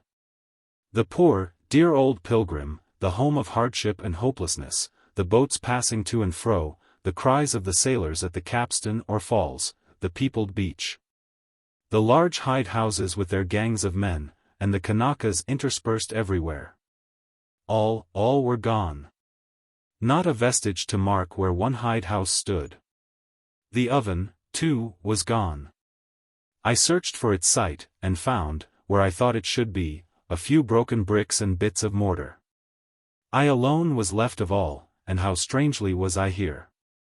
What changes to me! Where were they all? Why should I care for them, poor Kanakas and sailors, the refuse of civilization, the outlaws and beachcombers of the Pacific? Time and death seemed to transfigure them. Doubtless nearly all were dead, but how had they died, and where? In hospitals, in fever climes, in dens of vice, or falling from the mast, or dropping exhausted from the wreck. When for a moment, like a drop of rain, he sinks into thy depths with bubbling groan. Without a grave, unknelled, uncoffined, and unknown. The light-hearted boys are now hardened middle-aged men, if the seas, rocks, fevers, and the deadlier enemies that beset a sailor's life on shore have spared them. And the then strong men have bowed themselves, and the earth or sea has covered them. Even the animals are gone, the colony of dogs, the broods of poultry, the useful horses. But the coyotes bark still in the woods, for they belong not to man, and are not touched by his changes. I walked slowly up the hill, finding my way among the few bushes, for the path was long grown over, and sat down where we used to rest in carrying our burdens of wood, and to look out for vessels that might, though so seldom, be coming down from the windward. To rally myself by calling to mind my own better fortune and nobler lot, and cherished surroundings at home, was impossible. Borne down by depression, the day being yet at its noon, and the sun over the old point, it is 4 miles to the town, the Presidio, I have walked it often, and can do it once more. I passed the familiar objects, and it seemed to me that I remembered them better than those of any other place I had ever been in. The opening to the little cave, the low hills where we cut wood and killed rattlesnakes, and where our dogs chased the coyotes. And the black ground where so many of the ship's crew and beachcombers used to bring up on their return at the end of a Liberty Day, and spend the night sub Jove. the little town of San Diego has undergone no change whatever that I can see. It certainly has not grown. It is still, like Santa Barbara, a Mexican town. The four principal houses of the gente de razón, of the Bandinis, Estudillos, Arguellos, and Picos, are the chief houses now, but all the gentlemen, and their families, too, I believe, are gone. The big vulgar shopkeeper and trader, Fitch, is long since dead. Tom Wrightington, who kept the rival pulperia, fell from his horse when drunk, and was found nearly eaten up by coyotes. And I can scarce find a person whom I remember. I went into a familiar one-story adobe house, with its piazza and earthen floor, inhabited by a respectable lower-class family by the name of Machado, and inquired if any of the family remained. When a bright-eyed middle-aged woman recognized me, for she had heard I was on board the steamer, and told me she had married a shipmate of mine, Jack Stewart, who went out as second mate the next voyage, but left the ship and married and settled here. She said he wished very much to see me. In a few minutes he came in, and his sincere pleasure in meeting me was extremely grateful. We talked over old times as long as I could afford to. I was glad to hear that he was sober and doing well. Dona Tomasa Pico I found and talked with. She was the only person of the old upper class that remained on the spot, if I rightly recollect. I found an American family here, with whom I dined, Doyle and his wife, nice young people, Doyle agent for the great line of coaches to run to the frontier of the old states. I must complete my acts of pious remembrance, so I take a horse and make a run out to the old mission, where Ben Stimson and I went the first Liberty Day we had after we left Boston. See here. All has gone to decay. The buildings are unused and ruinous, and the large gardens show now only wild cactuses, willows, and a few olive trees. A fast run brings me back in time to take leave of the few I knew and who knew me, and to reach the steamer before she sails. A last look, yes, last for life, to the beach, the hills, the low point, the distant town, as we round Point Loma and the first beams of the lighthouse strike out towards the setting sun. Wednesday, August 24th. At anchor at San Pedro by daylight. But instead of being roused out of the forecastle to row the longboat ashore and bring off a load of hides before breakfast, we were served with breakfast in the cabin.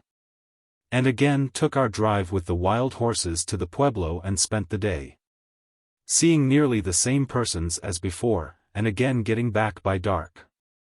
We steamed again for Santa Barbara, where we only lay an hour, and passed through its canal and round Point Conception, stopping at San Luis Obispo to land my friend, as I may truly call him after this long passage together, Captain Wilson, whose most earnest invitation to stop here and visit him at his rancho I was obliged to decline. Friday evening, August 26th, we entered the Golden Gate, passed the lighthouses and forts, and clipper ships at anchor, and came to our dock, with this great city on its high hills and rising surfaces, brilliant before us, and full of eager life. Making San Francisco my headquarters, I paid visits to various parts of the state, down the bay to Santa Clara, with its live oaks and sycamores, and its Jesuit college for boys, and San Jose, where is the best girls' school in the state, kept by the Sisters of Notre Dame, a town now famous for a year's session of the Legislature of 1,000 Drinks. And thence to the rich Almaden quicksilver mines, returning on the Contra Costa side through the rich agricultural country, with its ranchos and the vast grants of the Castro and Soto families, where farming and fruit-raising are done on so large a scale. Another excursion was up the San Joaquin to Stockton, a town of some 10,000 inhabitants, 100 miles from San Francisco, and crossing the Tuolumne and Stanislaus and Merced, by the little Spanish town of Hornitos, and Snelling's Tavern, at the ford of the Merced, where so many fatal fights are had. Thence I went to Mariposa County, and Colonel Fremont's mines, and made an interesting visit to the Colonel, as he is called all over the country, and Mrs. Fremont. A heroine equal to either fortune, the salons of Paris and the drawing rooms of New York and Washington, or the roughest life of the remote and wild mining regions of Mariposa, with their fine family of spirited, clever children.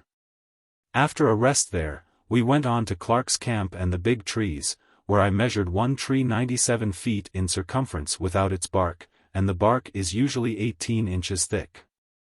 And rode through another which lay on the ground, a shell, with all the insides out, rode through it mounted, and sitting at full height in the saddle. Then to the wonderful Yosemite Valley, itself a stupendous miracle of nature, with its dome, its capitan, its walls of 3,000 feet of perpendicular height, but a valley of streams. Of waterfalls from the torrent to the mere shimmer of a bridal veil, only enough to reflect a rainbow, with their plunges of 2,500 feet, or their smaller falls of 800. With nothing at the base but thick mists, which form and trickle, and then run and at last plunge into the blue Merced that flows through the center of the valley. Back by the Coulterville Trail, the peaks of Sierra Nevada in sight, across the North Fork of the Merced, by Gentry's Gulch, over hills and through canyons, to Fremont's again.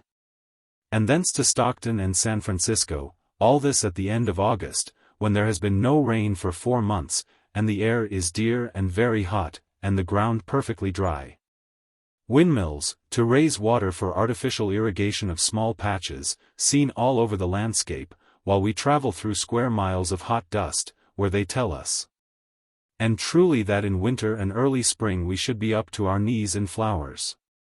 A country, too, where surface gold digging is so common and unnoticed that the large, 6-horse stagecoach, in which I traveled from Stockton to Hornitos, turned off in the high road for a Chinaman, who, with his pan and washer, was working up a hole which an American had abandoned, but where the minute and patient industry of the Chinaman averaged a few dollars a day. These visits were so full of interest, with grandeurs and humors of all sorts, that I am strongly tempted to describe them. But I remember that I am not to write a journal of a visit over the New California, but to sketch briefly the contrasts with the old spots of 1835, 6, and I forbear. How strange and eventful has been the brief history of this marvelous city, San Francisco. In 1835 there was one board shanty. In 1836, one adobe house on the same spot. In 1847, a population of 450 persons, who organized a town government. Then came the Ori Sacra fames, the flocking together of many of the worst spirits of Christendom. A sudden birth of a city of canvas and boards, entirely destroyed by fire 5 times in 18 months, with a loss of $16 millions, and as often rebuilt. Until it became a solid city of brick and stone, of nearly 100,000 inhabitants, with all the accompaniments of wealth and culture. And now, in 1859, the most quiet and well-governed city of its size in the United States. But it has been through its season of heaven-defying crime, violence, and blood, from which it was rescued and handed back to soberness, morality, and good government. By that peculiar invention of Anglo-Saxon Republican America, the solemn, awe-inspiring Vigilance Committee of the most grave and responsible citizens, the last resort of the thinking and the good. Taken to only when vice, fraud, and ruffianism have entrenched themselves behind the forms of law, suffrage, and ballot, and there is no hope but in organized force, whose action must be instant and thorough, or its state will be worse than before.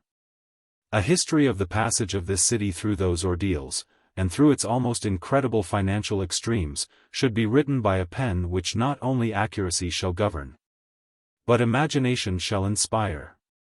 I cannot pause for the civility of referring to the many kind attentions I received, and the society of educated men and women from all parts of the Union I met with.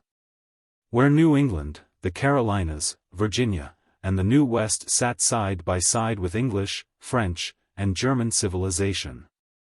My stay in California was interrupted by an absence of nearly 4 months, when I sailed for the Sandwich Islands in the noble Boston clipper ship Mastiff, which was burned at sea to the water's edge.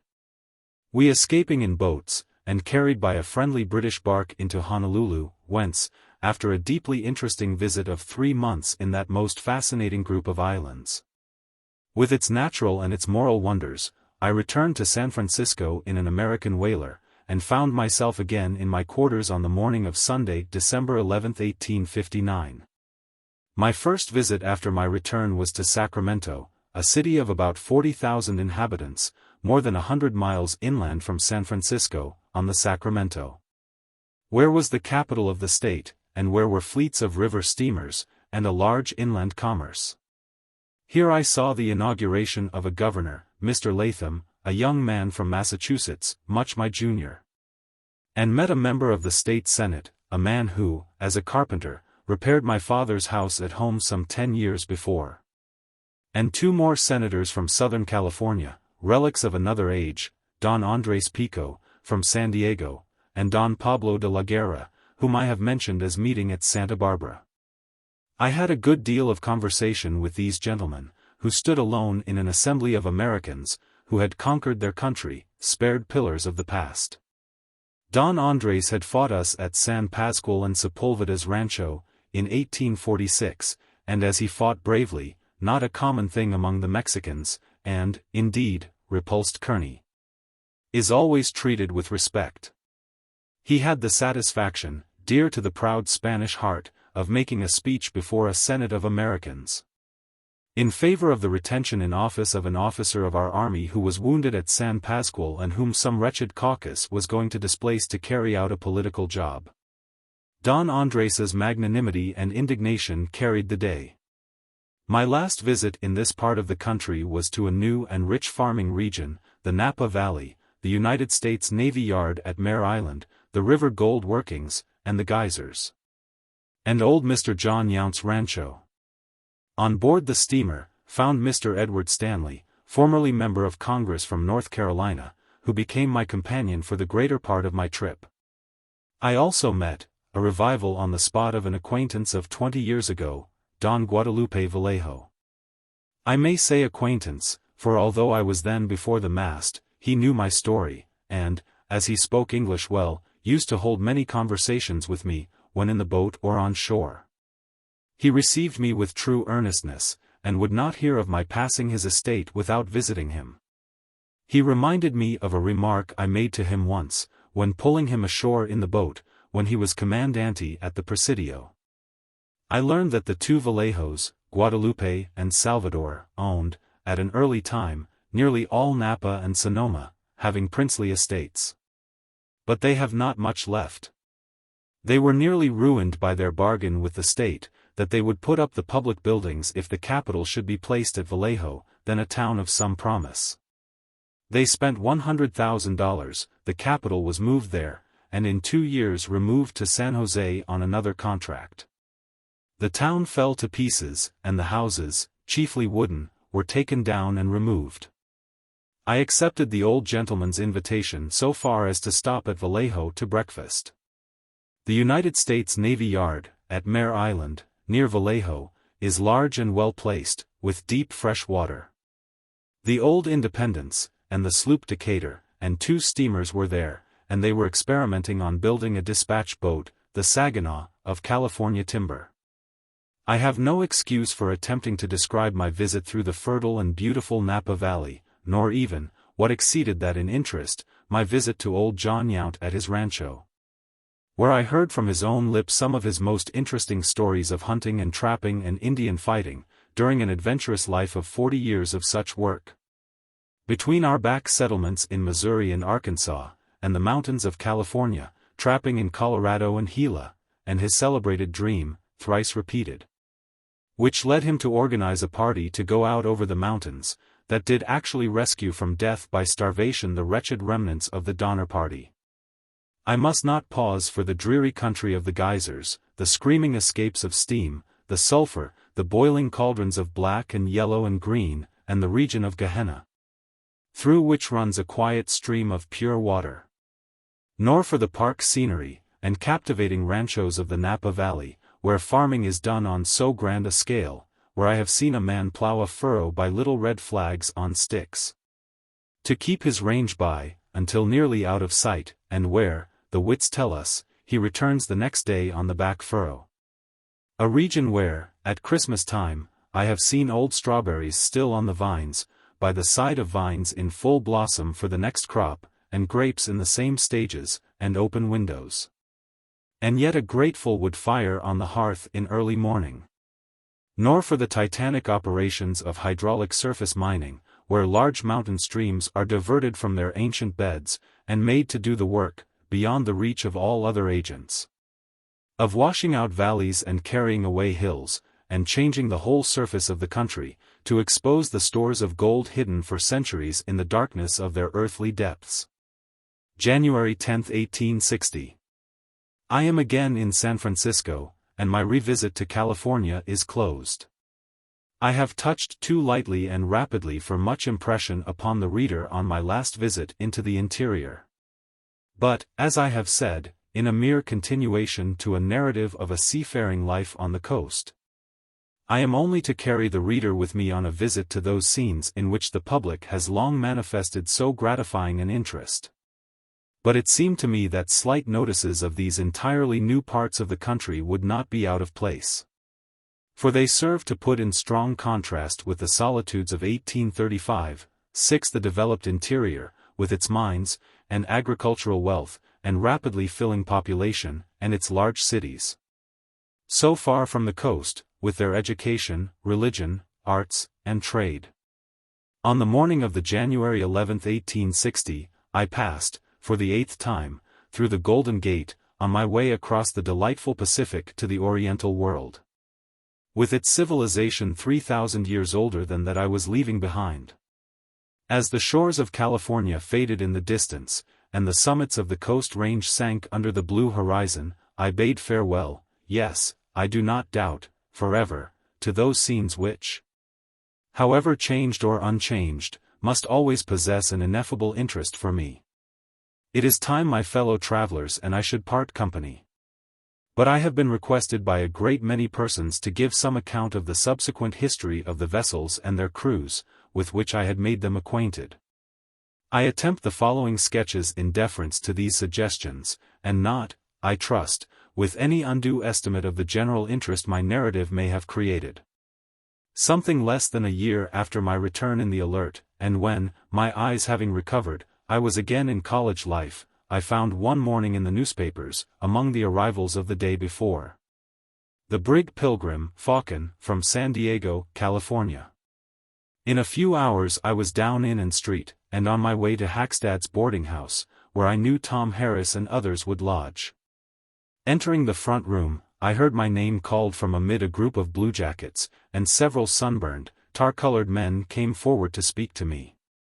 They were, at first, a little embarrassed by the dress and style in which they had never seen me, and one of them was calling me Mr. Dana, but I soon stopped that, and we were shipmates once more.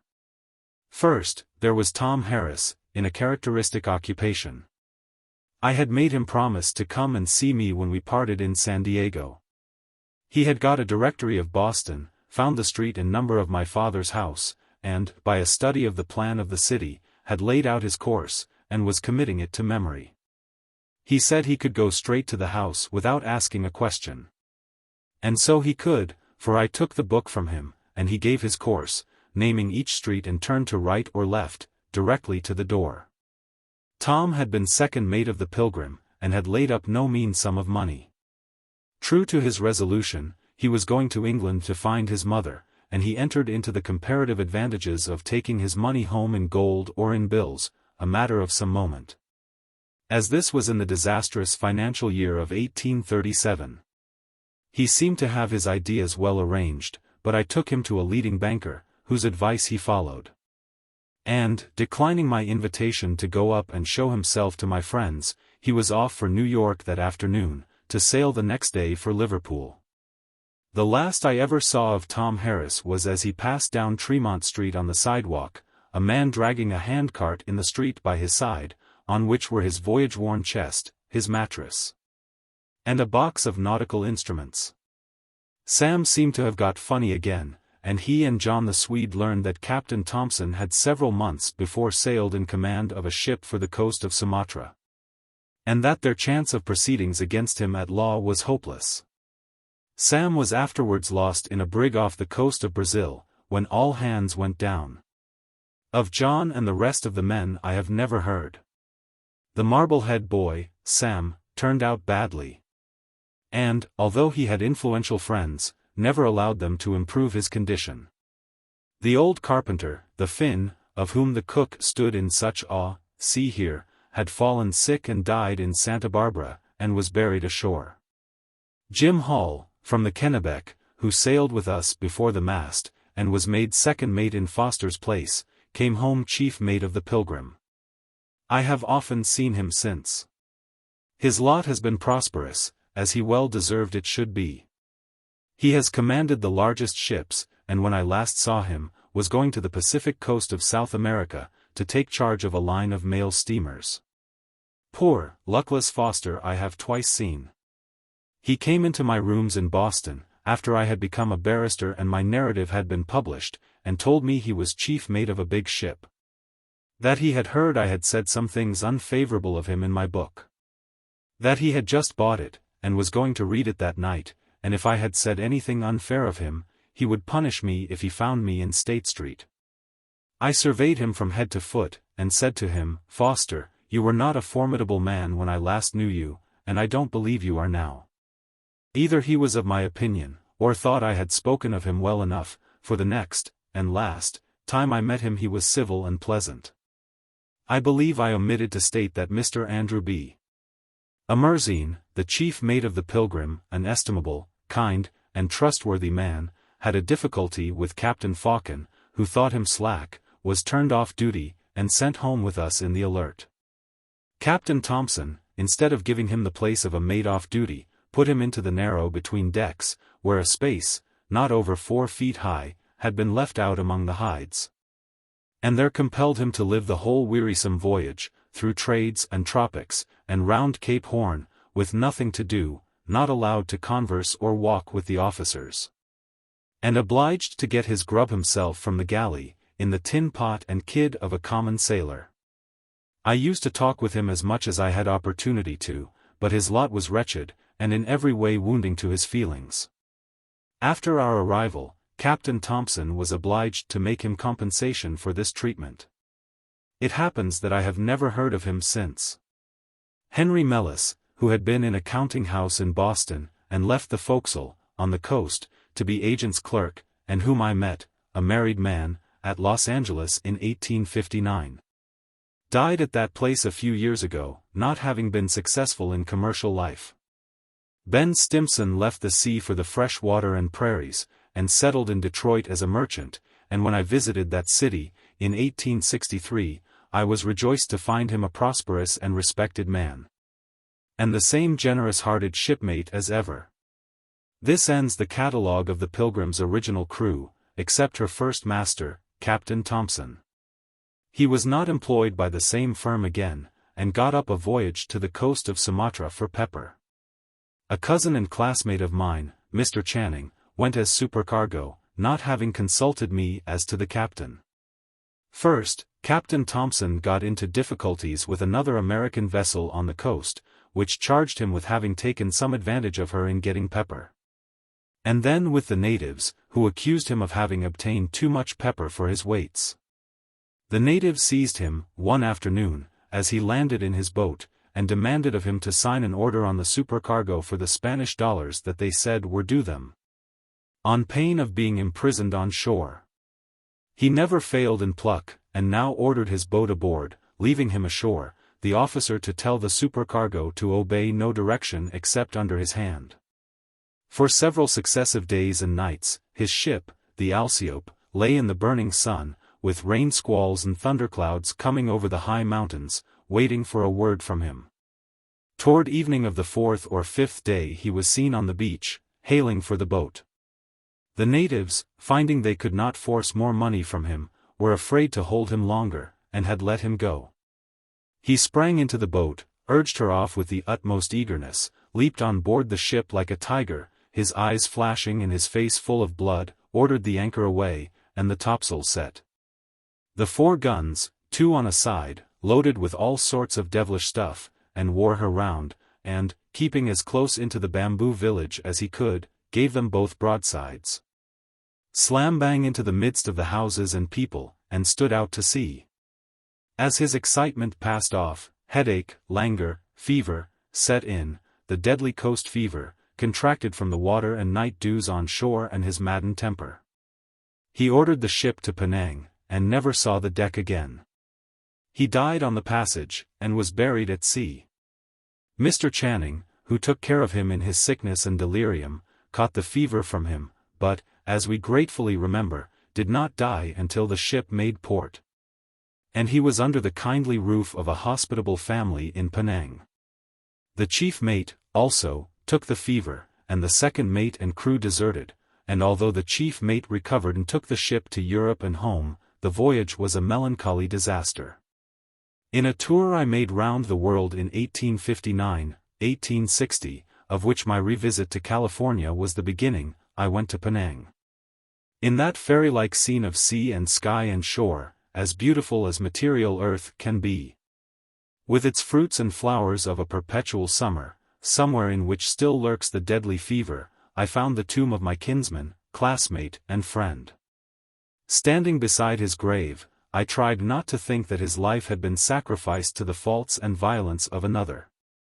I tried not to think too hardly of that other, who at least had suffered in death. The dear old Pilgrim herself. She was sold, at the end of this voyage, to a merchant in New Hampshire, who employed her on short voyages, and, after a few years, I read of her total loss at sea, by fire, off the coast of North Carolina. Captain Faucon, who took out the Alert, and brought home the Pilgrim, spent many years in command of vessels in the Indian and Chinese seas, and was in our volunteer navy during the late war, commanding several large vessels in succession, on the blockade of the Carolinas, with the rank of lieutenant. He has now given up the sea, but still keeps it under his eye, from the piazza of his house on the most beautiful hill in the environs of Boston. I have the pleasure of meeting him often. Once, in speaking of the Alert's crew, in a company of gentlemen, I heard him say that that crew was exceptional, that he had passed all his life at sea, but whether before the mast or abaft, whether officer or master, he had never met such a crew, and never should expect to. And that the two officers of the Alert, long ago shipmasters, agreed with him that, for intelligence, knowledge of duty and willingness to perform it, pride in the ship, her appearance and sailing, and in absolute reliableness, they never had seen their equal. Especially he spoke of his favorite seaman, French John. John, after a few more years at sea, became a boatman, and kept his neat boat at the end of Granite Wharf, and was ready to take all, but delighted to take any of us of the old Alert's crew, to sail down the harbor. One day Captain Faucon went to the end of the wharf to board a vessel in the stream, and hailed for John. There was no response, and his boat was not there. He inquired of a boatman near, where John was. The time had come that comes to all. There was no loyal voice to respond to the familiar call, the hatches had closed over him, his boat was sold to another, and he had left not a trace behind. We could not find out even where he was buried. Mr. Richard Brown, of Marblehead, our chief mate in the Alert, commanded many of our noblest ships in the European trade, a general favorite. A few years ago, while stepping on board his ship from the wharf, he fell from the plank into the hold and was killed. If he did not actually die at sea, at least he died as a sailor, he died on board ship.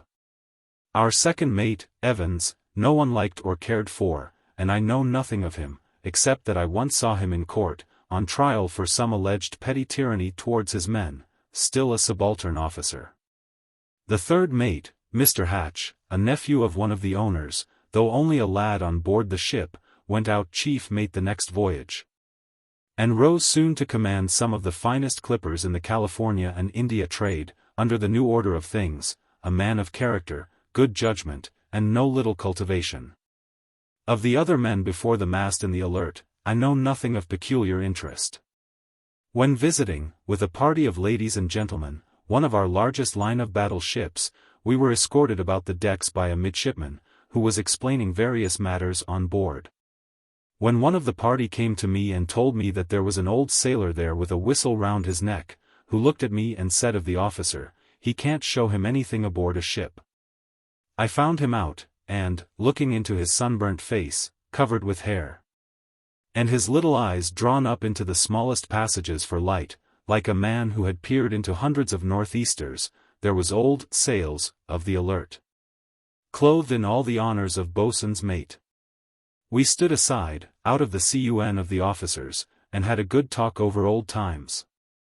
I remember the contempt with which he turned on his heel to conceal his face, when the midshipman, who was a grown youth, could not tell the ladies the length of a fathom, and said it depended on circumstances.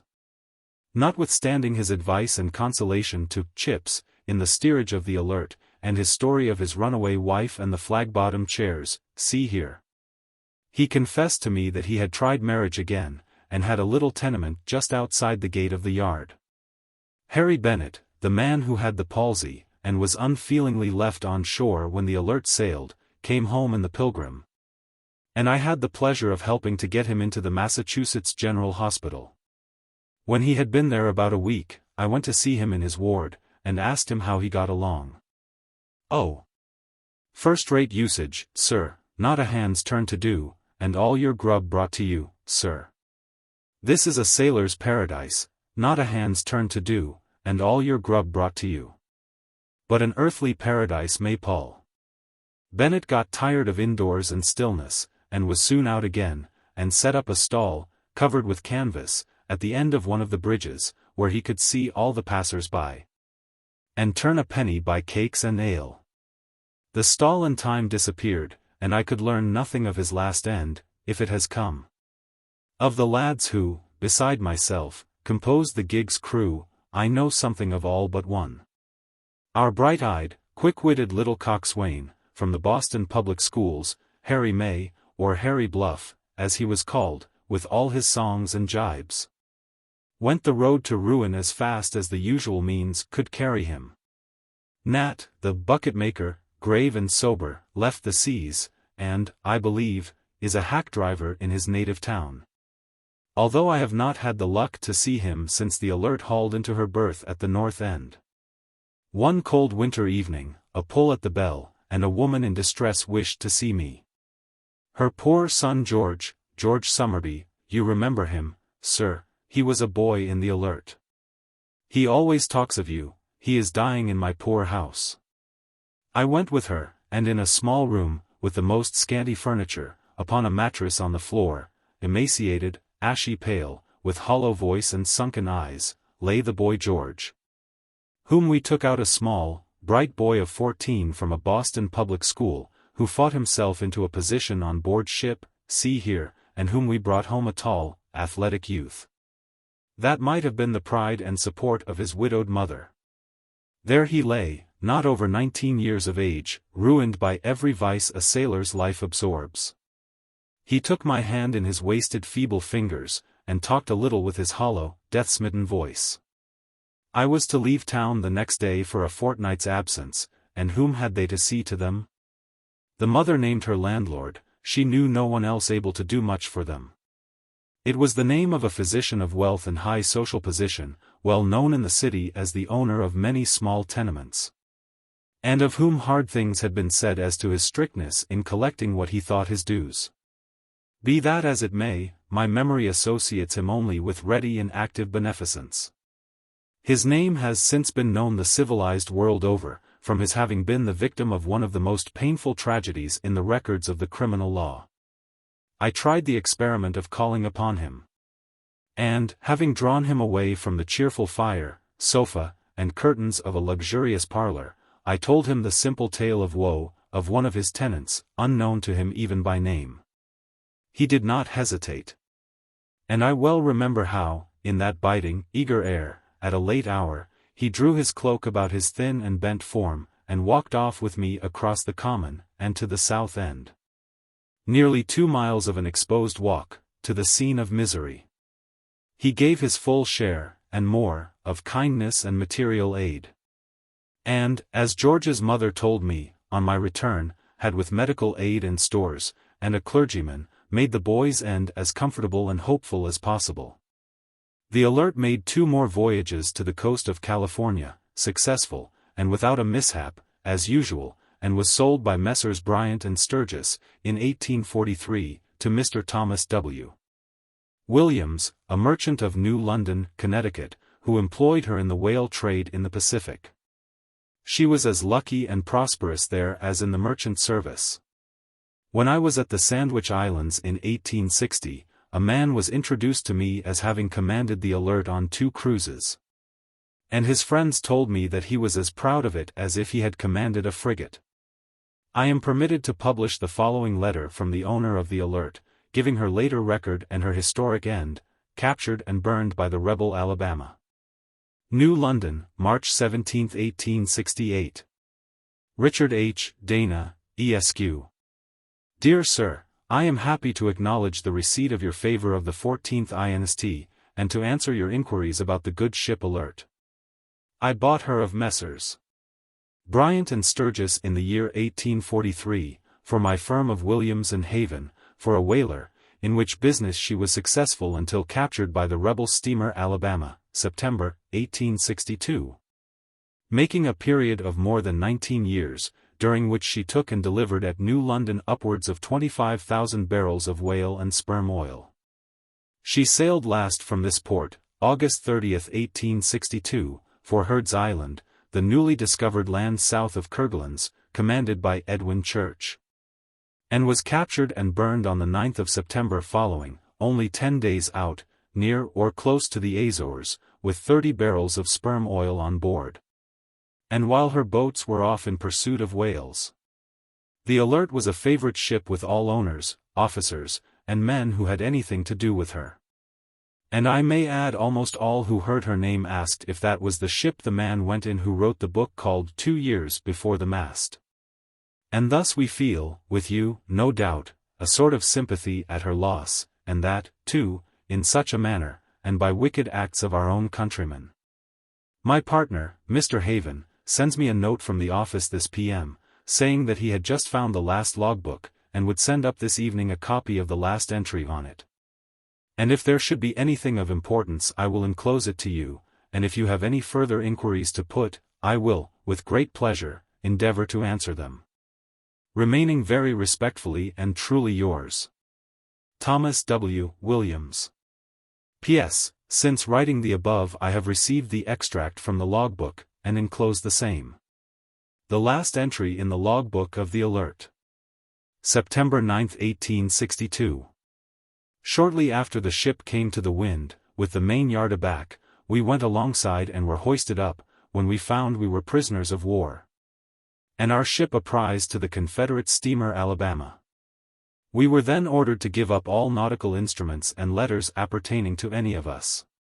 Afterwards we were offered the privilege, as they called it, of joining the steamer or signing a parole of honor not to serve in the Army or Navy of the United States.